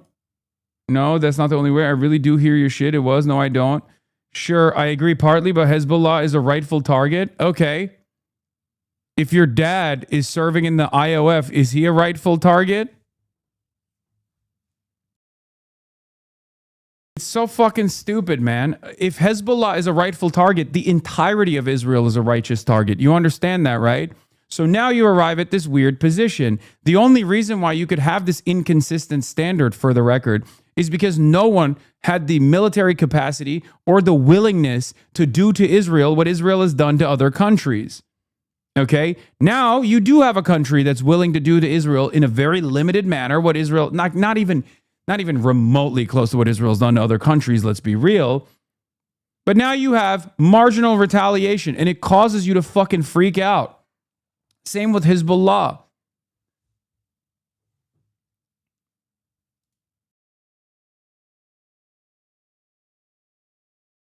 But Hezbollah, maybe that's why they defend themselves. Why does Hezbollah exist? Hezbollah exists because of the previous Israeli incursions into Lebanon. That's why it exists. Previous Israeli involvement, fomenting sectarian conflict inside of Lebanon, drawing up a Lebanese civil war, and putting their thumb on the scale on the side of the phalanges that were fucking mass slaughtering the Shia militias, invading Lebanon militarily. Of course, some kind of militant resistance is going to form to defend the Lebanese territories as a consequence of Israel's belligerence. If Hezbollah's intentions were solely defending the innocent, then we're talking about a different... No, you don't get to make that fucking assessment, okay? You don't get to... Hezbollah is a fanatic proxy that wants Israel to be demolished. It's a rightful enemy. Brother, if Israel doesn't want countries or paramilitary groups in the region to want it to be demolished, it shouldn't do things that it has been doing for the past 80 fucking years. You think it's rightful. I don't. You have to explain to me why you think it's appropriate. Okay? Hezbollah is a political party that operates within the Lebanese parliament.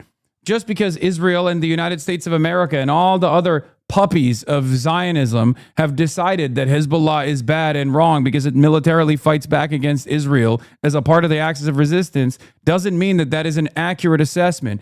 Terrorism is a vague definition, a vague standard applied to deny habeas corpus and to justify death and destruction and collateralize all the other people that happen to be a part of this sect, okay? All the other civilians that die alongside what they have decided is a terror cell. That's all terrorism is about, okay? That's all this designation is about. If we're going to have a serious conversation about whether the Lebanese population, the Shia militias, have a right to defend the Lebanese homeland, we can have a conversation about that. But I'm pretty sure you're not going to be able to defend the argument there. Same thing goes for the Palestinian resistance in its entirety, from Hamas all the way down to PFLP, DFLP, and even former Fatah militias that also worked in tandem with Hamas. Hamas is just a banner carrier, the modern iteration of the Palestinian resistance. That's all it is. Their political perspectives beyond the end of the occupation is utterly immaterial in this process. You can say, oh, they're fanatic, but it doesn't really fucking matter. Same with Hezbollah. The reason why Israel opposes Hezbollah and wants to kill as many Lebanese people as possible, including as many Hezbollah militia members as possible, is not because they're Islamist or something. They're doing, first of all, that wouldn't even be a just cause for Israel. We don't get to just murder people that we disagree with politically. They're doing that because they're a military force that is capable of restraining Israel militarily. They're a military force that is a resistance force that stops Israel from engaging Lebanon militarily, because the Lebanese standing military is nothing. Okay? And this is not like a regular military either. The Israeli occupying forces are, occupying illegally the West Bank. They've hermetically sealed. What is this? They want to take, if Hezbollah is, you think Hezbollah solely does not, it's not all that. They want Jerusalem. Hamas is not innocent, fam. They want a Muslim Al-Quds. They want Jerusalem. Buddy, buddy. What these militia groups want, whatever you're claiming their aspirations are also immaterial. Okay? They fight for Islam. Man, shut the fuck up. Israel doesn't fight for Judaism and Hamas doesn't fight for Islam, you fucking idiot. Hezbollah is a Shia militia force. Why are they defending the largely Sunni Muslim population of Palestinians and the Christian population of Palestinians? Why is Hezbollah as a Shia militia force defending Lebanese Christians, for example? Again, you have once again shown your perspective is not different than the Channel 14 guys. Remember, because the enemy of your enemy is your temporary friend. Oh, most progressive Israeli chatters. There you go. Here you go. Do you understand? This is why there is genuinely, bruv, they're genocidal as fuck. What are you talking about? Hamas is genocidal? Hezbollah is genocidal?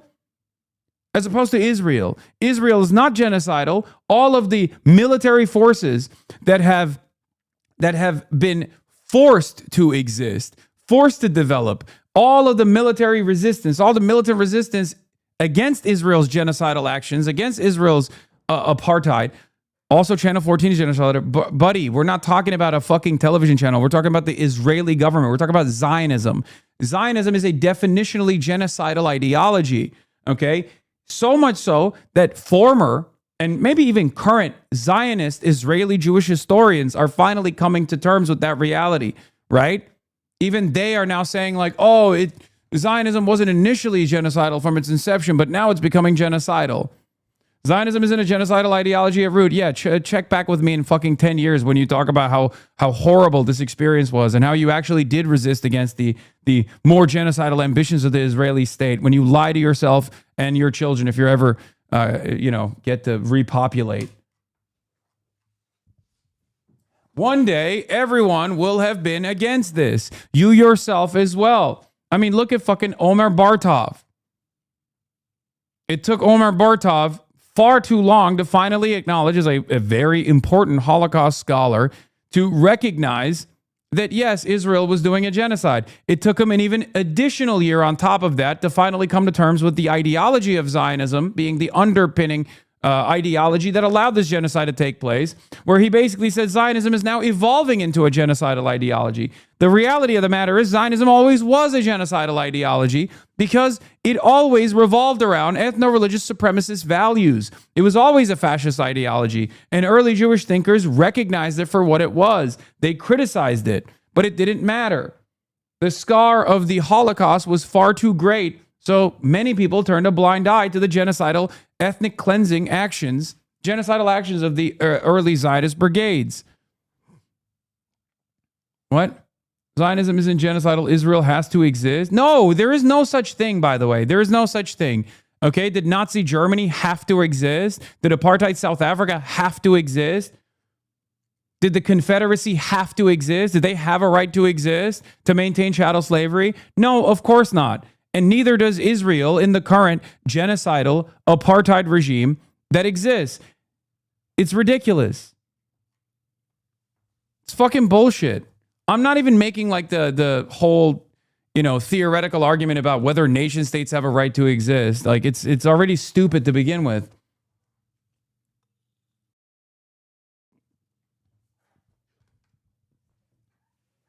Sad thing is, this guy's the average liberal left guy in Israel. Unfortunately, that's what I'm saying. You have no difference in opinion than the fucking Channel 14 people that you oppose when it comes to Israeli foreign policy. That's what we are identifying here, and it hurts your feelings to be painted with such a broad brush. So what you have to do in this circumstance is to reconsider your positions about Israeli violence, about Israel, the Israeli government's actions in Lebanon, in Gaza, against Iran, its demands, its endless demands to destroy every other fucking sovereign nation in the region that could potentially prove as a safeguard against the greater Israel project. That's what you have to realize. That's what you have to recognize, okay? It's your problem. It's not our problem. The rest of the world has already recognized this reality. But the unfortunate problem is that there are still people who say dumb fucking bullshit like this. Ben-Gvir doesn't represent Israel. The Israeli... Or no, never mind. Sorry, this guy's making a joke about, author of Reading Lolita in Tehran, Netanyahu's government doesn't represent Israelis. Yeah. Ben-Gvir doesn't represent Israel. The Israeli government doesn't represent Israel. Polls don't represent Israel. Israelis on social media don't represent Israel. The only thing that represents Israel, C-list celebs who took a trip to Tel Aviv and now understand the Middle East. And even then, when they say unbelievably unhinged and genocidal things, okay, then they don't represent Israel. Israel is what we decide at any given moment. It's changeable. Sometimes it's small bean. Sometimes it's the most safe place for Jews. Sometimes it's the least safe place for Jews. And therefore, it has to be fucking genocidal. Okay? Does anybody know what Israel is supposed to fucking represent?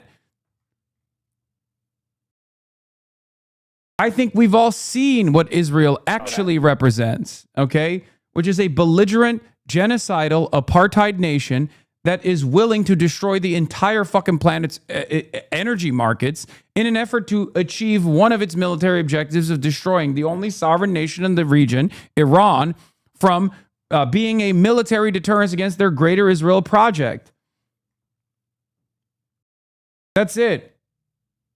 You can sit around and say, oh, that's anti-Semitic. It's just the fucking reality. And if you choose to not reckon with this reality and to change your mentality, then you're participating in the fucking belligerence. Yeah.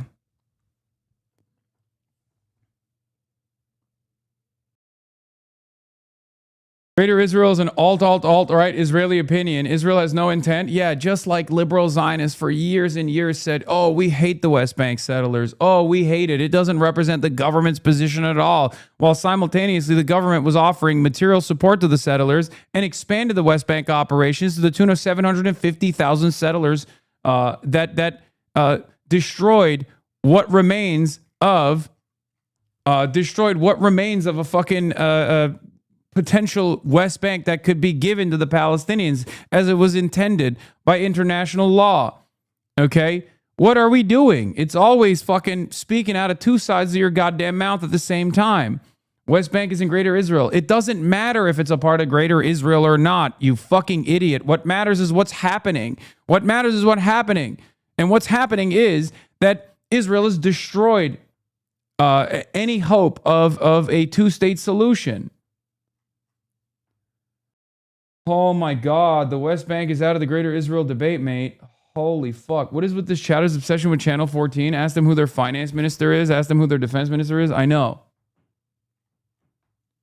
Go debate your countrymen, okay? Go debate your fucking countrymen. You're just trying to be like, oh, you're silly. You're stupid for saying the West Bank is part of the Greater Israel Project. It's obviously not, dude. Well, we've seen the fucking patch notes, okay? It clearly doesn't fucking matter. What matters is what's happening on the ground. Pogroms against the Palestinian population and complete defense of the settlers that are engaging in these violent actions. And sometimes the IDF itself also engaging in the pogroms. Who gives a fuck whether you think it's not a part of it or not? I'm not saying you're stupid. I'm actually appreciating the time for the debate. Yeah, I'm not stupid. If anything, if there's one delusional party in this conversation, it's you, my friend. Delusional enough to think that like the most far-right elements in Israeli society do not actually operate as the tip of the spear to give you plausible deniability, not even against the rest of the world, because that shit doesn't work anymore for the rest of the world, but for you to wash your hands of the immorality of the actions of the far-right elements. Oh, it's them doing it. Oh, it's the state turning a blind eye to it. It's all fucking bullshit at the end of the day, because Israel is consistently engaging in frontierism, where they create the next frontier as a justification for Israeli security, for Jewish security, as a matter of fact. That's what they say. Oh, Jews have to be safe, and that's why we have to take over more and more land from other people. We have to destroy their lives. We have to burn their crops. We have to engage in ecological terrorism. We have to kill them. We have to purge them from this land because we, the chosen ones, have to take this land. It's a religious extremist, psychopathic, fascist cult that is unbelievably racist, and that's precisely the reason why there's not a lot of fucking resistance against it. Like I've brought this up in the past. You're correlating two different things. One is from Israel, one is from the alt-right fam. brother, it's like saying America is not an alt-right country currently. What the fuck are you talking about? You think America is not run by the MAGA cult currently? Because it is. Wake the fuck up. It's so stupid, dude. Oh, dude, Adolf Hitler is alone. Nazism is a scourge. Well, guess what? In spite of, in spite of the horrifying things that the Nazis did, guess what regular German society did?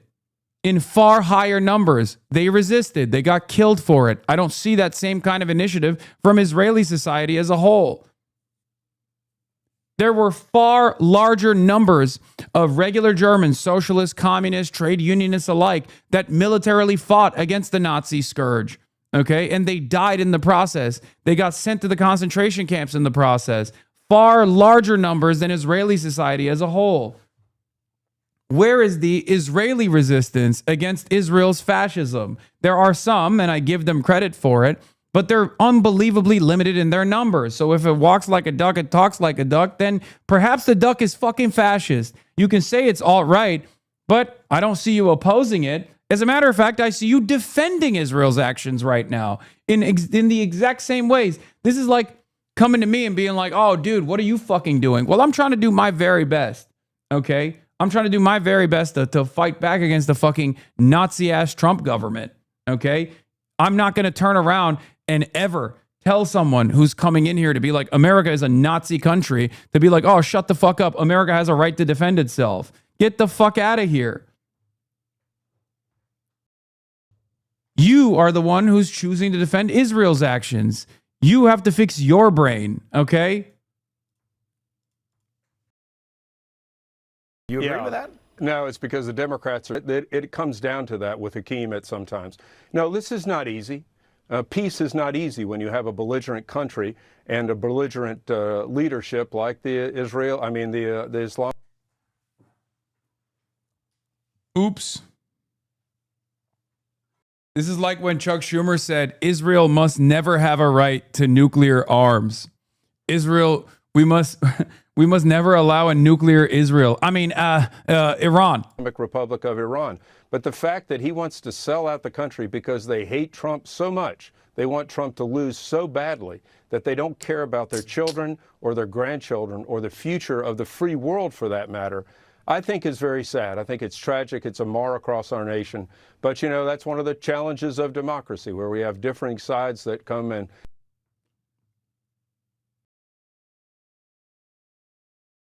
Yeah. Iranian official tells Jeremy that Trump is to blame for Israel's strikes on Beirut and that he appears simply incapable of reaching an agreement. Iranian official tells Jeremy Scahill, at this point, reaching an agreement with Trump is not really feasible. The primary person responsible for the current situation is Donald Trump himself. The Iranian official told me, referring to Israel's massive escalation in its attacks against Lebanon and Iran's retaliatory strikes against Israel.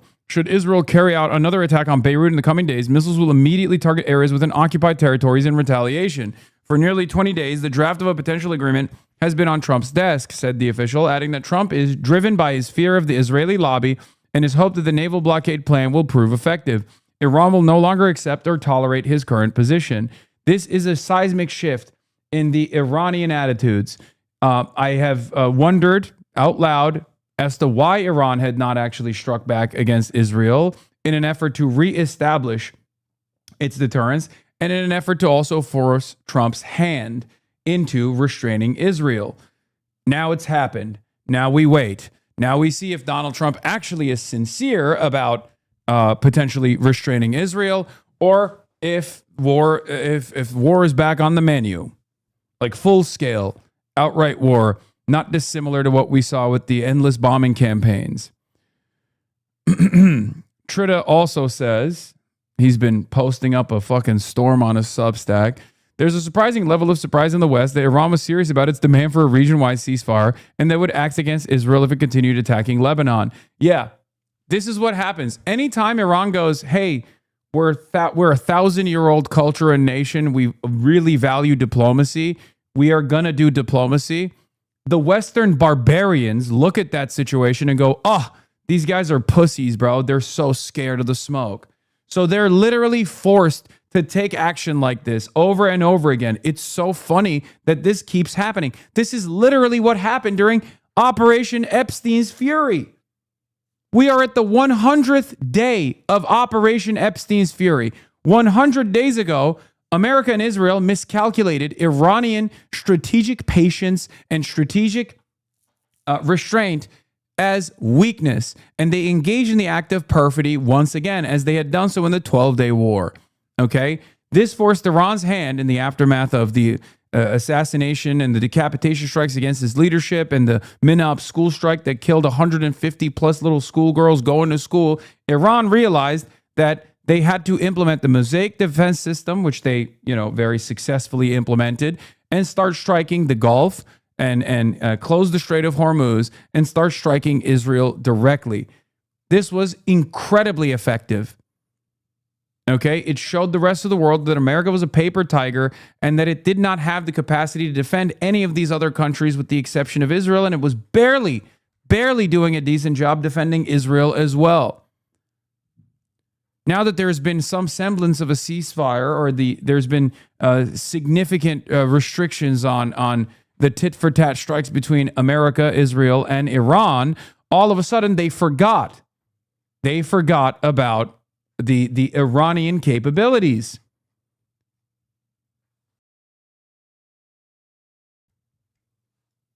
Yeah, most interesting part of the poll, Israelis don't care about regime change. They just want to wreck Iran. Nearly a quarter, 22%, believe in full regime collapse in Iran is achievable. A solid 77% said the campaign's purpose is clear to them.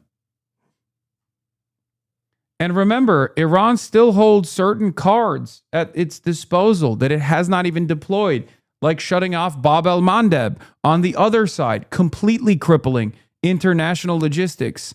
Okay? They haven't done so yet. They have not deployed the Ansar Allah movement in the Red Sea. It's actually insane. It's actually insane that they have yet to do that. And America and Israel are still behaving like they have significant capabilities to destroy the Iranian military that they simply haven't deployed. They deployed everything and it failed. Okay?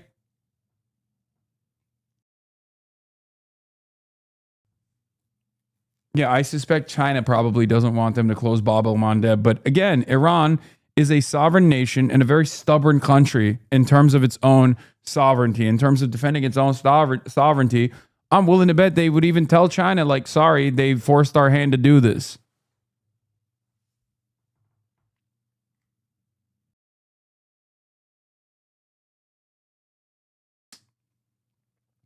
Not to mention, U.S. bases were not prepared for this and only had the defense against VBIED, and DOD knew this, and they went ahead with the attacks anyway. Yes, not only did they go ahead with the attacks, they also pulled out their fucking troops. And there was a tremendous amount of loss of radar systems and numerous other expensive equipment. There were people that died in the process too, like active duty service members that died in the process. They couldn't actually fucking escape in time.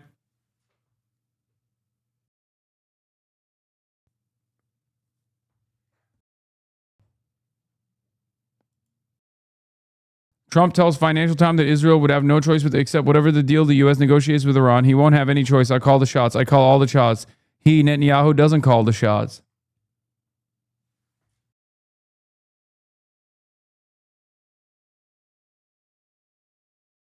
Trump still has more to play nukes, or do you think he wouldn't use them? I feel like the entire purpose of nukes is to never use them. Once you use them, the world changes permanently. Okay?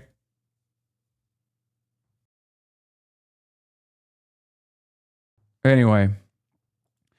Why Tehran was dead serious about forcing Israel to stop its attacks on Lebanon and how it might respond. Part of the reason Iran's insistence on defending Lebanon has surprised Western observers may lie in their erroneous belief that Hezbollah is nothing but an Iranian proxy. Indeed, Hezbollah is consistently described in Western discourse as an Iranian proxy, and it appears that this statement was genuinely believed by Western observers. So if the belief is that Hezbollah is no more than a proxy, It also becomes more difficult to take Iranian threats that it will defend Lebanon seriously. A proxy, after all, is a piece of the chessboard whose faith almost invariably is to be sacrificed or consumed. Iran would surely risk regional war to defend its queen on the chessboard, but would it do the same for a pawn? Western observers ask themselves. Hold on, I gotta fucking fix my glasses. I can't read without them.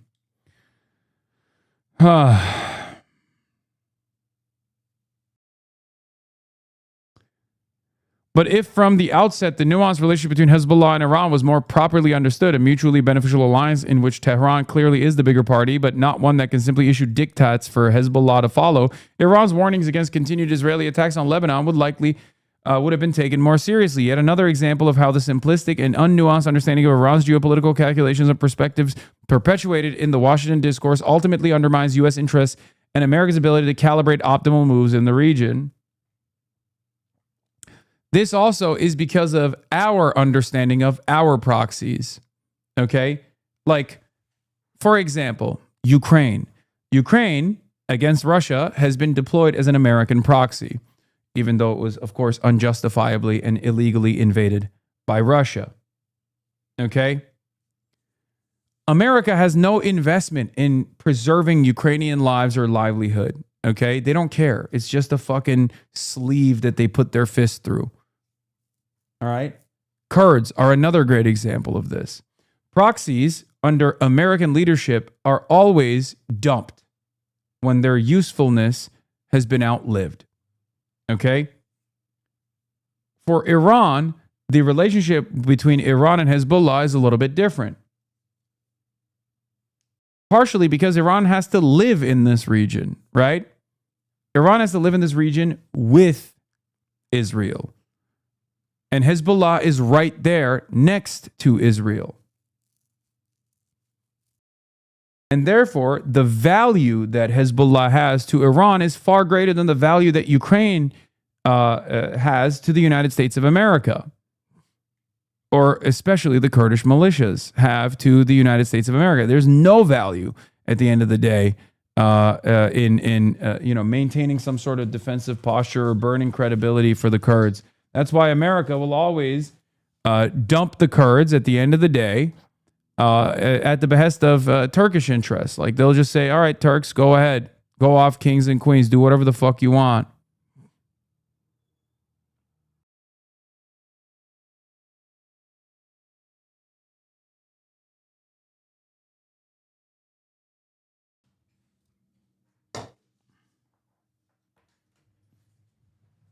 Thank you.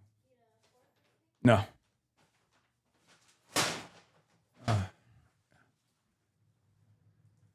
Nuclear family month canceled.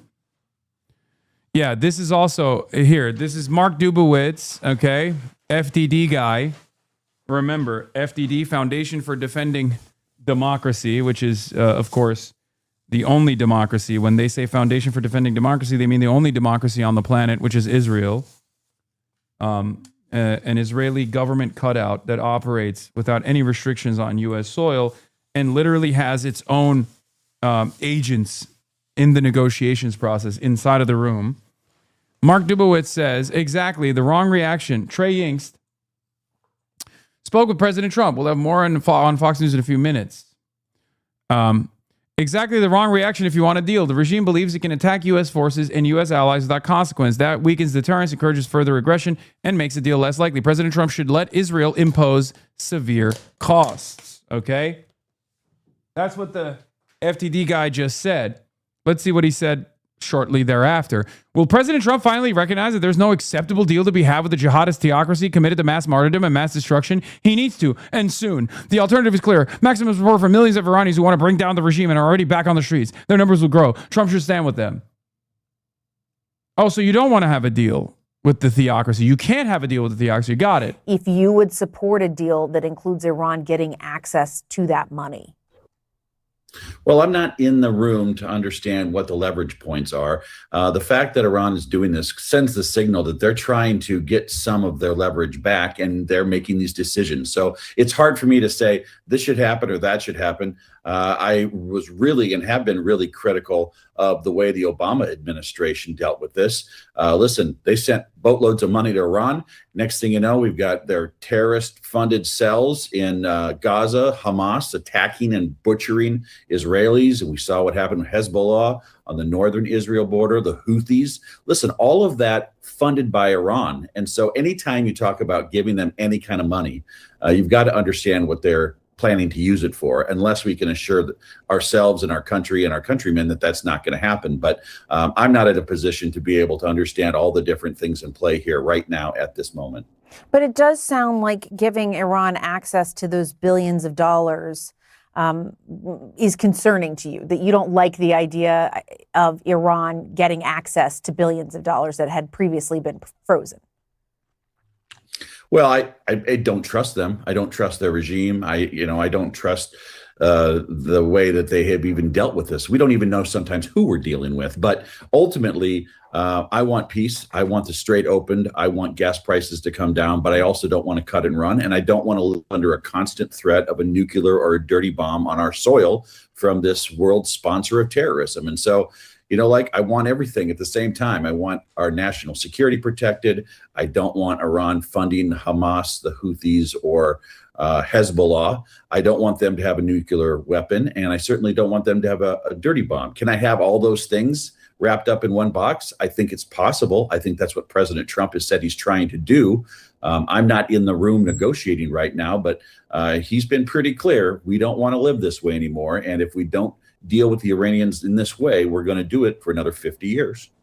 The president did an interview with NBC News, and during that interview, a couple of things I want to ask you about. But first of them, he pushed back on the assertion that he's broken a campaign there promise was of that. keeping the U.S. out He of just any said he military hated it, conflicts. though. He said, It was "I called didn't the guarantee, JCPOA. no war." Kristen Welker pushing back and saying that he had said that as he campaigned. You continue to hold town halls, and you're one of the few congresspeople still doing this, as you're talking to your constituents. Do you think voters you're talking to agree with the president on that? Listen, I think there are some that understand. What I will say, and that's a very good question. What I've noticed is that older voters, people that have been dealing with a terrorist regime in Iran since 1979, they're kind of done with them. They want this out of here. They want Iran not capable of generating a nuclear bomb. Younger voters, what Nebraskan has been dealing with Tehran? New to them. I'm under the opinion that TikTok is spreading anti-Semitic hate every single day. Oh my God. I've seen it with young people. I go into classrooms and I talk to seniors that are graduated. And I'm not saying all of them, but there is this anti-Israel messaging that is pervasive among younger people. And I think it's dangerous. And so I really kind of draw a distinction between more older voters and younger voters. I'm not saying they're all the same. Certainly, I recognize also that prices are high, and that's in part tied to the Strait being closed. So that creates frustration. And I'm the first to say gas prices are too high. We have to bring them down. But we also can't cut and run and continue to fund terrorism by giving Iran a bunch of money so they can continue to prop up the Houthis, the Hezbollah, and Hamas. One other thing about that interview I wanted to ask you is that the president abruptly ended it when they started talking about the election, and he... Yeah, David Ellison famously bought TikTok. And as the largest donor to the Friends of the IDF charity, he actually continued the TikTok anti-Semitism and anti-Israel sentiment. Process. Is that appropriate for the president of the United States? Well, first of all, I didn't see the interview, and I'm being honest there. I was at the Nebraska Cattlemen's Ball very late last night, and before that, I was at the State Republican Convention, where we are united more than we've ever been in Nebraska. And, between church and then other commitments, I haven't seen it. But I will say, the president has an unconventional style. He's always had an unconventional style with the media. I'm not going to weigh on one side or the other on something that I haven't seen. He unconventionally escaped questions from Meet the Press. I felt Joe Biden is and was the duly elected president of the United States. And Joe Biden. In 2024, the duly elected president is Donald J. Trump. I'm focused on moving forward. I'm focused on affordability, housing affordability, working a bipartisan housing bill through the Congress. And most all of my colleagues, I think on both sides of the aisle, are looking forward to a housing bill passing. And so that's been my focus. I do have a clip. I will play it for you. Here's a small clip. Ooh. Nice. Your elections in this country, we're like a third world country. Your elections are crooked, and you're crooked, and the press is crooked, and so is ABC and CBS and CNN. But Mr. President, you're one-sided crooked networks. All right, let's call it quits because I've had enough. Thank you, darling. Have a good day. You see there again. That's a short bit of it, but your elections are crooked, is what he said. Dog. He said CBS is crooked. Like, what more can CBS do? We've had very fair elections, and we've duly elected both President Donald Trump and, to your point, President Joe Biden, and then Donald Trump again. Does that not concern you that he continues to spread those false statements? I'll tell you, just yesterday at the State Republican Convention, we had a speaker, the co-chair of the RNC, and she brought forward a lot of credible numbers about the number of poll watchers that indicated different problems throughout the country that were in part mostly remedied on Election Day back in 2025, or 2024. So to say that we don't have these issues, even in Nebraska, I think we had 3 or 4 people prosecuted for varying forms of election fraud on a pretty small level. I know this, the elections in Nebraska, they're safe, they're sound, I trust them. We have great systems in place to ensure that. I do worry about cities like Detroit, Chicago, places where they've historically where had there's black people, all sorts of different kinds of ballot harvesting. And quite frankly, look at California right now. California is still counting ballots. That isn't the way. When I grew up, they have a very specific system of mail-in ballots that they're allowed to process, but it's not fraud. It's a different way of doing it.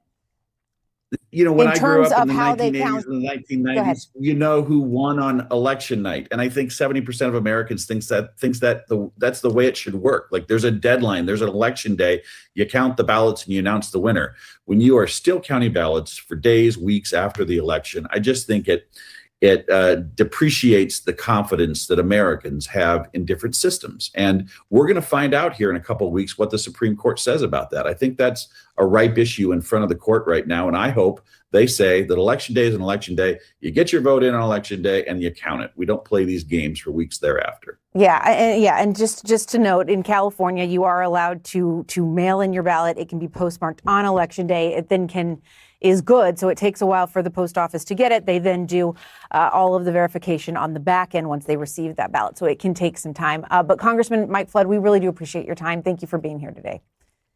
Thank you very much. Have a good weekend. What's left of it? You too. Thank you. Thank you. We are learning new information about Iran's missile attack on Israel. We're going to take you live to Jerusalem. That's next.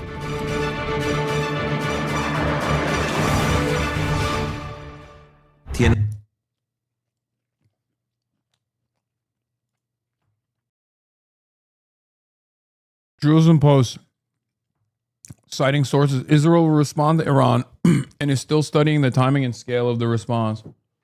Yeah, keep studying. Spotted an Israeli telegram. Oh my God, Biden would have been better. Oh my God. I'm going to be honest. I don't think I've ever heard anyone from Israel say that. Oh my God. By the way, incredible babies, okay? Like, genuinely, incredible babies. Israel, the biggest baby society of all time. Better talking head on CNN. Damn, okay, Trudeau. To follow breaking news just into CNN, the Israeli military has said it intercepted incoming ballistic missiles from Iran for what appears to be the first time since early April. With us now is CNN military analyst, retired Air Force Colonel Cedric Leighton.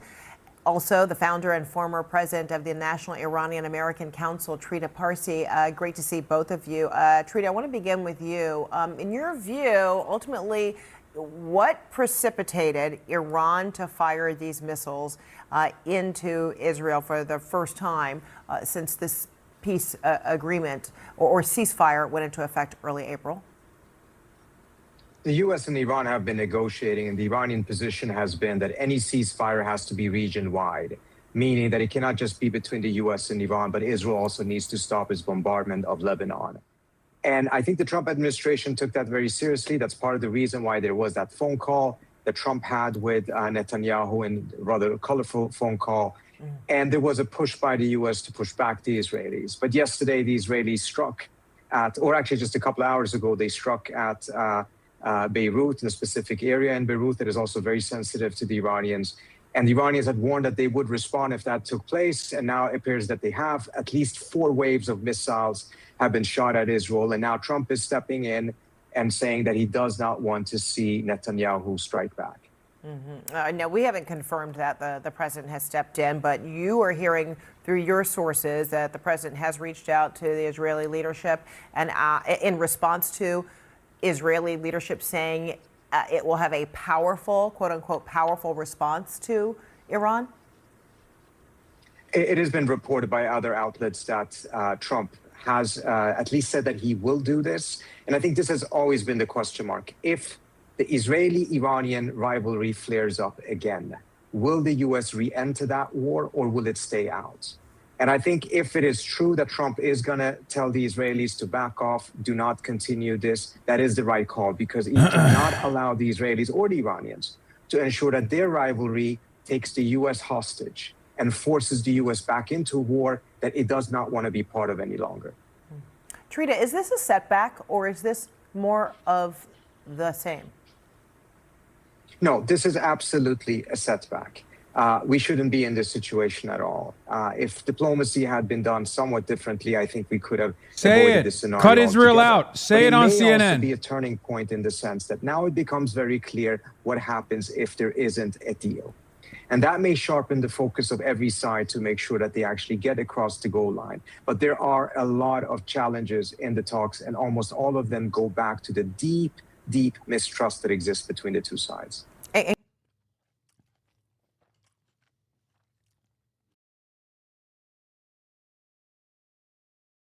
Since when did we just start accepting what a habitual liar says is fact? What?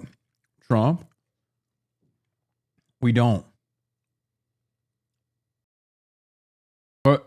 What Trita's saying has since been confirmed.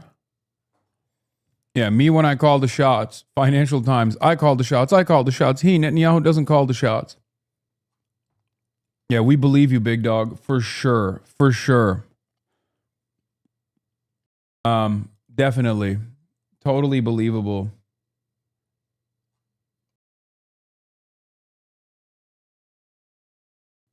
Anyway, I gotta watch this fucking... By the way, at the behest of Israel, the ceasefire is violated again. Israel's being shot at. Every other news outlet is talking about how Donald Trump has to do a forceful response here. Donald Trump has to reign in Israel, potentially. What is Fox News talking about? Exposing the truth. Ron Johnson, Wisconsin senator, slams Biden health officials over COVID safety. Anyway, let's watch the full Trump interview with Meet the Press, where he basically fucking walked away because he's a bitch. Morning. Today marks 100 days since the United States launched the first strikes against Iran. Midterm pressures are growing, with no clear end to the war in sight. On Friday, President Trump took his case to rural Can't believe you're getting mogged. Yeah, I am. Wisconsin. At the invitation of the White House, we joined him at Custer Farms and had a wide-ranging interview that was unfortunately interrupted multiple times by the stormy weather overhead. President Trump, welcome back to Meet the Press. Thank you. Thank you so much for being here. We are going to talk about your visit while you're here in Wisconsin, but I'd like to start off by talking about the major issue that you are focused on every day, which is Iran. Sunday will mark 100 days since the first strikes. Your Secretary of State, Marco Rubio, said that the war had concluded. And yet just this week, Iran attacked U.S. allies in the region, calling it retaliation for a set of U.S. airstrikes. Is the United States at war with Iran? Well, they've been largely decapitated, and I call it a military exercise because people would rather have it called that. It's not a big war for us. It's not. He looks like absolute dog shit.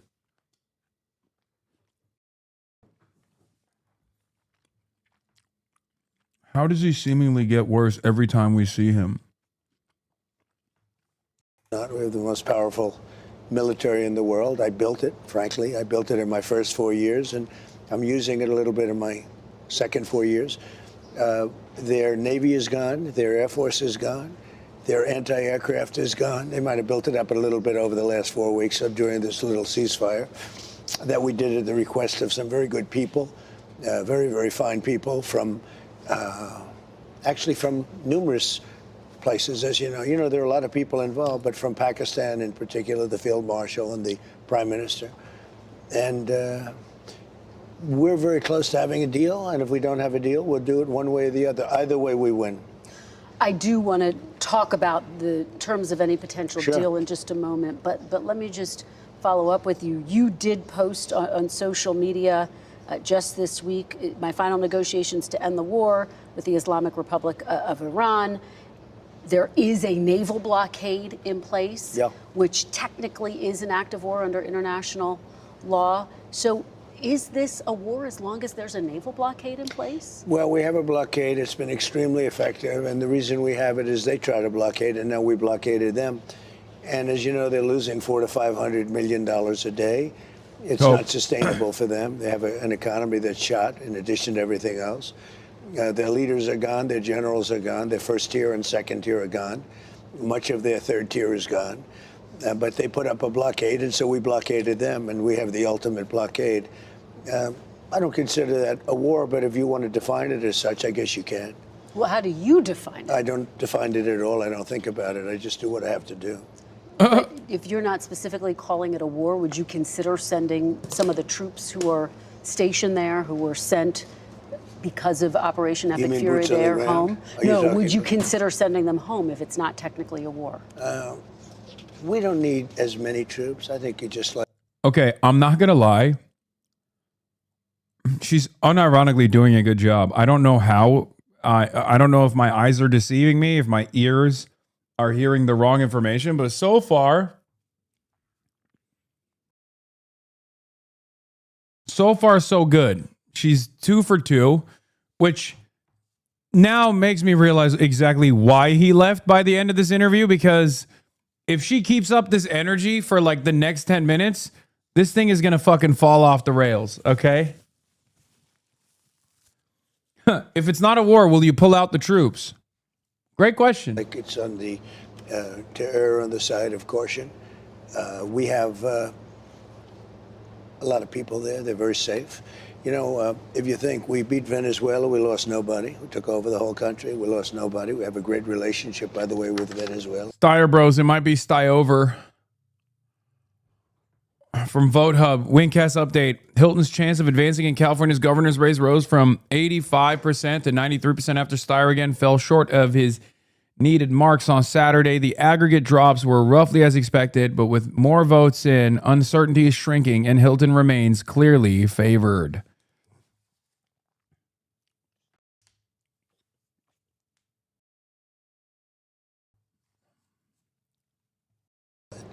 Venezuela is doing very well, but we lost nobody. We've lost 13 people here, and that's a lot. 13 people too many. But if you look at Vietnam, where hundreds of thousands of people were killed, if you look at any one of the last 7 or 8 wars where many, many people were killed, we lost 13. And again, 13 is too many. I don't want to lose any. But 13 is less than anybody's ever even envisioned. I think we're doing a great job. But so are you saying you would consider sending some of the troops home, sir? Some of the 50,000? He's like, 13's nothing, bro. I kill 13 troops and forget about it. That's kind of crazy, because wasn't that the rallying cry for Joe Biden? How he allowed 13 troops to fucking die when they were exiting Kabul? Kabul Gate? Literally, that was the whole thing. Remember when conservatives would put like, they would pour like beers, empty beers, 13 of them? They would say 13 of our best. And Benghazi too, but Benghazi is, nobody gives a shit about Benghazi anymore. But yeah, Hillary with Benghazi, Joe Biden with the 13 of our best troops dying in Kabul. Meanwhile, Donald Trump literally is like, yeah, 13 of them died. Who cares? Who gives a fuck? L for them. If they knew how to duck and dodge, they would have been able to survive the Iranian drones.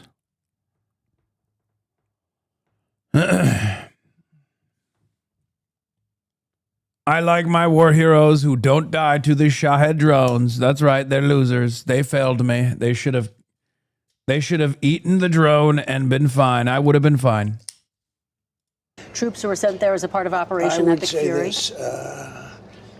It cost us very little to keep them there. I don't consider them in danger. We have the best defense anyone's ever seen. We have the best offense anyone's ever seen. So I don't consider it danger.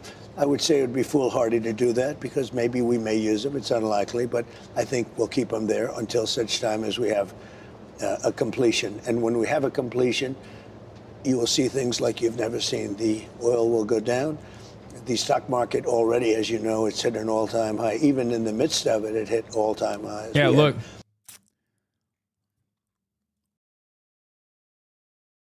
Funny because this is what he said about the 13 service members killed during the withdrawal from Afghanistan in 2021.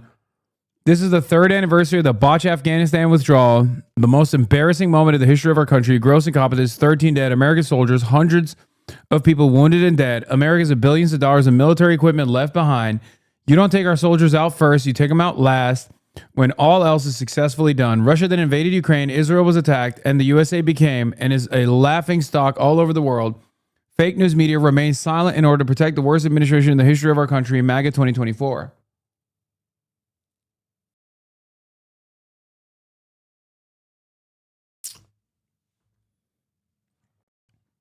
Yeah. Back then it was 13 of our best. Now it's 13 of our worst because Trump killed them. 73 all-time highs in a short period of time that I've been in office, which is a record, by the way. And, you know, we're doing very well. But the main thing is we cannot let Iran have a nuclear weapon. Can't do it. What is and we won't do it. Yeah, you just referenced the 13 Americans who were killed. And I want to know what your red line is. What would trigger you to restart military action? Would it be Iran killing more American citizens? Well, certainly that would be something that I would think about very seriously. But oh my my God. red line would be. Oh my God. He literally is not even committing to restarting the war if American soldiers or civilians get killed. Oh my God. Oh, he's so cooked. Yo, he won't even posture. He won't even posture. God damn. Like I said, and I will keep repeating this, the IRGC is the most powerful anti-Trump, the most successful anti-Trump force on the planet currently. It's not the Democratic Party. Straight up, it's the IRGC. Perhaps more powerful than even China, honestly. If I think I wasn't going to make a deal or if I wasn't going to make a deal fast enough. So we're having very good negotiations with the people that are leading the country now. It's the third group that we've been dealing with, and they are different. And you could say it's regime change, actually, because these are very different people. I find them to be more rational, very smart. Who is that? Who's leading the country? Well, I don't want to go into names, but you know who they are. I mean, they're leaders. They're respected, respected by the people that have to respect them. They are calling the shots. We know that because we see it through various tests that we've given. It's a little bit strange because you have leaders that have been there for a long time and they get wiped out. Then you have leaders that you also know, the second tier, and they get wiped out. All of a sudden, we're dealing with different people. But no, I think that we'll either have something done fairly quickly or we'll finish it out militarily. Are you talking about the son of the supreme Well, he's leader? a part of it, yes. He has not been seen in public. What is his but status? I Have do you talked believe- to him directly? I do believe they have great respect for him. I see it. I mean, they want to get his concurrence. They've said to me, they've said to others that they're looking for approval, and he is part of the approval process, absolutely. Have you spoken to him directly? You I said have you not. want to meet with him. No, I have not. I would if he'd like to, but I have not spoken to him directly. Do you know where he is? I will tell you, they do. How he is? Yeah. They do pay homage to him. I would tell you if they didn't. they seem to, based on what I see, they seem to respect him a great deal. Do you know where he is? Do you know how he is doing physically? I don't want to say whether or not I know where he is, but there's a good probability that I do. Is he inside Iran? I'd rather not say that. Okay, he is the son of the last supreme leader, who was obviously a hardliner. Is this younger Khomeini any better for the United States than his father was? Younger, I think more rational, injured. It's pretty Gay. Happy Pride Month. I have it on good authority that he's gay. Not me, though. I'm not. I just like Andrew Lloyd Webber. That's not gay. Broadway musicals are beautiful. They used to be until woke killed it. badly injured.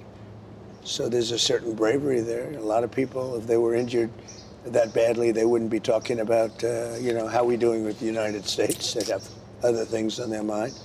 So there's a certain bravery there. But he is very seriously injured, yeah.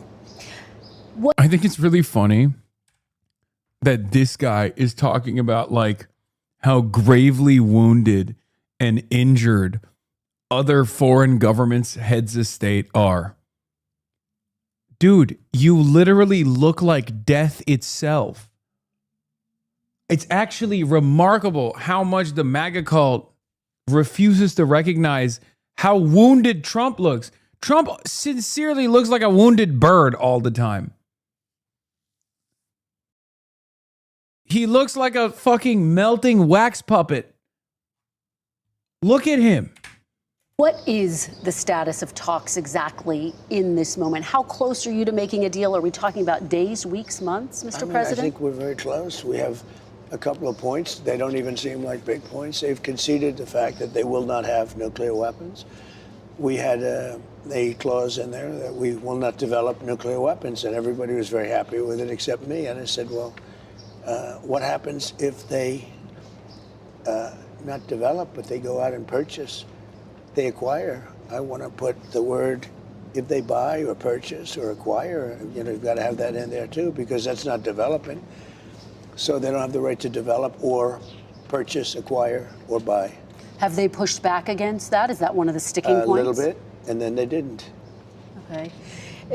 You have been saying for months, Mr. President, that Iran is begging to make a deal. True. If they are so desperate to make a deal, why haven't they made a deal with you yet? Because it's a very hard thing for them. They've had great independence.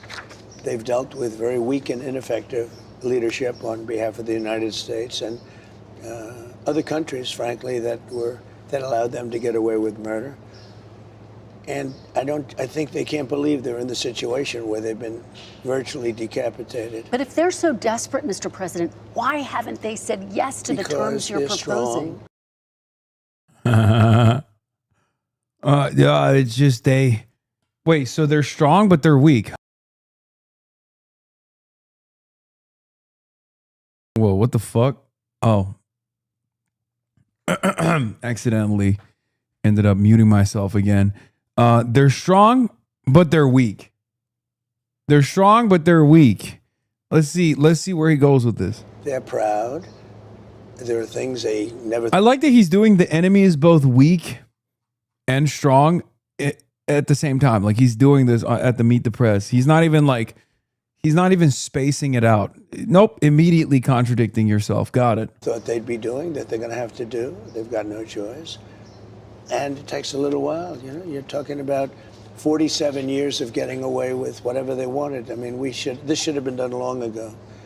This should have been done by other presidents or other countries. It doesn't have to be us, other countries. But they were very close to having a nuclear weapon twice. That was when I terminated the Iran nuclear deal, which was a path. That deal, the JCPOA, that deal was tantamount to giving them a nuclear weapon. It was a horrible deal given by Barack Obama and really penned by him. It was a horrible deal. It was, it expired long ago. I terminated it. But had I not terminated it, it expired long ago. It was a short-term deal. It was a road to a nuclear weapon. They would have had a nuclear weapon 5 years ago. But, Mr. President, I'm curious because when you were... Literally, they went... They went back to the process of enriching uranium because Donald Trump added additional sanctions onto Iran after destroying the JCPOA for no reason other than the fact that he's Israel's puppy. And after all of that, Nick Fuentes literally still did a January 6th. After all that shit, just remember that. Sometimes it's important to remember that because, like, his fans will be like, you don't understand. He's been anti-Semitic for decades. He's actually been so consistent on this. It's like, okay. And then he promoted the most pro-Israel president of all time, Donald Trump. And not only that, but also participated in a fucking failed insurrection at the behest of that pro-Israel president, Donald Trump. Just saying. Something to think about. Even now when he's like, oh, I'm hot and cold. I'm hot and cold. Kind of feels like he just hates Jews. He doesn't really mind Israel all that much, regardless of what he says. And that the hatred of Israel is secondary for him. It's just an opportunity for him to normalize Jew hatred in general. You know? Campaigning, you said you would rip up the Iran nuclear deal, but negotiate a better deal. Why didn't you negotiate a better deal at the time? Because after it was ripped up, there weren't guardrails, and they escalated their production of enriched uranium. Excuse me. It takes years to do these things. These people have been fighting for 47 years.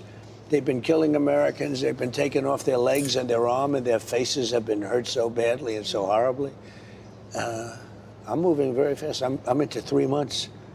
You know, Vietnam lasted 19 years. I'm into my 3rd month. And all I do is say, whoa, when are you going to win? If I were a Democrat, nobody would be talking that way. But it doesn't matter to me. I've gotten so used to it. Look, we have totally destroyed their military. They have some missiles left. They have some drones left. Do you know how many missiles? Yes, exactly. How many? I don't want to tell you. Can you give me a ballpark? But they have some left. No, but I know almost to the number, and we know where they are too, and we know where their drones are, and we know where their drone factories are. Most of the drone factories have been knocked out. Most of the launching pads have been knocked out, and most of the missile manufacturing areas have been knocked out. But they still have capacity. They have some missiles. They have some drones.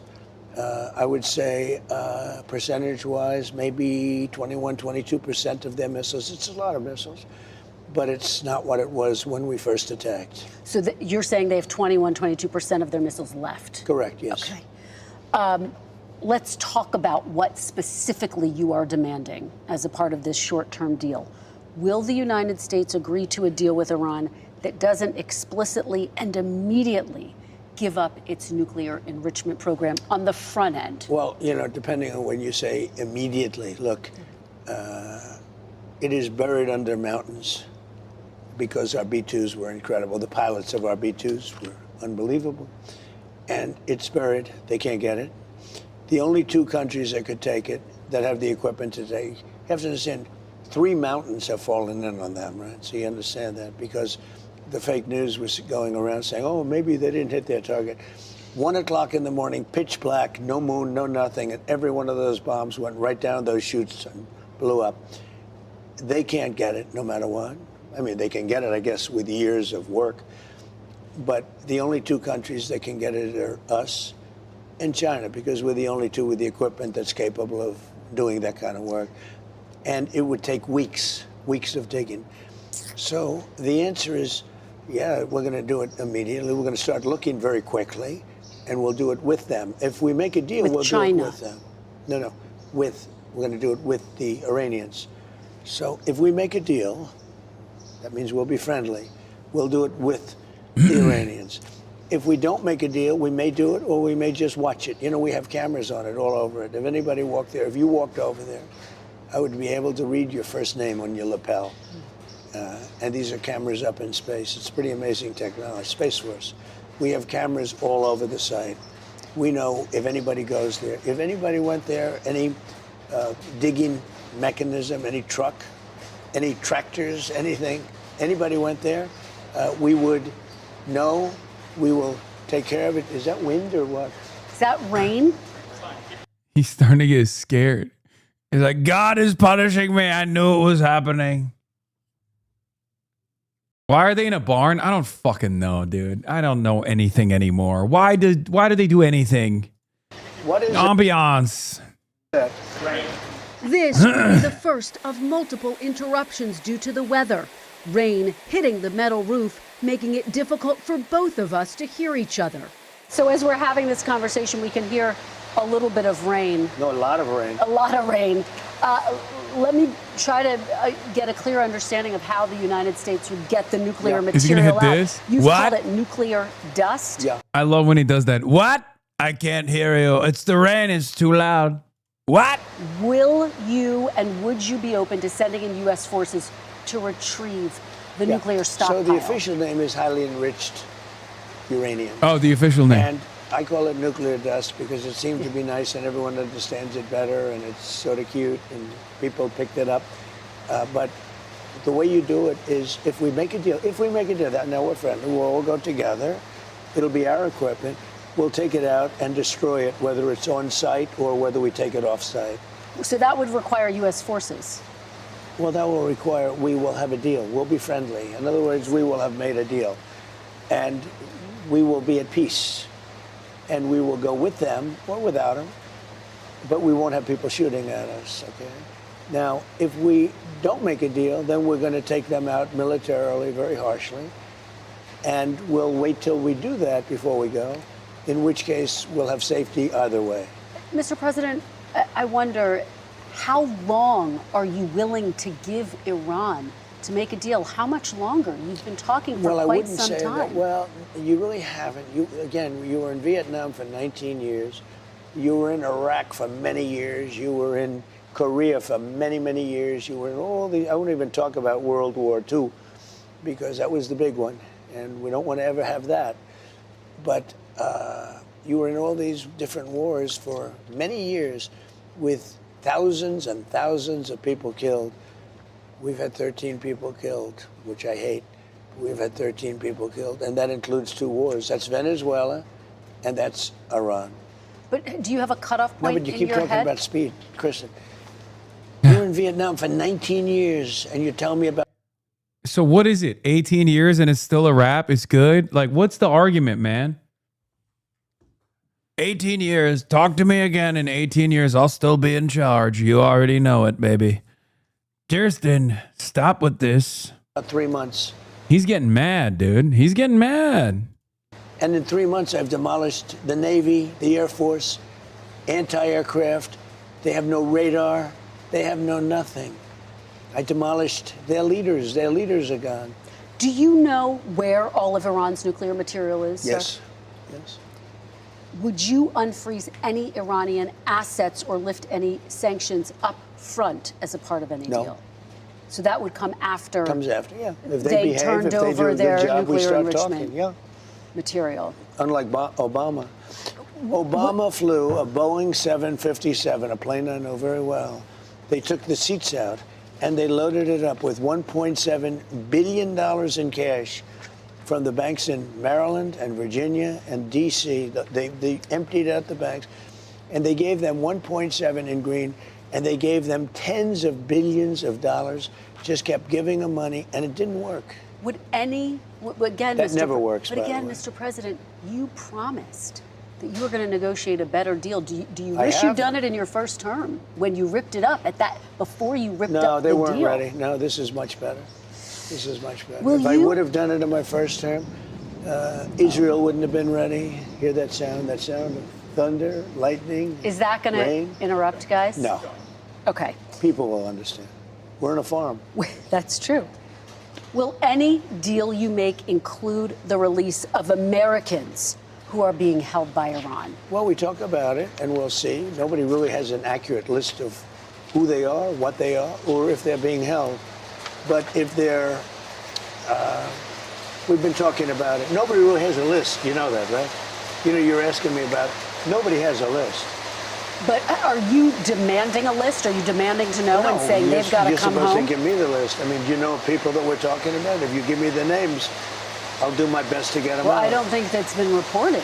Huh? I don't think it's all of the people who've been held. All I'm saying is this. known. If you have a list of names, give them to me and I will get them But is out. it something you talk to them about?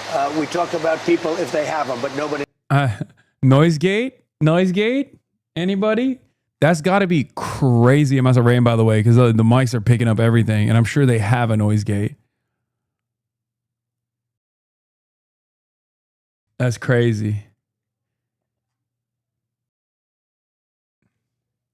Trump is an anti-POW MIA truther. I mean, it's true. It's fake. It's fake bullshit. The POW MIA movement was created for nonsensical purposes to not offer Vietnam reparations. They lied. It's a total lie. It's a total fabrication. So respect the Trump for being a POW MIA truther. Knows who they are, just like you don't know who they are. You have openly said you've been frustrated by Israel's continued bombing of Lebanon. Are you and Prime Minister Netanyahu on the same page? Yeah, we are. We get along very well. We've been great comrades. We did a very, very big number on a certain country that was nothing but trouble for 47 years. I disagree with him on a couple of things. On Lebanon? I'd like to see Lebanon have a better life. I'd like to see a more surgical attack on Hezbollah. I think it should be more surgical. And we can help them with that, or we can recommend Syria. Syria is doing a very good job of cleaning up their act. They have a very good leader. They have a leader that's really done a good job in a short period of time, and he would love to help. Are you demanding that Lebanon be a part of the short-term deal that I'm you're not at all. negotiating? I'm not demanding. Okay. I think they'd like to see it, but I'm not demanding. Okay. I wonder if we should, let me just get a gut check here. Should we pause for 5 minutes and let this pass? I just want to be able to hear everything he said. The rain did not stop, but neither did our interview. When we come back, President Trump on his consistent big picture now, Mr. President. One of your consistent campaign promises was no. This is you doing interviews in bowling alleys, by the way. Calm down, okay? The one time, I did it one time. Chill out. Completely optional, by the way. I know, they did not have to do this inside of a fucking tin roof farm. I'd be so pissed. I would be so unbelievably pissed if we set up something like this and then the fucking weather conditions just crooked rain just ruined it. There is something very cozy about the rain, though. I don't know why. I feel like cozy. I feel like I want to like bundle up under some blankies. Imagine with Trump just cuddling with Trump under some blankies, snuggle butt, just me and the goat. Kind of romantic. LA man reminisces. You ruined it? What do you mean? He's like, yes, caress me more. I feel so safe. I feel so safe in your strong arms. He's going to fart under the blanket and then touch you with his cold ass feet. Oh God. Wait, why is there liberal rain? Oh, you... how do you do that? How are you raining on Trump? How are you making it rain on Trump? What the fuck? Oh my God, it's raining on me now. New wars going all the way back to 2015. Did you break This that guy promise fucked it to up. the American people? I had to stop a country. Is Trump Big Spoon? No, Trump is Little Spoon. Steve Chung is Big Spoon. I'm in between. I'm sandwich in between. I'd never be cold again with those big hot bodies cuddling in between, sandwiched like an Oreo. Two big bodies. Steve Chung on one side with his big belly on the small of my back. And me offering full spectrum coverage to Trump. Pride Month special coverage from the big presidential bed. Bro, I just tuned in. What is this? I'm fantasizing about cuddling with Steve Chung and President Donald Trump. It's Pride Month. We're getting gay with it a little bit. Very powerful, very dangerous country from having a nuclear weapon because they'd use it. They'd blow up the world. They'd blow up the Middle East. They'd blow up Israel. They'd come here. They'd blow up Europe. They're nuts, okay? They're crazy people. I deal with them. And very high-strung people, a little crazy, and get along with them. I like them, but you don't want to let them have a nuclear weapon. And I'm doing the world a service, but I'm doing our country a service. You know, it's America first. I'm doing our country a service. Nice rain. It is raining. The more he lies, the more it rains, dude. God is like, nope. Hard. Nope. But the answer is good. Let's just keep going. Let's keep going. Let's power through it, right? Here, we paused nearly 5 minutes for the rain to pass and then picked up our conversation. So you're saying you didn't break your promise, and yet, Mr. President, in your first term, you held to that promise, and it was so fundamental to who you were as a candidate to a first-term president. What changed? Because you insisted no.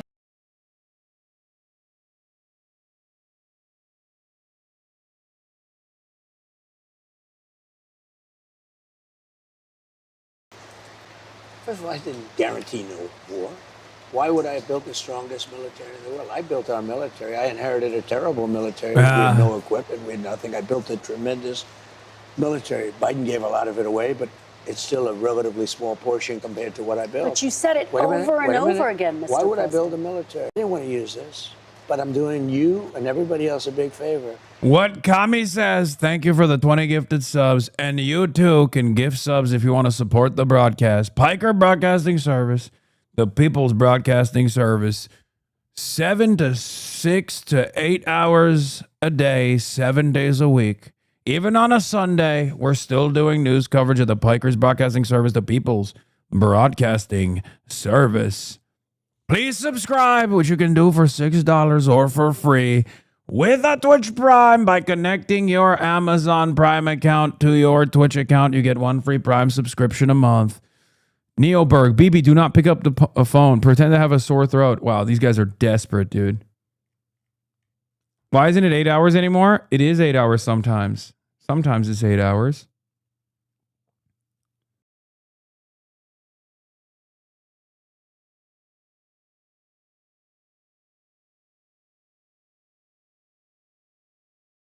We had no part in this. Senior U.S. officials confirmed to Axios that the White House did not give a green light to Sunday morning's Israeli strike in Beirut, which reportedly spurred tonight's Iranian ballistic missile attacks against Israel.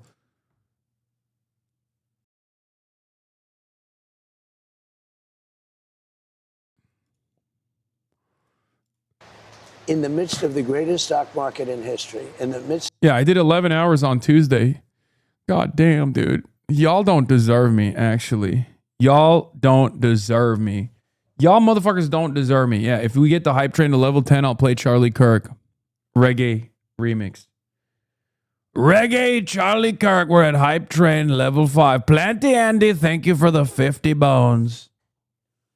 Planty Andy with the 50 big bones. That was election day. Fuck you. That's crazy.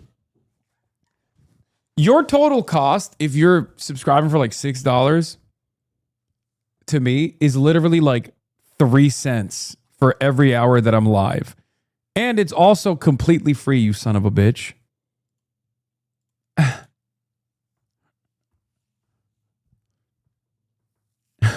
That's crazy. You don't even have to do it. I'm like fucking the Metropolitan Museum of Art. Okay? You don't even have to subscribe. It's voluntary. No Pride? No, because Iran canceled Pride. Iran canceled Pride Parade on the broadcast. Of the most successful country, because as you know, in the last term, we were a dead country, Kristen. I know you're a big liberal, we're a big progressive. No, but I'm just a journalist. We were a dead country. A year ago, a couple of years ago, we were a dead country. Now we have the hottest country anywhere in the world. And at the all-time hottest point, which is probably now. This is a different LGBT event. Stock market records today. But at the hottest point in the history of our country, I took Scott, Howard, I took Pete, I took everybody into a room. I said, I have to do this country, this world, the Middle East, Israel, everybody a favor. You have Iran. They're going to have a nuclear weapon. Hype train Barack level Hussein 6, Obama about to be signed 7, the level JCPOA. 6, 7. It was a horrible deal. Horrible deal. Listen to me. It was a horrible deal. It was a... Wait, Professor Chung mentioned me again? To focus on 3 different things at once. I can't do that. My mind will go berserk if I did that. So you're absolutely right. Let me figure this out. Let me figure out how to get a moderator in here. And also, maybe next time or maybe a couple months from now, we'll do a Zoom conversation so that each of you will have the opportunity to participate. And then I can just rest, right? Because right now I'm just talking. Again, these streamers like Hasan Piker, Sneeko, my hat's off to them because I don't know how they do this. They do this like 8 hours a day, by the way. Like we might go on for like another hour, but I'm already. It's been half an hour, and I'm already exhausted. Damn, Professor Chung, not my Professor Chung. Level 7 hype train. We get the level 10, and I'll play Charlie Kirk reggae music. Yeah. Unlike you, a true auteur like Professor Chung, aka Predicting History, respects the work that I put into this fucking broadcast. Okay? That's right. He understands how tough this is, the stamina required, the operational capacity. Many of you, on the other hand, will be like, man, why only 7 hours? Why not 11 hours every day? What was the Roach God talking about? I don't know, but I saw APAC Goy and I liked it. Never.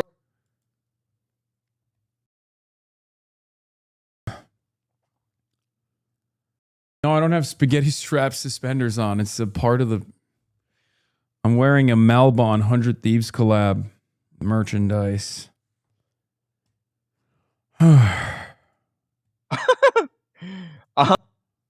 Matthew DiMarcantonio says, fun comment, your article on Peter Thiel's Republic... Anyway, let's continue. Path to them getting a nuclear weapon. They were very close to having a nuclear weapon. I terminated the deal. Wait. Then I sent the B-2 bombers in about 9-10 months ago, and they totally obliterated the site. Level 7 hype train, level 10, and you get Charlie Kirk. We could let them have a nuclear weapon, or we could go along and have some beautiful days. But they would have, it's a judgment. They would have used the nuclear weapon. And you know what? When people hear that whole scenario, when they hear me say Iran was going to have a nuclear weapon, and they're crazy, they say you're doing the right thing. I don't think it's I mean, you'll do polls because they're all fake polls anyway, especially yours. But you do polls. I just won a big election. And the reason I won an election is people have confidence in me. I have good judgment. I had to make a judgment. Do I want to go along and have a country that's doing really well, but somebody is going to try and kill us? Or do I want to put out that horrible threat? And I did. I put it out. I put it out for many, many years. Now I'm going to put it out permanently. I'm going to do it either through negotiation, where we're very close to a deal, or I'm going to blow the hell out of them. Almost a level 8 hype train. And it's going to be very easy for me to do. That's actually the easier path. So when you say I promised, I didn't promise anything. I don't like these endless wars. This is not an endless war. We've been doing this for 3 months. Much of it has been under the form, a pretty good form of ceasefire. The blockade has been amazing. Our Navy is amazing. Our military. By the way, this is literally why he's... Okay, here's what it is. Here's what it is. he understands that he, his audience has no appetite. His base has no appetite for endless wars, I guess. And he doesn't like it either. So he basically has to fucking make it seem like this isn't an unlimited quagmire he launched. So it's like, no, it's not even a real war. It's mostly ceasefire. Is the best in the world. Hey, we took over a very powerful country, Venezuela, a lot of soldiers, big, strong military. We took over Venezuela in a matter of minutes. We destroyed the capability of Iran in a matter of days. Nobody's ever seen anything like it. Now I'm going to finish it. But remember, you were in Vietnam 19 years because stupid people. You were in so many different countries. Every war you were in for years. Look at Iraq. Look what you were. You were there for years. Yeah. We're there for, listen, Kirsten, we're there for a few months.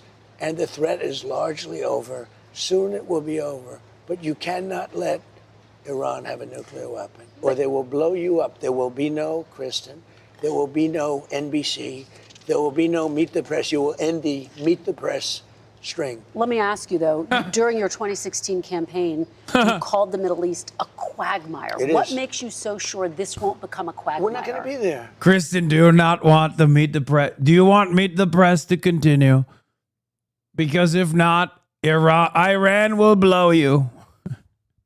They told me, they said, we don't like Kristen. We don't like Kristen. We don't like her. We need somebody else. We're going to kill her with a nuclear bomb. A nuclear bomb we're going to use on Kristen.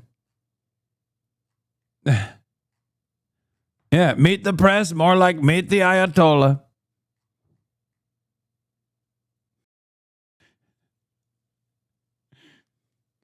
They call it NBC News. Next up, it's going to be Fars News Agency. You know that? It's going to be Tasnim. No more CNN. It's going to be Tasnim News Agency. All of that will happen and more if I don't stop Iran from developing a nuclear weapon.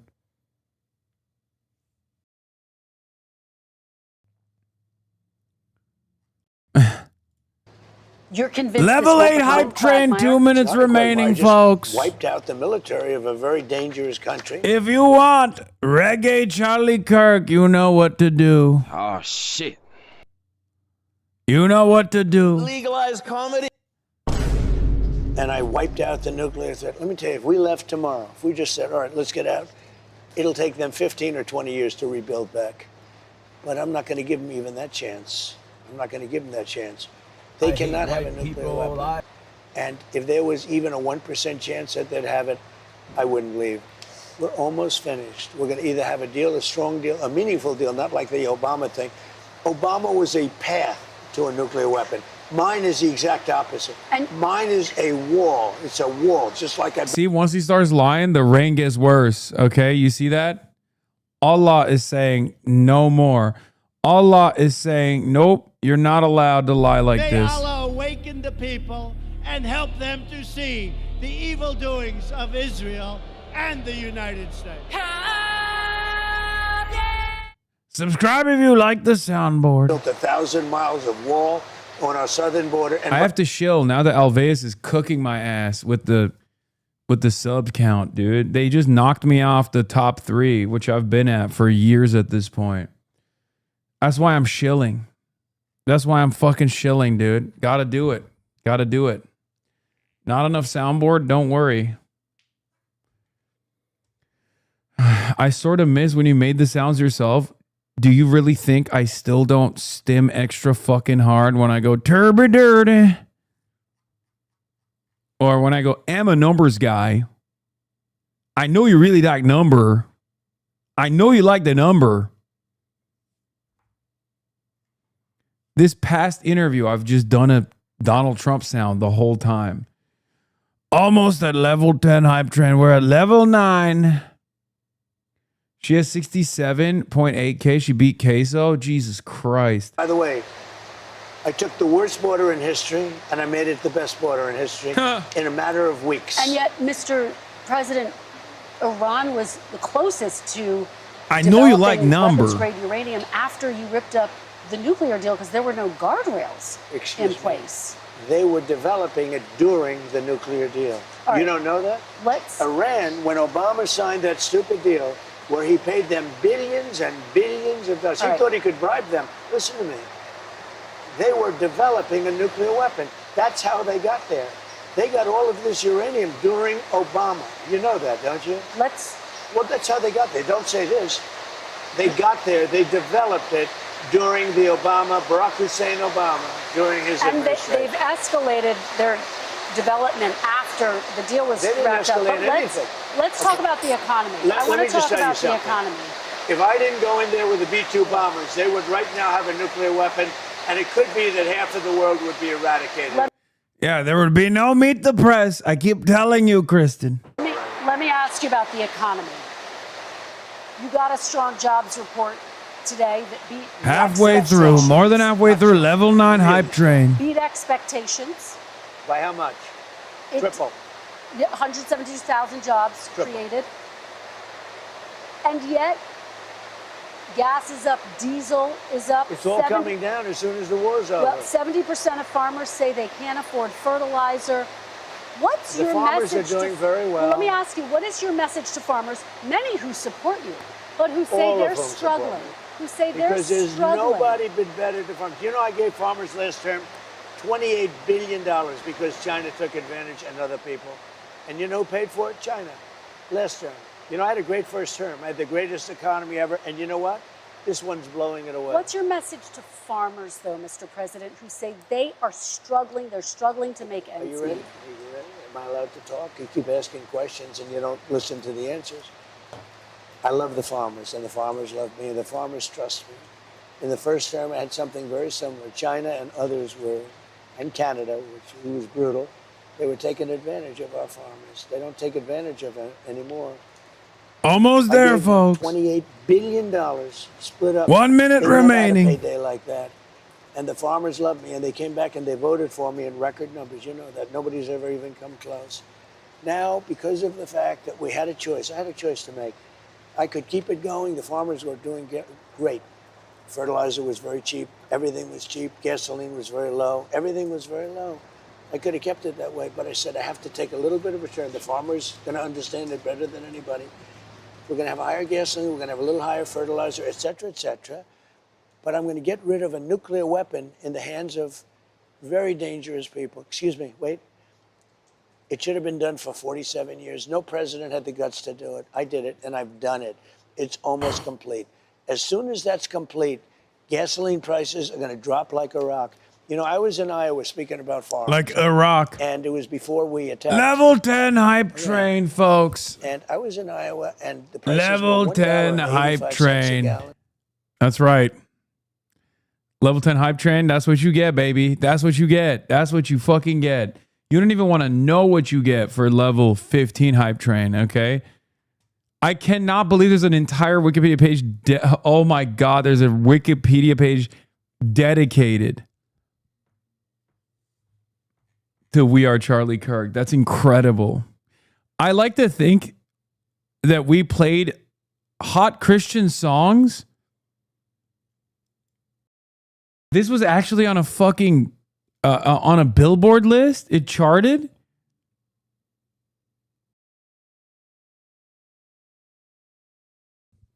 Wow.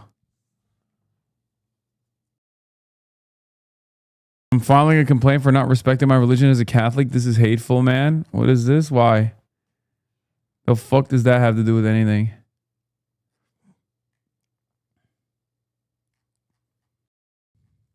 We'll make heaven known. We are Charlie Kirk. We carry the flame. We'll fight for the gospel. We'll honor his name. Oh my God, this is the problem. This is the because the Pope said AI is evil. Yeah, the Pope makes an exception for this. I'll be honest. The Pope, much like Charlie Kirk, is also from Chicago. Can we get an EDM remix at level 15? Sure, but it's 21 seconds remaining and we're not going to make it to level 15 anyway, so I can make that promise, sure. Hasanabi cover, please.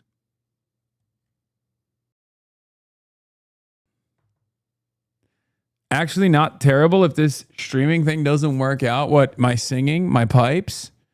My freaking pipes, dude? $1.91 a gallon. What? This time, it wasn't the rain. What? Wait. What? This time, it wasn't the rain. I love when he does that. What? I'm glad he did it. Because remember I told you he was going to hit one of the what? He did it, but he didn't do the fucking ear thing. But an audio issue that forced us to pause the interview again. Are gas prices going higher or have they peaked? They're going to come low, very low. They're going to go lower than they were before. Have they peaked? As soon, well, it depends. I mean, it depends where the war goes. It could be I'll have to give them a shot. And it could be we'll sign an agreement. Give them if we a sign shot. an agreement, it'll go down now. Otherwise, it'll go down after we're finished. You have a new Fed chair, Kevin Warsh. Yeah. His first meeting in the role. Yeah, also he accidentally said it's a war.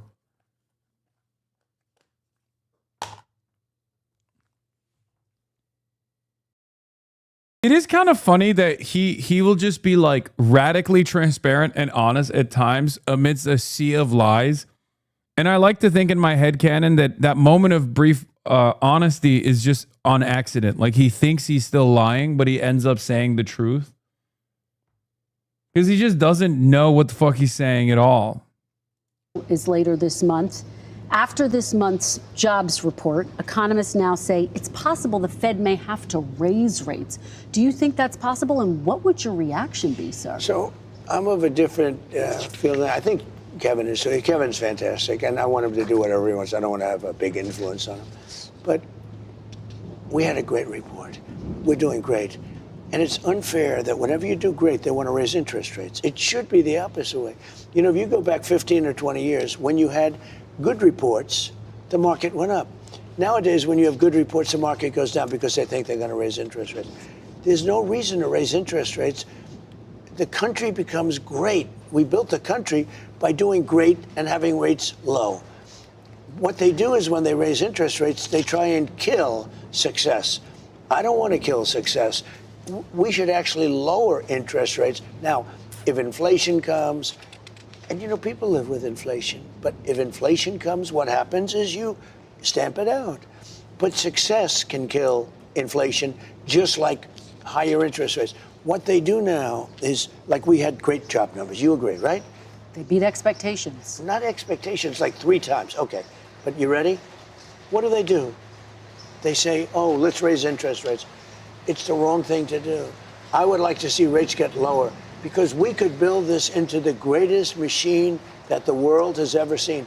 But you can't do that when everybody immediately raises interest rates. So we had great job numbers. We're doing great. You know, we're building more factories. We have more money coming into our country right now from other countries and people than ever before. Wait a minute.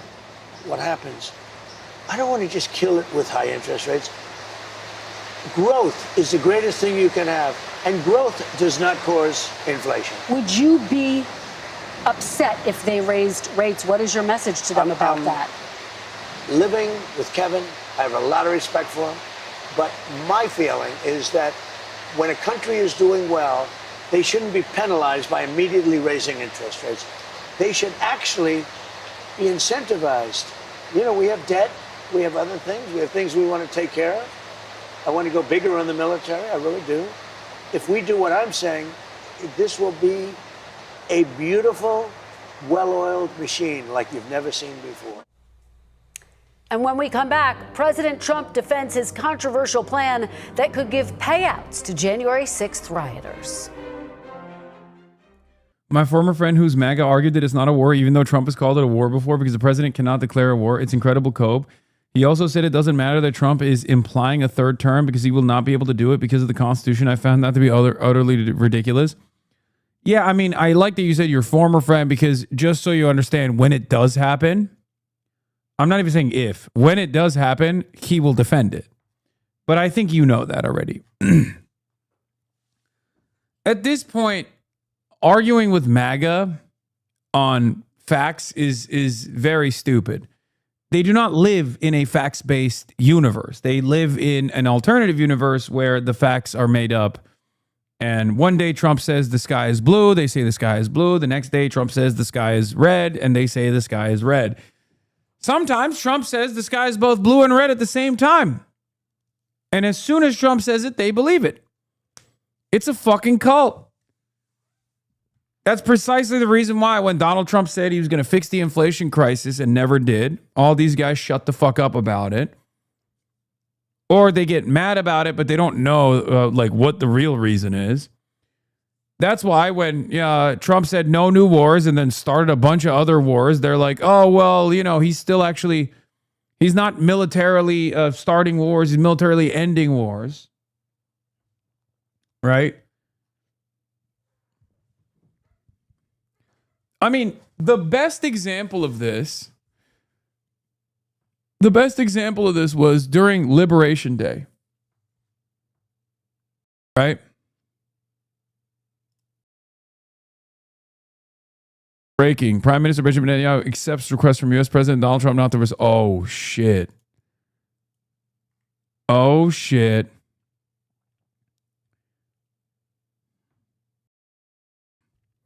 I still think it's theater. We'll see. We'll see what happens.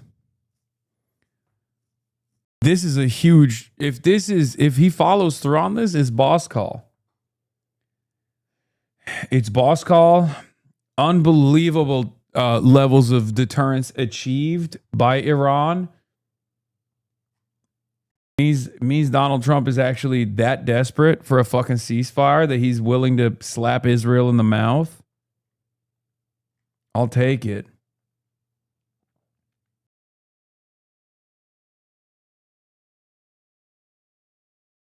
We'll see if Israel keeps bombing Beirut. But you do understand. Remember when people were mocking your one phone call is what it takes? I mean, that always exists. But I'm disputing whether or not this is real. But yes, of course it's real. It is one phone call.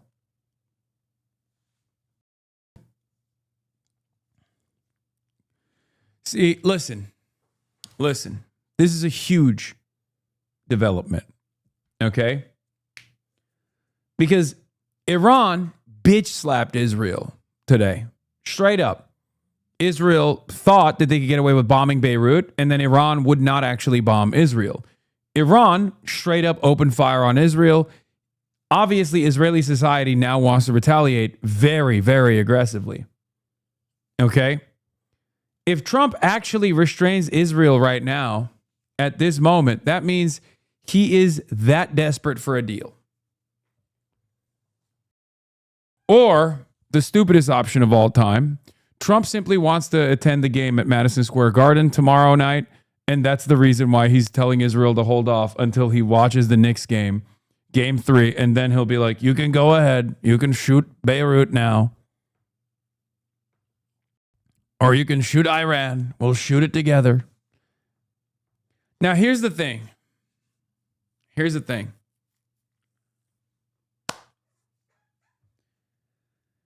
This means that Iran can literally get away with hitting Israel if Israel chooses to hit Beirut again. And America won't do anything about it. And as a matter of fact, America will tell Israel to stand down. Okay? That's a big deal. Once again, total and utter vindication in terms of my analysis on the matter. Where is the Gangi guy? I want to know where the Gangi guy is. He hasn't been around. Trey still young. Mr. Gangi. Mr. Contingencies. I want to know where he is.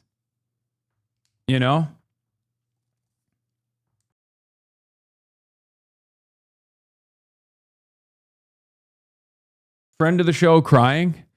Why are we turning on Israel and Netanyahu tonight? Wow.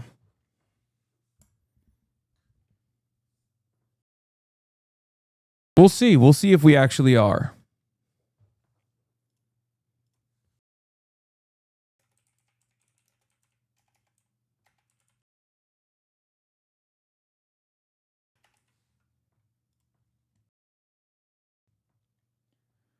If this isn't a world war, then what turns a regular war into a world war?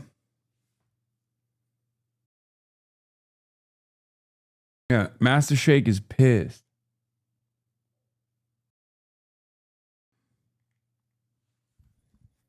So anyway, we'll see. We'll see if this is real or not. Only time will tell. But if real, this is a huge step. It's a huge step in the right direction because Iran has now officially, militarily caused so much damage and so much deterrence that America is begging for a ceasefire, so much so that it will tell its, dominant ally to stand down after it just got hit. This is a spectacular change of events.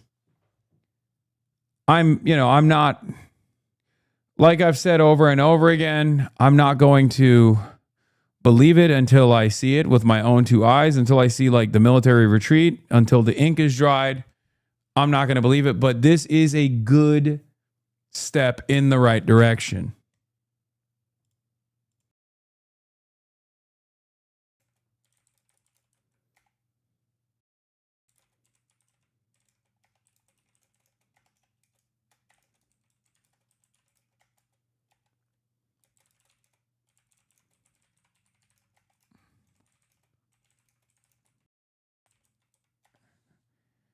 Last time this happened, yeah, that's true. Rogue state temper tantrum. New massive airstrike reported in Gaza as the U.S. and Iran appear to be nearing a deal to end the U.S.-Israeli war on Iran.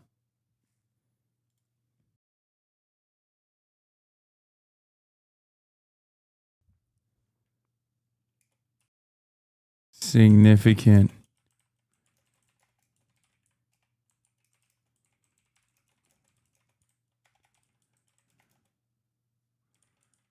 Receive penalties from it. Actively violating a potential ceasefire.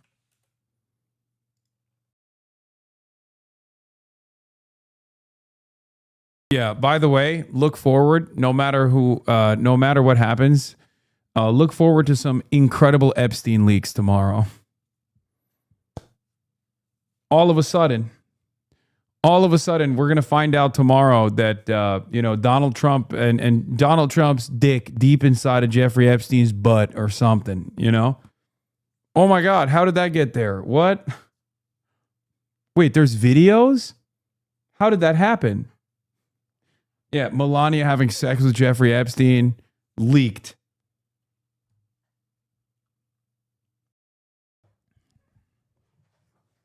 How did that happen? Who has control over these Epstein files? They keep getting leaked out of nowhere.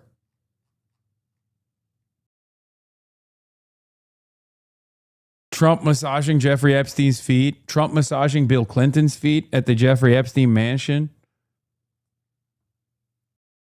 That drop side post you showed was from May. Yes, I know. I said the last time a ceasefire deal was imminent, Israel turned around and deployed maximum munitions on Gaza because that's the Israel strategy. And by the way, just like that, right on cue, Israel already literally fucking got Kojat to shut off all humanitarian aid into the Gaza Strip, by the way. Because they are disgusting fucking Nazis and they're weak cowards. And they only fucking punish people who are vulnerable. Okay?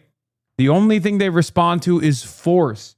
It's ironic that everything that they say about Iranians, Muslims, Arabs as a whole is actually projection. Okay? The Israeli government only fucking understands ass to belt. Okay? That's it. Lewis said you shouldn't say that. Yeah, well, here I am saying it over and over again. Because it's true, and I will never stop saying the truth, no matter how much it hurts people's feelings. Yeah, just like that one chatter was saying, this must be the alt-right, though. Yeah. Did I say ass the belt? Fuck!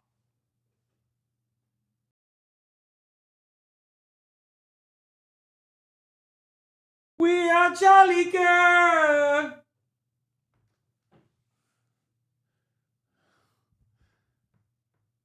Together unbroken. Let heaven be known. We are Charlie Kirk.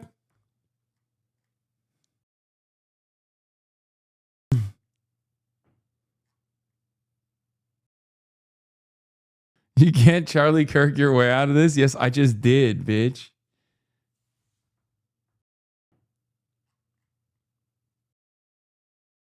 Anyway. Great stuff overall. Fantastic. Love to see it. If this is real and not theater, it's a huge step in the right direction where Iran has dealt such significant damage that Trump is willing to let Israel receive penalties from it for actively violating a potential ceasefire.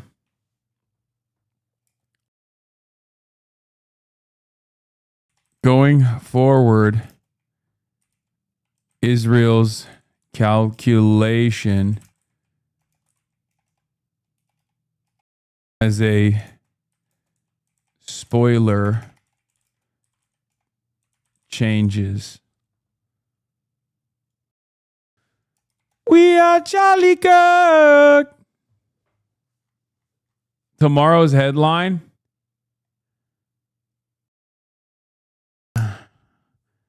Together unbroken. Brother, I beg you to learn your shift key, man. Don't even.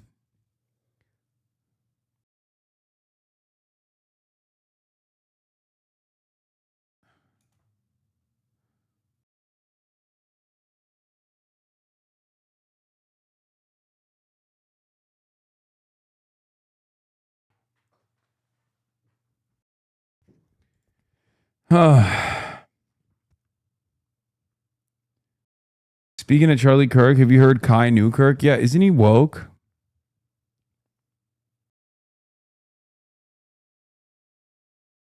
How is this a W if they're going to continue occupying and attacking Lebanon? What's the point? This is not the W you keep framing it to be. You sound delusional. By definition, how is it deterrence if they don't stop attacking Lebanon? You're not making any sense. How is it? Dog, what are you talking about? This has shown for the first time that a foreign adversary like Iran can force America's hand into stopping Israel. Of course it's a fucking W. What are you talking about? The alternative is the war restarting. This proves that Trump is terrified of the war restarting. What the fuck? What do you mean? That's why I said if it's real and not theater, by the way. This is not Donald Trump personally saying, Israel stand down. This is Donald Trump saying, Israel stand down because they're worried about Iran. Donald Trump just gave a free fucking attack to Iran. Donald Trump, with this decision, if it's real, if Benjamin Netanyahu is following through on it, for sure, basically told Israel, you're on your fucking own. If you fuck this up with Beirut one more time, Iran will strike you and we won't do anything about it.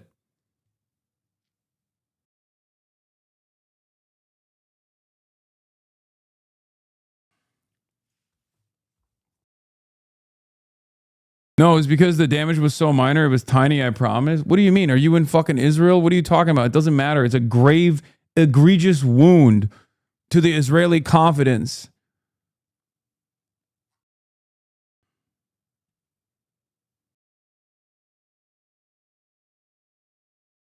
This relationship has been completely one-sided this entire time since Trump won. This $1.8 billion so-called anti-weaponization fund, it was going to compensate. Israel's greatest weapon is not its military might, its espionage capabilities. Israel's greatest weapon is that America offers it impunity. You understand? This is the first time where America is not offering Israel impunity. As a matter of fact, is saying, no, you're going to take this cost and you're going to eat it. That's a huge fucking deal. If you can't see that, if you can't recognize that, I don't know what to tell you. Okay? That is Israel's greatest weapon, because without the United States of America, without the political cover and without the logistical aid that America gives to Israel round the clock, without unlimited funds that American donors give to Israel, the American government gives to Israel, it's over. Israel is nothing. Israel is, at the end of the day, joking, but this is serious, a tiny nation the size of New Jersey. Israel doesn't have a standing military that could actually militarily invade any of these fucking countries. It barely has the capacity to invade southern Lebanon.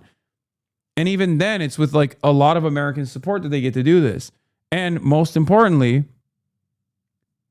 Israel only gets to do this with American political cover, which is also a necessity. Because American political cover offers all these other Western nations the opportunity to give Israel complete aid and complete support throughout this entire process. Israel is considering not attacking Iran tonight following opposition from Trump. An attack would be instead in a few days. Oh my God, I might be right. Oh my God, he told him after the Knicks win. Oh my God. Well, they're the most spoiled babies of all time. So just wait. Even the fact that intelligence assessment discussions are underway between the United States and Israeli regime to postpone the regime's attack until the end of the week, during which Iran would face intensified pressure to reach an agreement. Trump has told Netanyahu that in the absence of an agreement, he will join the regime's attack against Iran. Meanwhile, any form of portrayal of threat situation will only distance Iran from an agreement. No agreement will exist until Iran's conditions are fully met, and no type of military threat will alter this conclusion. Yep, they're standing.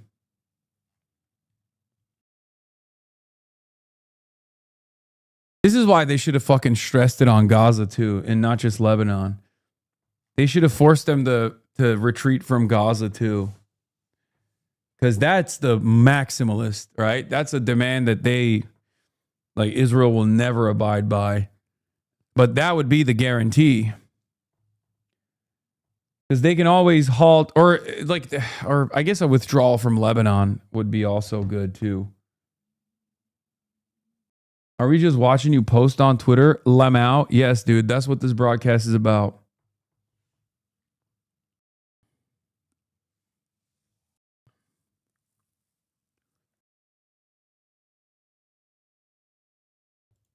What the fuck? At least 5 people stabbed inside of New York City's Penn Station? What the fuck? Bro, they literally saw that New York had the lowest crime rate and they were like, we got to fix that. Oh, Jesus Christ. Say people who say the federal government weaponized the legal system against them. It's been blocked by the courts, met with opposition from Republicans and Democrats in Congress and Democrats. Excuse me, mostly Democrats. Mostly some Democrats and some Republicans. Some. Very few Republicans. Just to be very clear, are you backing off the fund completely, as your acting Attorney General Todd Blanche has said, or are you looking for another avenue to revive the fund? Let me explain what the fund is. People have been hurt so badly by radical left lunatics that worked for the Biden administration and Sleepy Joe. They're vicious, they're violent, what they did to people. And of course, they went after me more than anybody else. They raided Mar-a-Lago and all the other things. But people have been badly hurt. They've committed suicide. They've lost their jobs. They've lost their families. They've lost their wives. They've lost everything. They've lost everything over a fake weaponization of government. Now, so let me are you just tell looking for a way to revive it? Well, look, if it was up to me, I'd pay them the kind of money that they deserve. People have been destroyed. Lives have been destroyed. Many suicides. Think of it. People have committed suicide because a bunch of thugs went after them. So, me, personally, I think the weaponization fund is... These guys just love releasing pedophiles back into the wild, actually. That's what it is. That's the truth. Some of these guys, okay, maybe they like them young, on the young side. There's nothing wrong with that. is a great idea, and so do many other Republicans. You have to get it approved. If they get it approved, that's great. If they don't get it approved, I'd be disappointed. All right, we're going to motor through this. But you have to understand, people have been destroyed by crooked politicians, and they should be reimbursed for that. Do you think anyone who attacked police officers on January 6th should get taxpayer money? I wouldn't be inclined to say so, but I have. It's over. VoteHub projects Nithya Raman will defeat Spencer Pratt for the second place in the LA mayoral race. Raman erased Pratt's election night lead as post-election ballots broke strongly in her direction, reflecting later ballot returns from Democratic voters across California. Spencer Pratt has been defeated. The evil has been defeated. Thank God. As I said time and time again since election night, the very fact that he was even in contention, red mirage or not, implied that there were hundreds of thousands of my fucking neighbors, most likely my immediate neighbors, that looked at Timu Trump after, 2 years of Donald Trump's madness and thought, we can go dumber than this. Okay? We should have a local version of this here in Los Angeles, California. That is blackpilling. Okay? That's genuinely fucking blackpilling. There's been a lot of talk about how this is a steal, stop the steal. Nobody knows who Nithya Raman is. Literally, it's so stupid. AJ Glickson, constitutional conservative, says, I'm very skeptical of fraud claims, but as someone who knows LA very well, and I'm not in the conservative bubble at all, interesting, constitutional conservative, fiscal conservative, socially conservative, always opinionated, not in a conservative bubble, I really don't see how Raman could have legitimately came in second over Pratt. Maybe because Twitter broke your fucking brain, dumbass. I said this city hates Trump. The fact that Pratt got as many votes as he did is blackpilling enough. It's very funny that people think Bass and the establishment prefers a matchup with Nithya Raman over Timu Trump.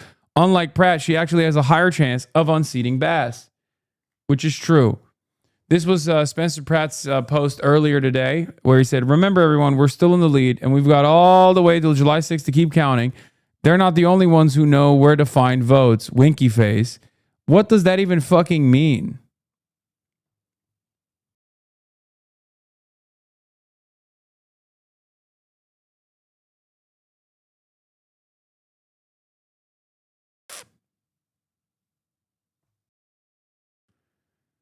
Oh.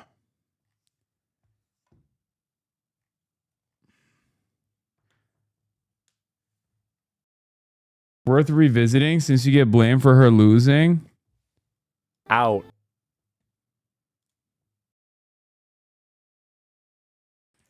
If you get your political opinions from this fucking moron.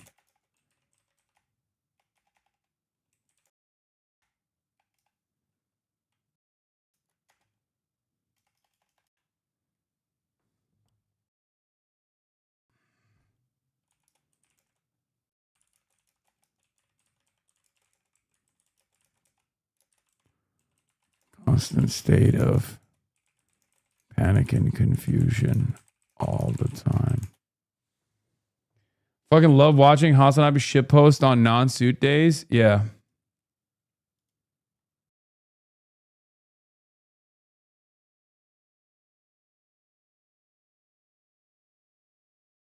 Pratt did a video about you. I know.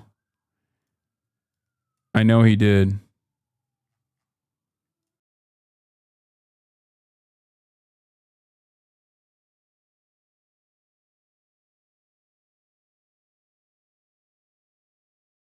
Yeah, the Cuomo method, dude, at this point, the Cuomo method just fails, I think.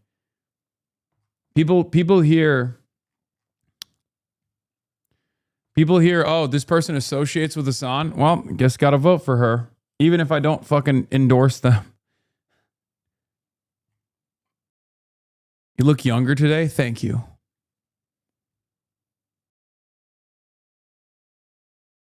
Literal baby cries, whines, shits, and moans. He still got it. Anyway, let's finish this little literal baby crying. I haven't even gotten to that part yet.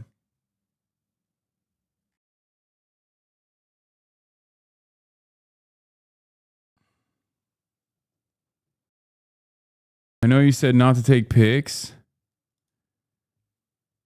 because Fox News is watching, but I'm doing my part. Oh, the mules. Oh my God. Why are you showing our mules, dude? The 3,000 mules, baby. To see it. I can tell you this, 97% of those people, you look at them, the FBI or whoever it was, because you had a lot of crooked cops, you had dirty cops. Comey was a dirty cop. Well, a guy no like Bolton was a dirty but cop. There's no evidence. Wait a minute, wait a minute. Oh, you think Comey was a straight people cop? Who pleaded guilty to assaulting police Comey officers. was a dirty cop. No, they but had the people FBI. who assaulted police Listen officers. to me. They had FBI agents ushering them into the building. They had FBI go into the building. Those people walking around, they're looking, oh, isn't this nice? They weren't in. They were There's being no ushered evidence into of the that, building. sir. There's no evidence. You had a bunch of dirty cops, and frankly, what they did was weaponization of our government. But sir, there's no evidence of that. More than 1,000 people. No, pleaded there's guilty none. to You know what you crimes. do? Try Would looking you- at the tapes one time. Would you take it off Look the at table? the tapes okay, one time. but 172 people did plead guilty to assaulting police officers. You know why they pled Should guilty? they be exempt Because they told they from were going to receiving jail funds? for 15 years if they didn't. Should They pled guilty because they were frightened. They went down. Republicans are able to criticize cops? Yes. I mean, Republicans can do everything. If you have an R next to your name, and Trump has really abused this, but like even before Trump, if you're a Republican, you own patriotism, right? So you could basically say whatever the fuck you wanted about cops, whatever the fuck you wanted about the direction America's headed. Because like, remember, if someone on the left, on the political left, or like to the left of, you know, the center even, says, oh, America's headed down a bad direction, then every Republican collapses on you and says, oh, if you don't like it, leave, you fucking pussy. Yeah, you just want this to be communist China. If you're a Republican and you say America's headed down a bad direction, we're turning into communist China, we got to fucking stop this, everybody goes, yes, that's right. It's patriotic for you to say that. You can't criticize America from the left. You can only criticize America from the right. And the same goes for pretty much everything. Okay? Because like, think about how much Republicans hate America. What is one of the most American values? One of the most American concepts? Sure, white supremacy is on the one hand a very powerful force in this country. It's baked into our fundamentals. But also on the other hand, our diversity is immense. And yet Republicans love shitting on American diversity. It's the most un-American thing. Republicans get away with it. Trump can say cops are crooked, cops are pieces of shit, fuck them. And nobody bats an eye. They say, nope, Mr. President, you're right. You're totally correct. God forbid someone on the center left says cops are bad. We should fix the system. We should fix the situation. Everyone's like, oh, you want cops to be fucking murdered, you piece of shit? We'll fucking kill you first. Okay? That's just how it goes. This has always been the standard. And liberals, for the most part, also deploy and weaponize this exact same standard. You can always hit left. Liberals deploy this exact same standard to their left, to people like us, right? While they're on the receiving end from the Republican Party, they turn around without batting an eye and do the exact same thing to their left flank. It's very frustrating. Yeah, the right can't comprehend turning on Israel, but it's not even a turn on Israel.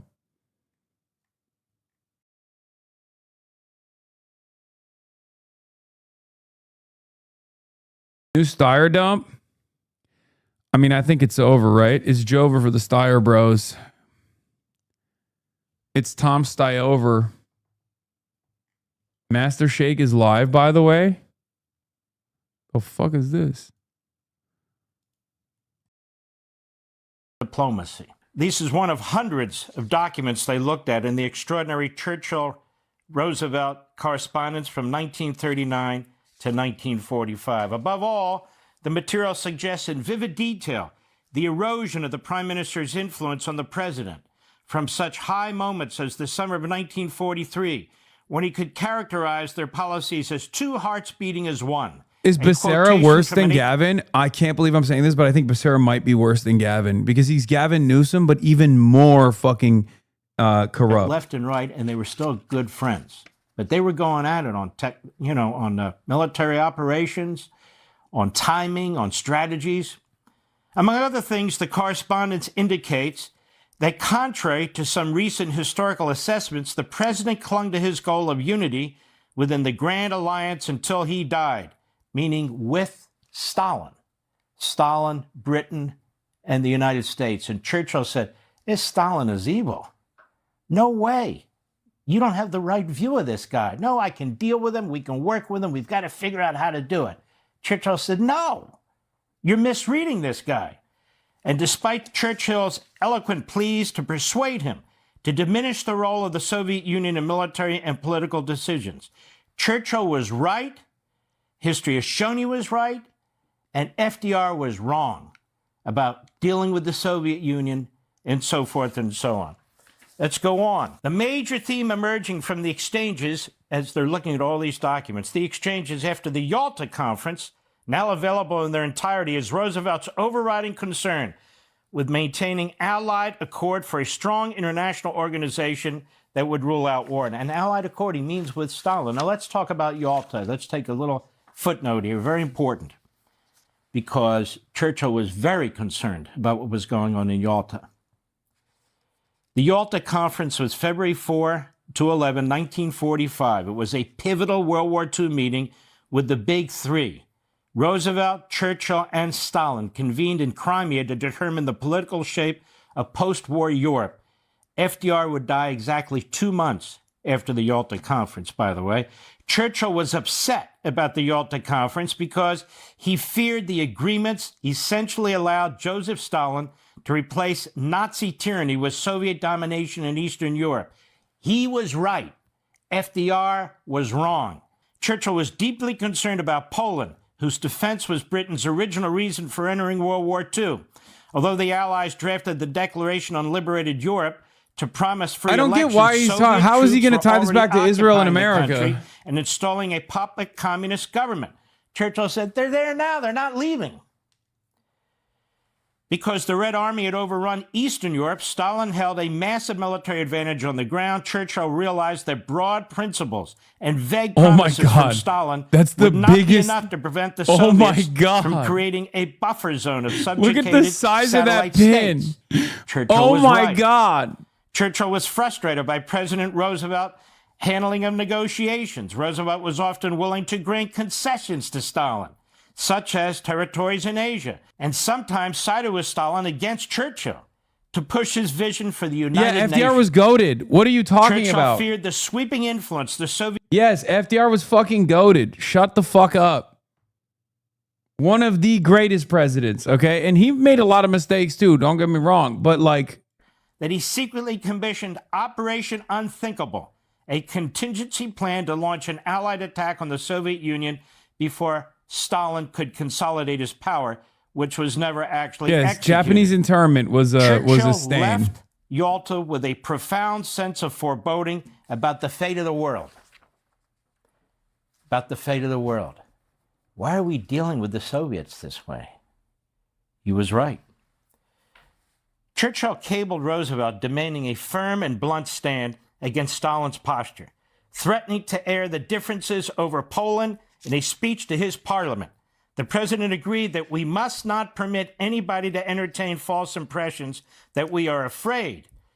But the message dated April 6 went on. Our armies will in a very few days be in a position that will permit us to become tougher than has heretofore appeared advantageous to the war Fox effort. News official, thank you for the 5 gifted subs. The archive shows that 4 days later, after a somewhat conciliatory message from Stalin, FDR flipped.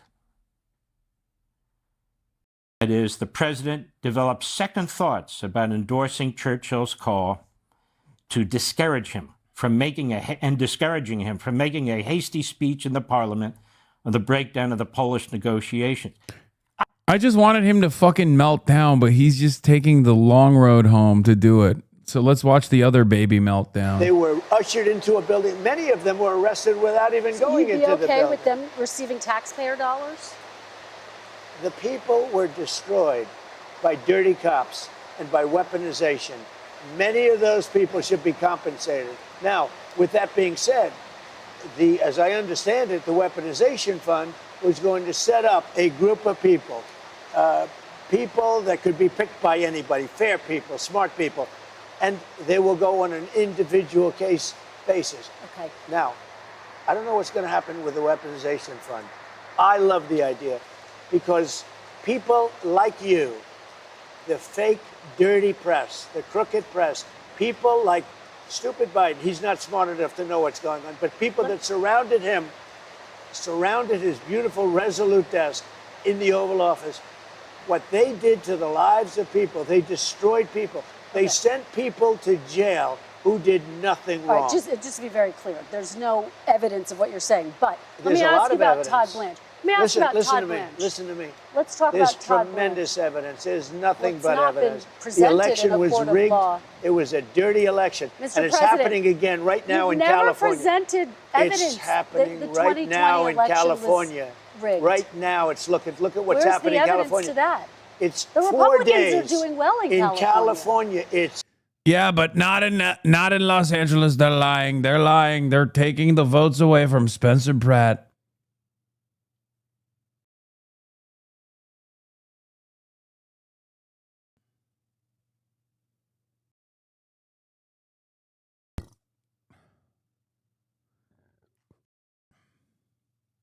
Yeah. No, they're not. They're dropping fast because it's a rigged election. Let me tell you, it's 4 days, and they aren't even close to coming up with That's how they it. count You know the why votes they're doing in that? Because California. they're cheating on the election. Do you have evidence to support All I have to do is look. All I have to do is look. That's not evidence. And I listen to people, and let's see what happens. But sir, that's not evidence. Do you think and it's appropriate? That's how they that count the votes in Do you California. think it's appropriate that they have an election and 5 days later they're nowhere close to picking a State winner? and local officials acknowledge they are slow. They're urging. No, they're This part is this. How old is the interview? I think it's from like 2 days ago or something. I don't know, but they just released it this Sunday. But it's so fucking. I hate this shit, dude. Republicans are such babies. Like they really need to stop doing this. The whole like, oh, the elections are stolen. Like I was annoyed when like Blue One On briefly entertained that as well when Donald Trump won. But we can't have a country with this, okay? Every time Republicans lose, they're going to complain and say that it's fucking fake and throw a fit, and they're going to try to stop the normal electoral process from taking place. Like, ay, ay, ay. I mean, holy fuck. They are actively, Trump on your subpoena on Fox News, we are Charlie Kirk Indian remix. Yeah, I think I'm not going to click on that. I hate that this is the new meta. Every time a Republican loses, oh, it was stolen. And Republicans have been doing this. It wasn't just Trump. It wasn't Trump. Trump definitely accelerated this. He definitely made it worse. I mean, he did January 6th. Obviously, it's probably one of the worst things you can do. But Republicans have been entertaining this like elections are stolen, you know, Mexicans are illegally voting nonsense for decades at this point.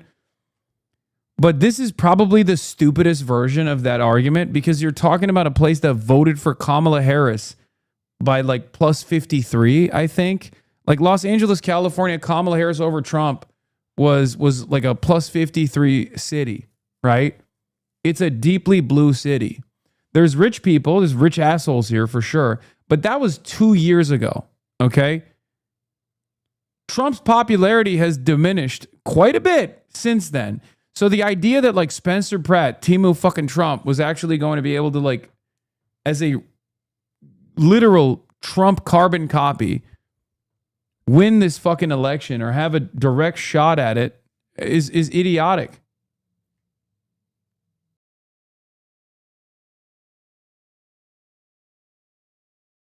Oh.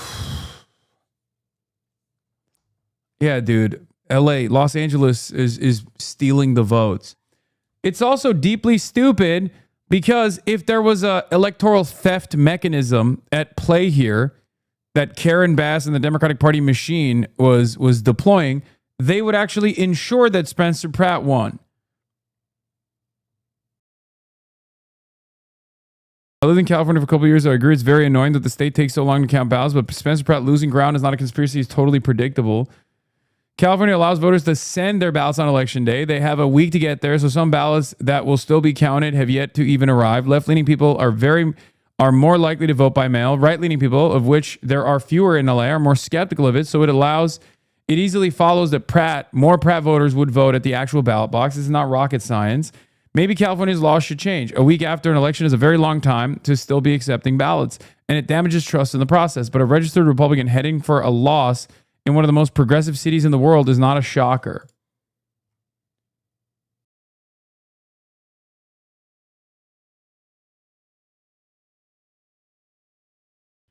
Yeah. Oh my God, I can't finish this fucking one video. They're urging the votes to be counted quickly. That's how they vote They're in crooked, California. just like you're crooked. Your press is crooked, and meet the press is crooked. To be fair, I'm not crooked, but let's Really? let's Well, continue. you play right into their hands. Let's continue. You're either crooked or you're stupid. Let's you play continue. right into their hands with this rap.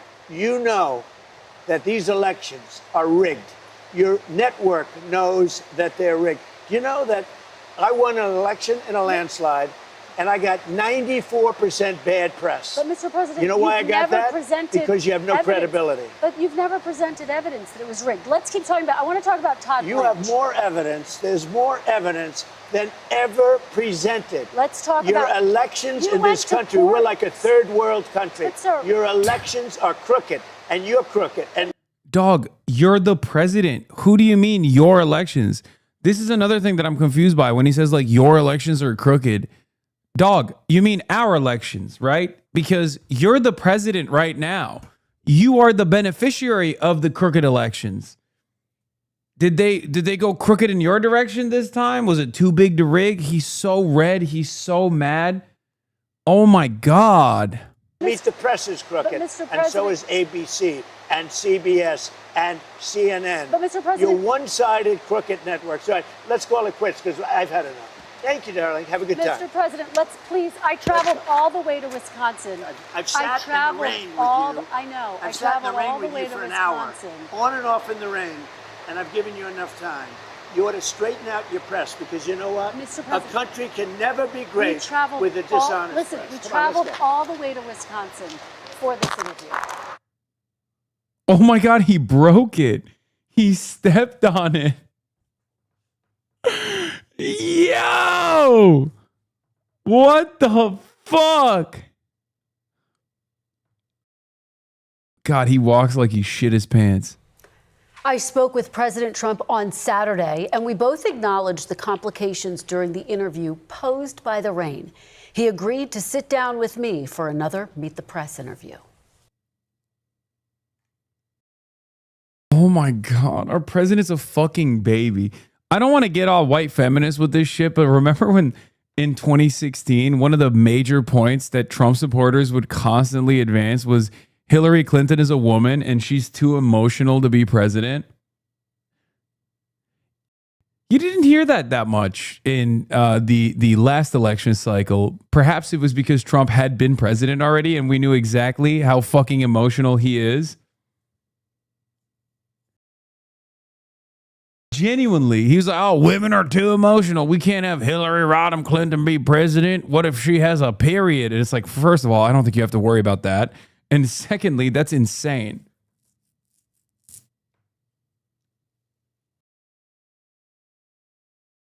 Yeah, women will lead us into war.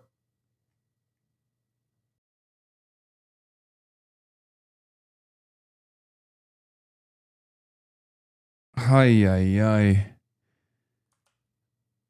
He cannot regulate his feelings at all. Like, not even a little bit. Jesus Christ, dude. What a fucking bitch he is. Anyway, let's get back to other people who are pro-Israel who are malding and can't regulate their feelings. Just a quick comment from a veteran of 3 decades of Middle Eastern conflicts, i.e. me. You cannot ever let a terrorist entity or his supporters get the upper hand and last shot. Violence must be met with overwhelming violence. Trump's request to Israel tonight to not strike Iran after the ballistic missile attacks is just dead wrong and very dangerous. Also, the U.S. has retaliated immediately after recent Iranian attacks every time. Asking Israel not to do the same is preposterous. Hasn't Polymeropoulos been constantly warning that Trump is the greatest threat to U.S. democracy in history? Yet here he wants Trump to unleash Israel and reignite the Iran war, giving the greatest threat ever to U.S. democracy another go at burning it down. Yeah, Because a lot of these guys are Israel first, and so is he. I don't know where this loyalty comes from. Bro's last name is literally Polymarket. Yeah, true. That's where it comes from for him.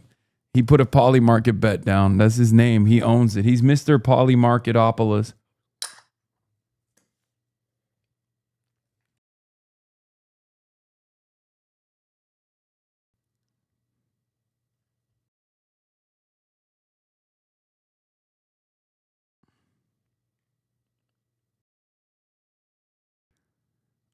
He's likely the reason that this happened. Yeah. It's so funny that this is caused. First of all, once again, this guy's supposed to be like an election Twitter guy, and I think he's basically shown himself to be a complete fucking fraud and an insane person.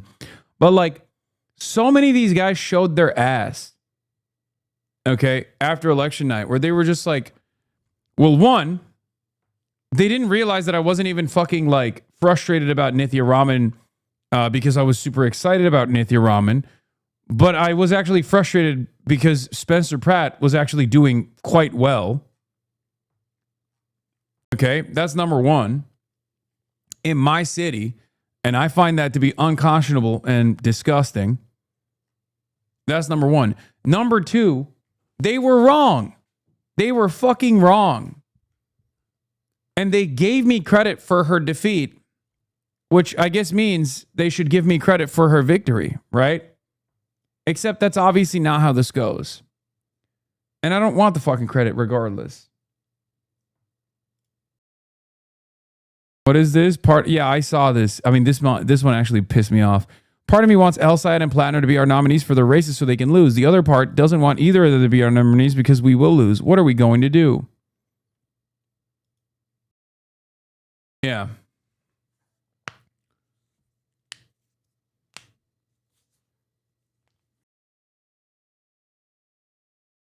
None of this makes sense, for the record. These are supposed to be the vote blue no matter who guys, by the way.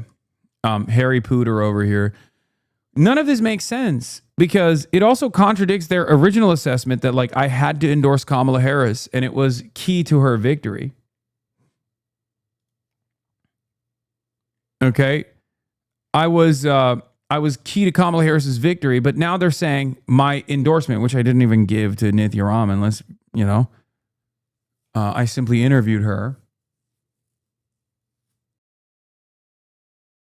But that is the reason why she lost. So I guess if I had endorsed Kamala Harris, Kamala Harris would have lost as well. Well, she did anyway. So none of that fucking makes sense. The only thing that is consistent here is that, you know, it's so strange to just like verbalize this, like say it out loud. But they literally have anchored their entire worldview off of just opposing whatever they have imagined I'm in support of. Okay?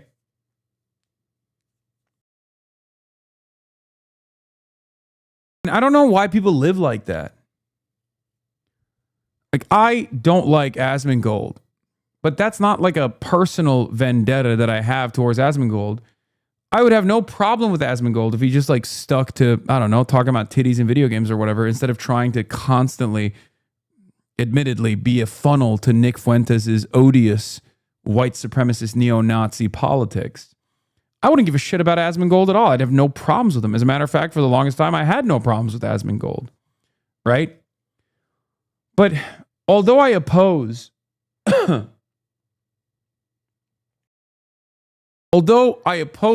Asmongold's worldview, if Asmongold were to say something that I agree with, I wouldn't automatically change my entire worldview with this new information and turn around and decide it's actually bad. If Asmongold was like, I'm in favor of Medicare for all, I wouldn't be like, I hate Medicare for all now.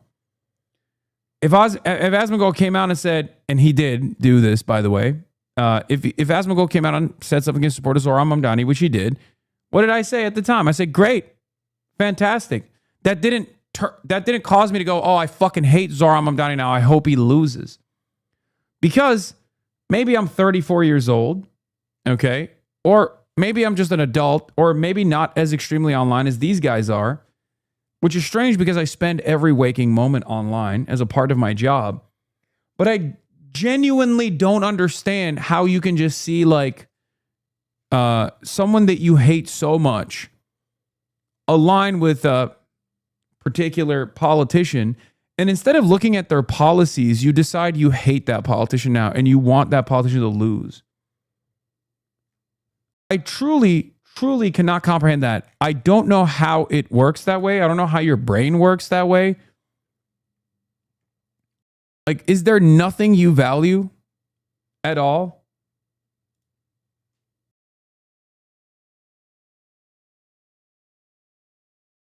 He now calls Zoran a terrorist Islamist jihadist. He believes in nothing. Yeah. Like, how have you anchored your foundational worldview around consistently opposing a fucking Twitch streamer? It's very weird. It's deeply unserious, and yet so many people do it. I mean, this dovetails into the conversation that this guy, this account that I actually like and interact with quite a bit, put forth. And apparently, this is how libs need to think about Grant Plattner. It says this account, it's sexpestiny, it's Epstein. If This I is what he was in said. Maine and it's Plattner and a Republican on the ballot, as long as there is breath in my body, hand can grip a pen and can mark a ballot, I'm voting for the blue guy. Plattner would get the vote. But do not expect me to come out here and simp for him or actively defend him when he is in bed. Oh no, what will we do? What will Mainers do, guys? Epstein, the guy who is currently in a court case for distributing revenge porn in exchange for child sexual abuse material, is that has written an N-word manifesto, and his right to be able to say the N-word, has decided that he's not going to defend Grant Plattner. Okay. Well, I'm glad that he at least says he's going to vote blue no matter who. At least he's got that principle down. That's good. With all of the worst f***ing people on the planet with these tanky commie loser f***s. For all I know, this guy could be Fetterman 2.0. Unfortunately. Why does he hate John Fetterman? Isn't John Fetterman literally everything that he likes? John Fetterman and Epstein have the same level of admiration and support for the nation state of Israel. Yeah, John Fetterman became aligned with Epstein. As a matter of fact, I'm willing to bet there was probably instances initially when John Fetterman was making that pro-Israel pivot where Epstein probably defended him. I'm sure there's clips of it out there because why wouldn't he? He was dick-sucking Israel super hard, just like Fetterman was. Even Fetterman is preferable to a Republican, but I don't expect anybody to be happy about it. It's so funny because you talk to these stupid f***ing lefty commie f***s, okay? And you're like, did you guys ever support Kamala? And they're like, yeah, go back and look. And every single video is like, well, Trump is bad, Trump is bad, Trump is bad, Trump is bad, Trump is bad, Trump is bad. Would the Democrat be better? Maybe.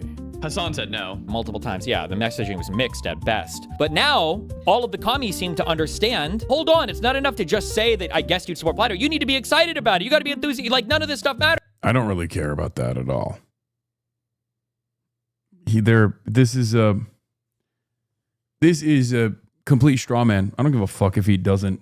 I mean, if he comes out against Grant Plattner, then that's a violation of any principles that he may have tried to maintain, but outside of that, I don't give a fuck. What is this? He literally didn't know who Susan Collins was? When none of you motherfuckers would support,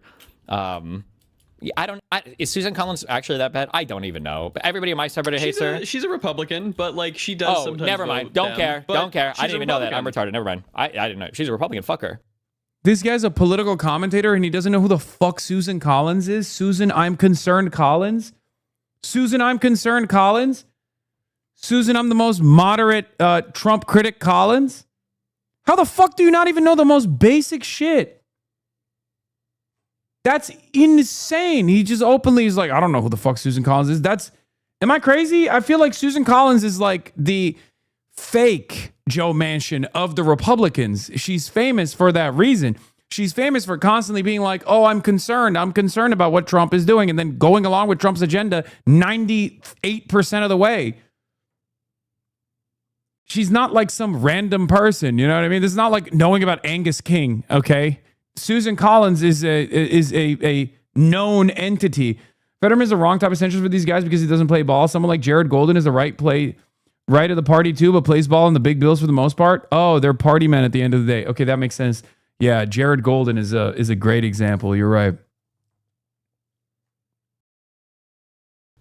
That she's an amoral demon. Wait, who's the other If it was person in this race? It's just Plattner and I think Kerr. Wait, who was the other Democrat? Mills dropped, I'm pretty sure. Oh, I'm sorry. I was thinking of Mills. I don't think Mills, especially when none.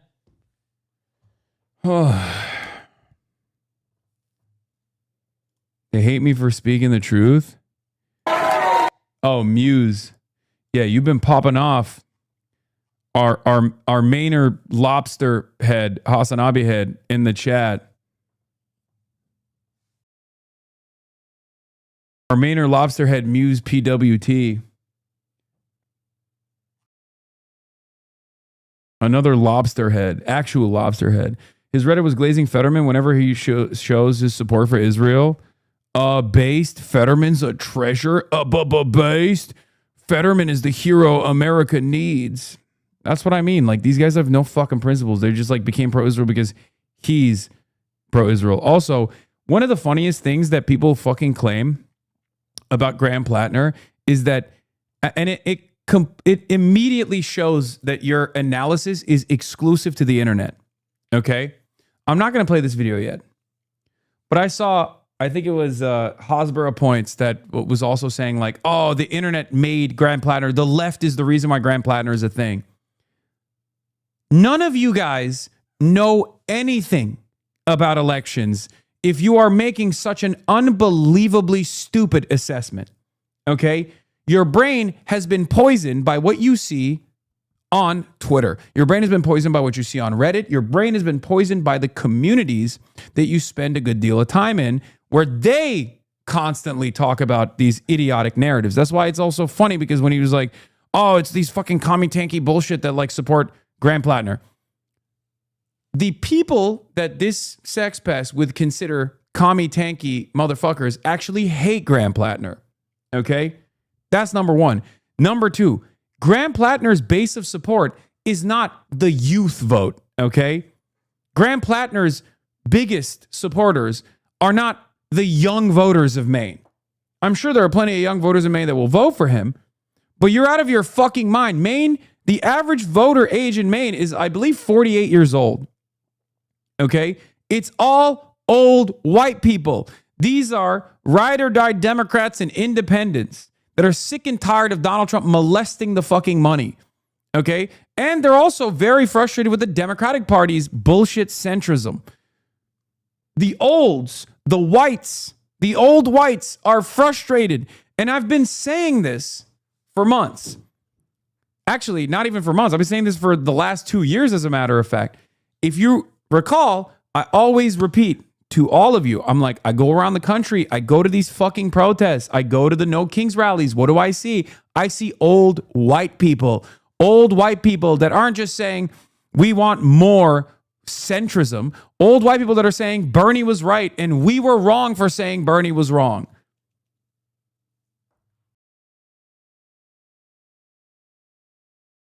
Yeah, nothing has changed in the last year. Old liberal voters just want fighters because they're too pissed at Trump, and Plattner's a fighter who calls them fascists. People who characterize him as left or DSA are fundamentally misunderstanding his appeal. Absolutely. Let's look at Graham Plattner's commie tanky base now.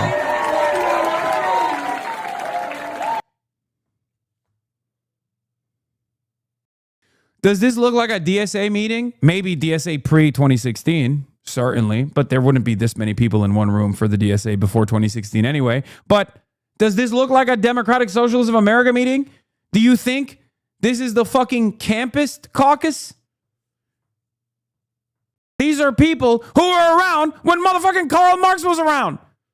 The fuck are you talking about? The DSA tankies. You only arrive at this conclusion if your brain is fucking rotted from the shit that you see on the internet. Stop believing these fucking dickheads. Okay? They are always going to lead you astray. This is pure personal vendetta masquerading as real political analysis. And there are so many fucking idiots out there who believe it. They go along with it because it's much easier to keep up with drama. It's much easier to present people as villains on the internet and then just focus on the fucking dumb, nonsensical drama. Oh, Hasan has done this again. Hasan has done that again. I fucking hate Hasan. So I believe Hasan. Now they're telling me Hasan is actually promoting Graham Plattner and he loves Graham Plattner and he personally hand selected Graham fucking Plattner. And therefore I hate him too. He's a bad guy. Where did you arrive at this conclusion? Yeah, I feel like this whole Plattner situation could have been avoided if a bunch of upper middle class leftists hadn't seen the most obvious red flags imaginable and thought that's just a rough, salty Ohio Waffle House type working class people are like. I blame the New York Times. They taught people to see stuff like, for example, a third Waffen-SS Panzer Division Totenkopf and think, now there's a man with economic anxiety. What a stupid fucking assessment. It was Maine Democrats that fucking looked at Graham Plattner and were like, yeah, this guy speaks to the problems that I'm experiencing. This guy speaks to the problems that my younger, my children and my grandchildren are experiencing because they're old as fuck for the most part. So I find it so strange, but also very fucking revealing. I find it very revealing when these guys say stuff like this. It basically shows that their whole perspective, their whole worldview, their entire understanding of American politics revolves around their animosity that they've developed against certain content creators. This is no way to do politics. Okay, and Ta-Nehisi Quotes says, again, like I said, an account that I've interacted with a lot and I think is very smart, says, something Destiny and Fuentes have in common is obsessive focus on other streamers, Hasan this, Nico that. Their lives are consumed with petty betrayals, rivalries, and never-ending psychosexual dramas. I am less bullish than I used to be on streamers as political organizers. I liked it, and he said, you too, Hasan. I said, huge problem in my sphere. I try to do my best to stay out of it, although a massive chunk of people online actually only follow politics through watching slop by narcissists advancing their personal vendettas that they claim is making a political difference. A point that I've brought up over and over again, constantly, nonstop. Yeah. Again, Ed Intermentum is right. The thing that got him in this position wasn't upper middle class leftists. It was the overwhelming majority of Maine Democrats who preferred him over the incumbent governor. That's the fulcrum of power you need to focus on if you want to understand this. Ta-Nehisi says, I'm sure the average streamer's financial and psychological incentives are at odds with their political incentives. To the degree that you do stay out of the slop, I assume this is why you've ended up at rallies for major candidates and others haven't. Which, by the way, I disagree with the last assessment here because he almost presents it as arriving at political rallies for major candidates as a fucking good thing for me, as though this is a prize that I've been able to win. Okay? Which, I didn't make much of a stink about, but I also don't fully agree with, right? I don't agree with that assessment. It's not a prize for me that I've worked hard for, okay? It's, if anything, it's a prize for them for actually abiding by the interests of the masses. So let's just make that very clear. I said I have a community centered around advancing political goals as opposed to mass harassment of my internet enemies. That's my focus, and that's the reason why politicians reach out and try to win over my community. That's why candidates ask for my attendance at their rallies. I don't ask candidates to do rallies or to be a part of the rallies. They ask me to go to their rallies. Important. Reply to this gives the game away. What is this? Does Hasan have zero agency, any culpability for his own immaturity? You're infantilizing 30-plus-year-old like he's beyond consequences for his own stupidity.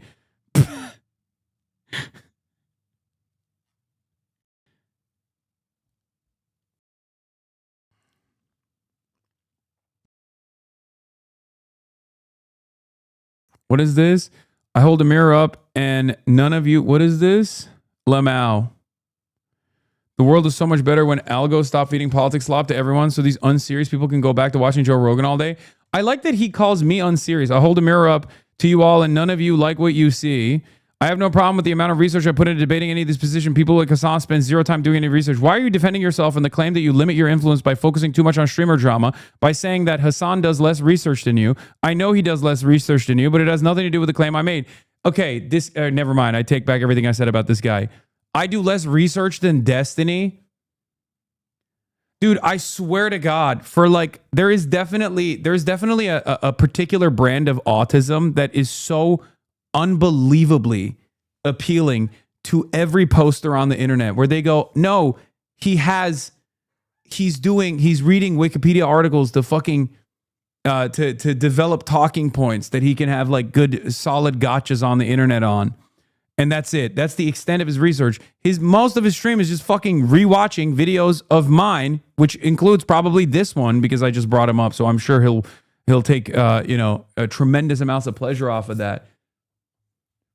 I swear to God, these guys genuinely think he's like fucking a god at debating. If he's doing so much research, why is he always wrong? How much research did he deploy with his, I guess his political instincts are really bad then? Because how much research was he fucking deploying when he said Joe Biden shouldn't drop out? As a matter of fact, he debated that position on Jubilee, literally, and by the time the fucking video came out, Joe Biden had dropped out. How much research did he deploy when deciding to take the opposite stance of mine on the Israel issue and spent 2.5 fucking years, 3 years defending Israel's genocide with increasingly more unhinged takes? Where he got ritualistically humiliated by Norm Finkelstein because Norm Finkelstein actually knows the fuck he's talking about. How much research is he deploying when he goes, I don't know who Susan Collins is, while talking about Graham Plattner?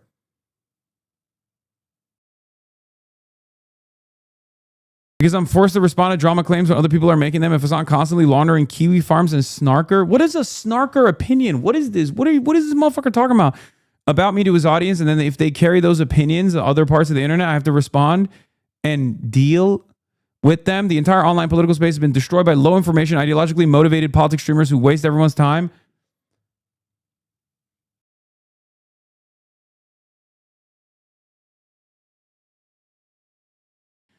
Maybe this is just the swamp you swim in and there's no getting out. Seems unlikely to me. There are lots of YouTube political commentators who are involved in essentially zero personal drama, but supposing it for argument's sake. But if so, then I'm still right that it puts a ceiling on your political influence.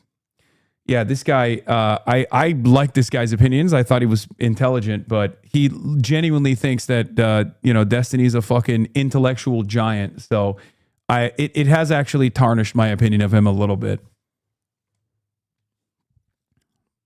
I'll be honest.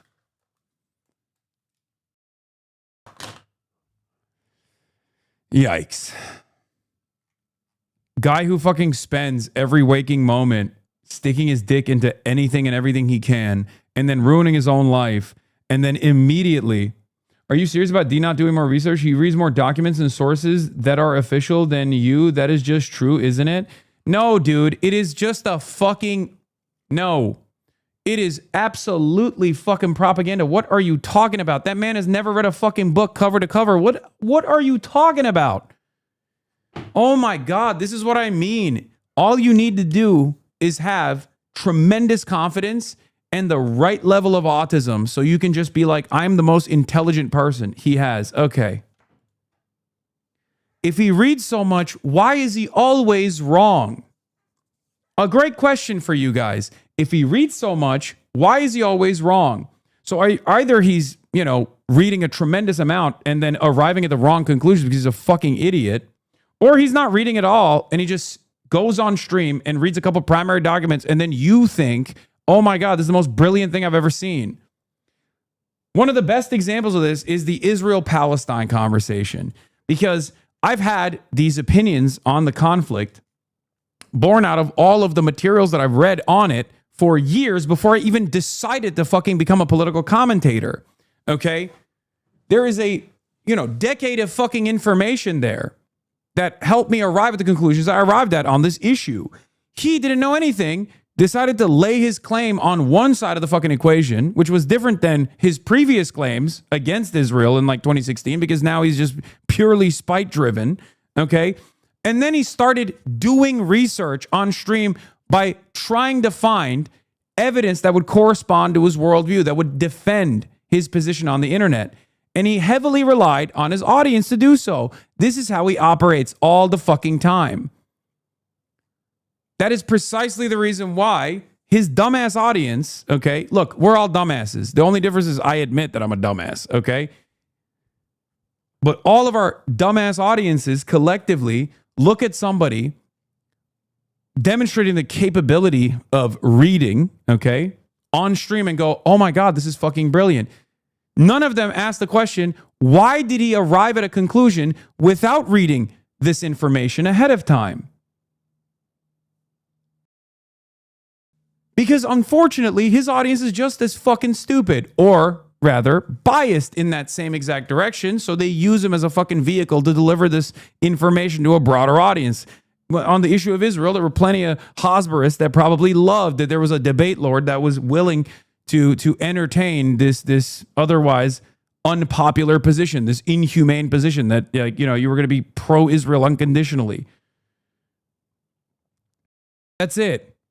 So they just kept pumping information to him in real time as he engaged in post hoc rationalizations over and over again.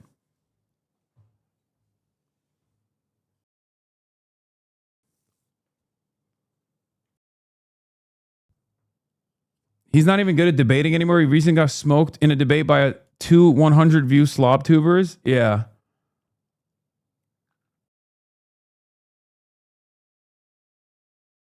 In any case,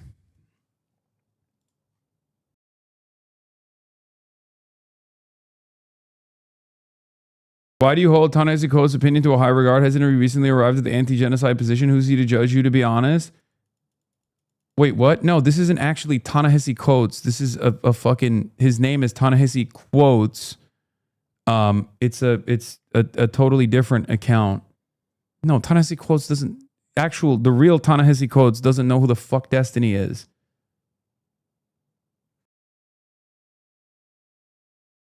Are you crazy?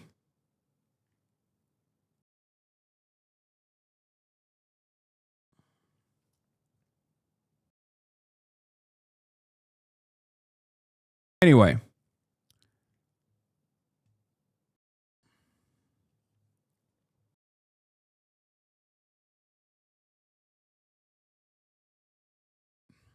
The point I'm making is that a lot of people look at this as a performance, okay? To be fair to this guy, I think he's just seen clips of you that D was watching or something, because he's seemingly only seen when you're talking about D, which is fucking rare. If his opinion of you is based entirely off of what the sex pest shows to his audience, that there's no wonder he thinks this. Unfortunately, I can attest to that. Yeah. Hasan is making massive impacts in multiple races all around the country. Just ask the best politicians in the country what they think of him. I don't really watch Hasan stuff, but when I have, it's mostly been him raging about sex pestiny or some such nonsense. But that being said, you are right. He's become a live political player in a way that other big streamers haven't.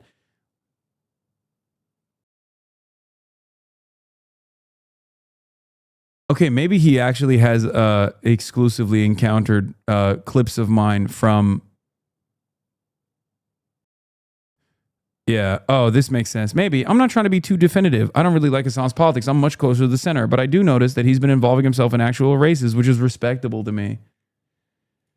Yeah, maybe he's like a centrist, so he was a former Destiny fan or something who was just like frustrated that he constantly gets into sex pest shit. In my opinion, you got to remind people on the internet that you exist outside the stream. When you're not live, you read research, etc. Just because you're not pulling up random Wikipedia links on stream doesn't mean... Yeah, the other side of the story that I find very frustrating is that I think a lot of people only watch clips of the stream, but they don't actually watch the YouTube videos, right? Because if you were to watch the YouTube videos, you would realize that all the data that I pull from my fucking brain corresponds to actual evidence that my editors will go and pull from the actual surveys. Like, I will reveal a lot of empirical evidence in the process of doing commentary, but usually I'm just pulling it from my mind. Some people just don't like the medium of streaming for politics. This guy seems to be like one of those people. Doesn't really matter. You can appeal to the people who do like it. Yeah, I'm not expecting this person to fucking be like a fan of streaming, like political streamers. I do get frustrated when people make this assessment off of like choice clips that they see on the internet. And it's oftentimes people who feel like they're above that kind of thing. They feel they feel as though they're above being duped by, their Twitter algorithm. Okay? The reality of the matter is they are getting duped by their Twitter algorithm.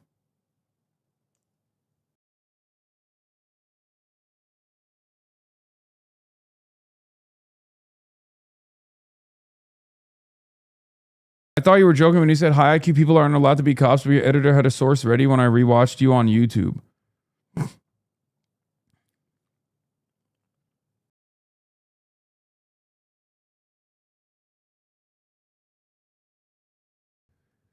I try to do my very best to make this as entertaining as possible. Politics is fucking boring for the most part. I try to make it entertaining. These other guys make it entertaining by turning it into drama, turning it into a clash between one streamer over the other.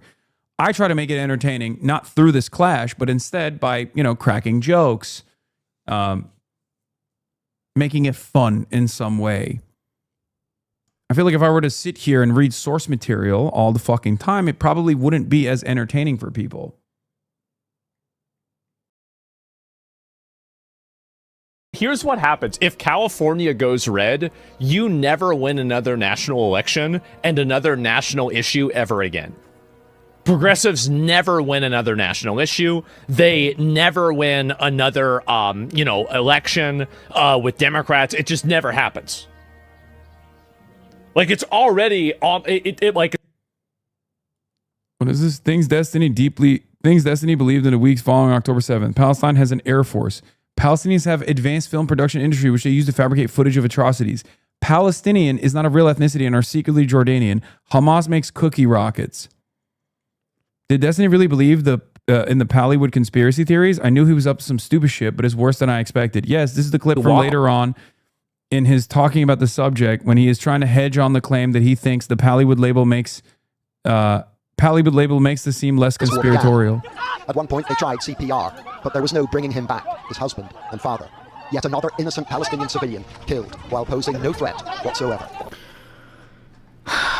Somebody died. How is this Pallywood? Because the goal is to capture shit like this because Western media eats it the fuck up. This guy's wife and a whole medical team are, a minute or two walk off camera, and this guy's going to walk towards where they know the IDF is, where he's been told to evacuate. They know they're going to get fired at. They're martyrs. They're shaheed, right? This is what they're doing, is they walk forward, hoping to get shot at, and then they're going to come back. They're going to get video footage. They bring his wife forward. She cries. Just because it's Pallywood doesn't mean somebody didn't actually die, okay? These guys are willing to blow themselves up. Of course, they're willing to fucking die on camera. So he comes forward. He gets shot. They bring him back. He dies. That's unfortunate. They probably don't want to die. They just want to get shot or shot at.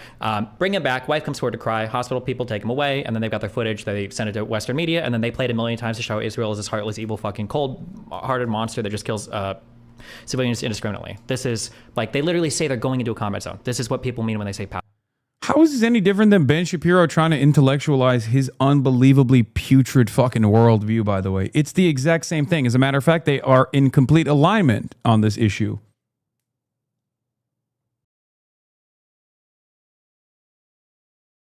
But once again, he delivers this information with confidence in a way that is like very palatable to not knowledgeable people.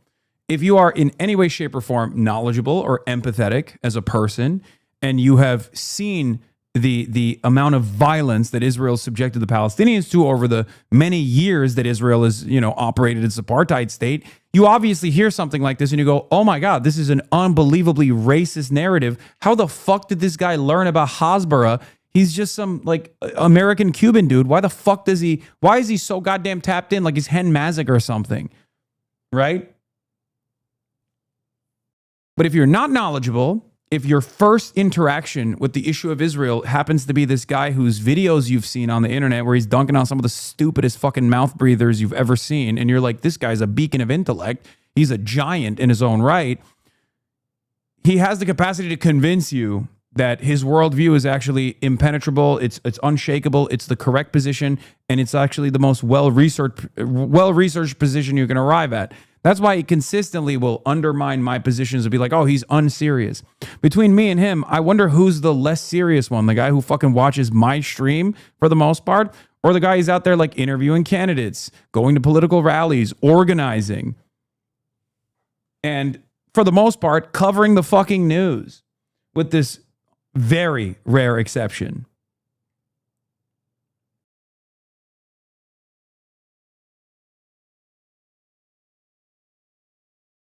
He is the dumb guy's ideal thinker. He makes dumb guys feel confident. He makes dumb guys feel like he's a brilliant person. And if they just like try to do a bad job at repeating what he's saying, that they'll also come across as brilliant. In any case, a growing number of Jewish Democrats say they feel increasingly unwelcome. Yeah. That's bullshit. Especially whenever they redistrict everything, right? Which they are doing. And they're disenfranchising more Democrats, which is good. This is a very good thing. Should disenfranchise all of them, in my opinion. But we can't do that. That's like illegal or unconstitutional. So we can't do that, even though it's obviously the right decision. But, you know, like, let's say we can't do this. The next thing, 100% pure copium, it is. It's complete copium. Yeah, if they lose California, they lose everything. Genocide. Hey, good luck. Pro-genocide. It is what it is. It didn't work, you know? We are so lucky that Hasan is becoming a more prevalent voice of the left because he's... Dog, that's how I feel about you, man. Hey, Asmongold, you should go outside, just in general. But certainly, you should go and tag along with some Republican campaigns. I would love to see that. I would love to see what, like, the average HVAC business owner living in Terre Haute, Indiana, would look at Asmongold and go, this is the guy? This is the guy I'm supposed to be excited to see? I want to know. Yeah, go knock on some doors for Ken Paxton in Texas. You're in Texas. That's your guy, right? Get on that fucking campaign. Ken Paxton is probably a perfect campaign for him to work with, too, because, like, he's also disgusting.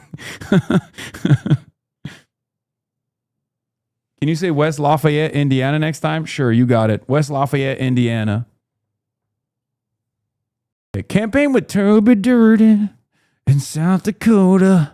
Says so many things that are retarded and easily disprovable that it just...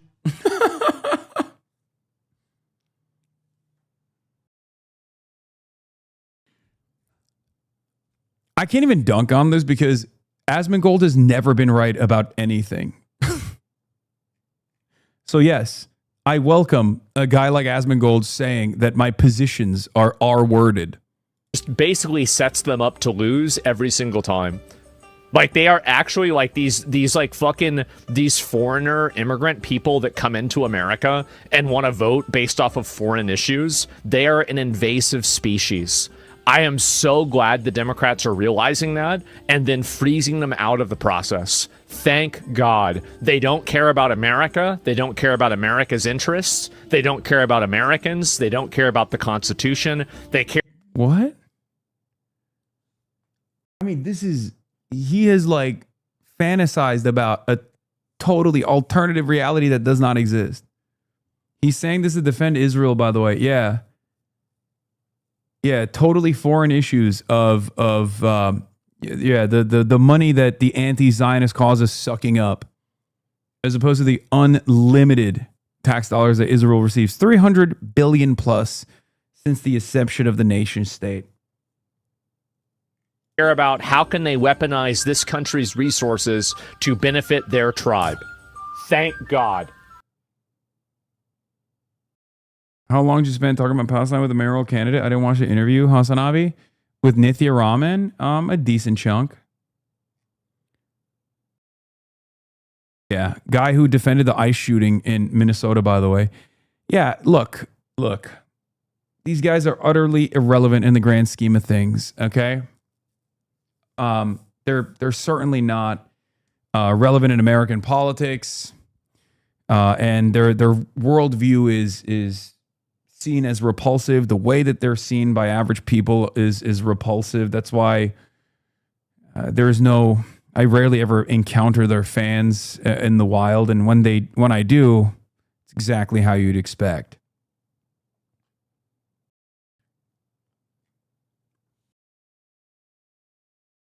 But I am 100% in favor of making Asmongold the face of the modern conservative movement. As I've said over and over again, I think he is truly gross. So, you know, that would be great. That would be beneficial. Republicans would never win another election ever again. So that's awesome. Whereas you can literally make the argument that I've become the face of the Democratic Party, and yet Democrats are winning elections. So I'm not, by the way, I'm not the face of the Democratic Party at all. I'm just saying that these fucking idiots think I am on the right. And yet the candidates that I associate with, candidates that I align with, candidates that I have on my stream, even if I don't endorse them, they keep winning. So what's up?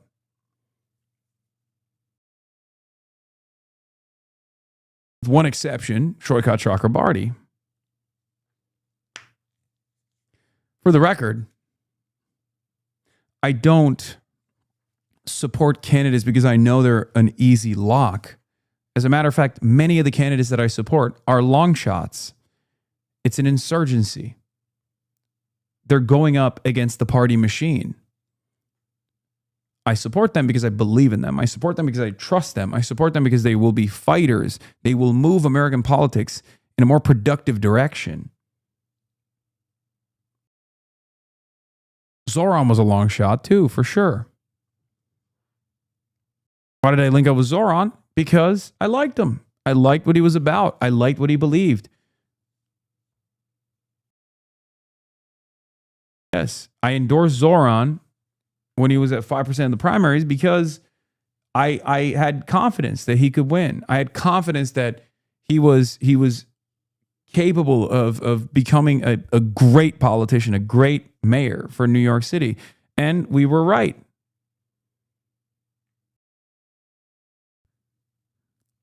Been staring at this inexplicably anonymous quote for a while. Breathtakingly cynical and false. Very sloppy for Thompson to pass it along without pushback, even by Axios' normal tabloid standards. Utterly nonsensical. Utterly nonsensical, baseless. Truly, what the fuck's this guy talking about? Yeah, Jewish staffers and some Dem politicians privately expressed frustration that their views on Israel are more scrutinized by the media and voters simply because they're Jewish. They also urge that some left-wing activists object to Israel being a Jewish state, but don't speak out against Islamic governments. What the fuck does this second part have to do with anything? Is March going to Denver? Will you stream the rally? Yes.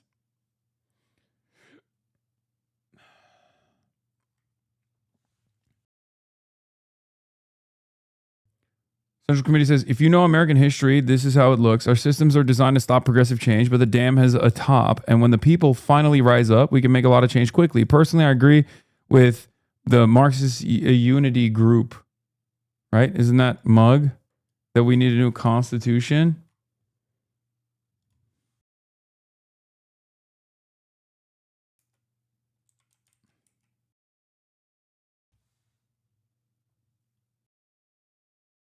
You're talking about the DSA caucus, right?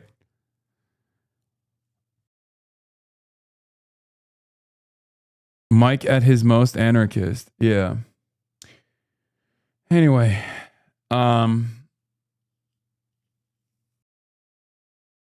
okay. That's all I got for today. I got to fly out to New York. So I'll see you guys tomorrow from New York City, the Istanbul of America. Okay? We got through a bunch of stuff today. We got through a bunch of things. And it was fantastic. 7 hours. Don't even... Yeah, New York City, baby. New York, New York. You already know. A business could open in the morning. 9/11 can happen. This is the greatest city of all time. New York. Just you wait. Just you wait.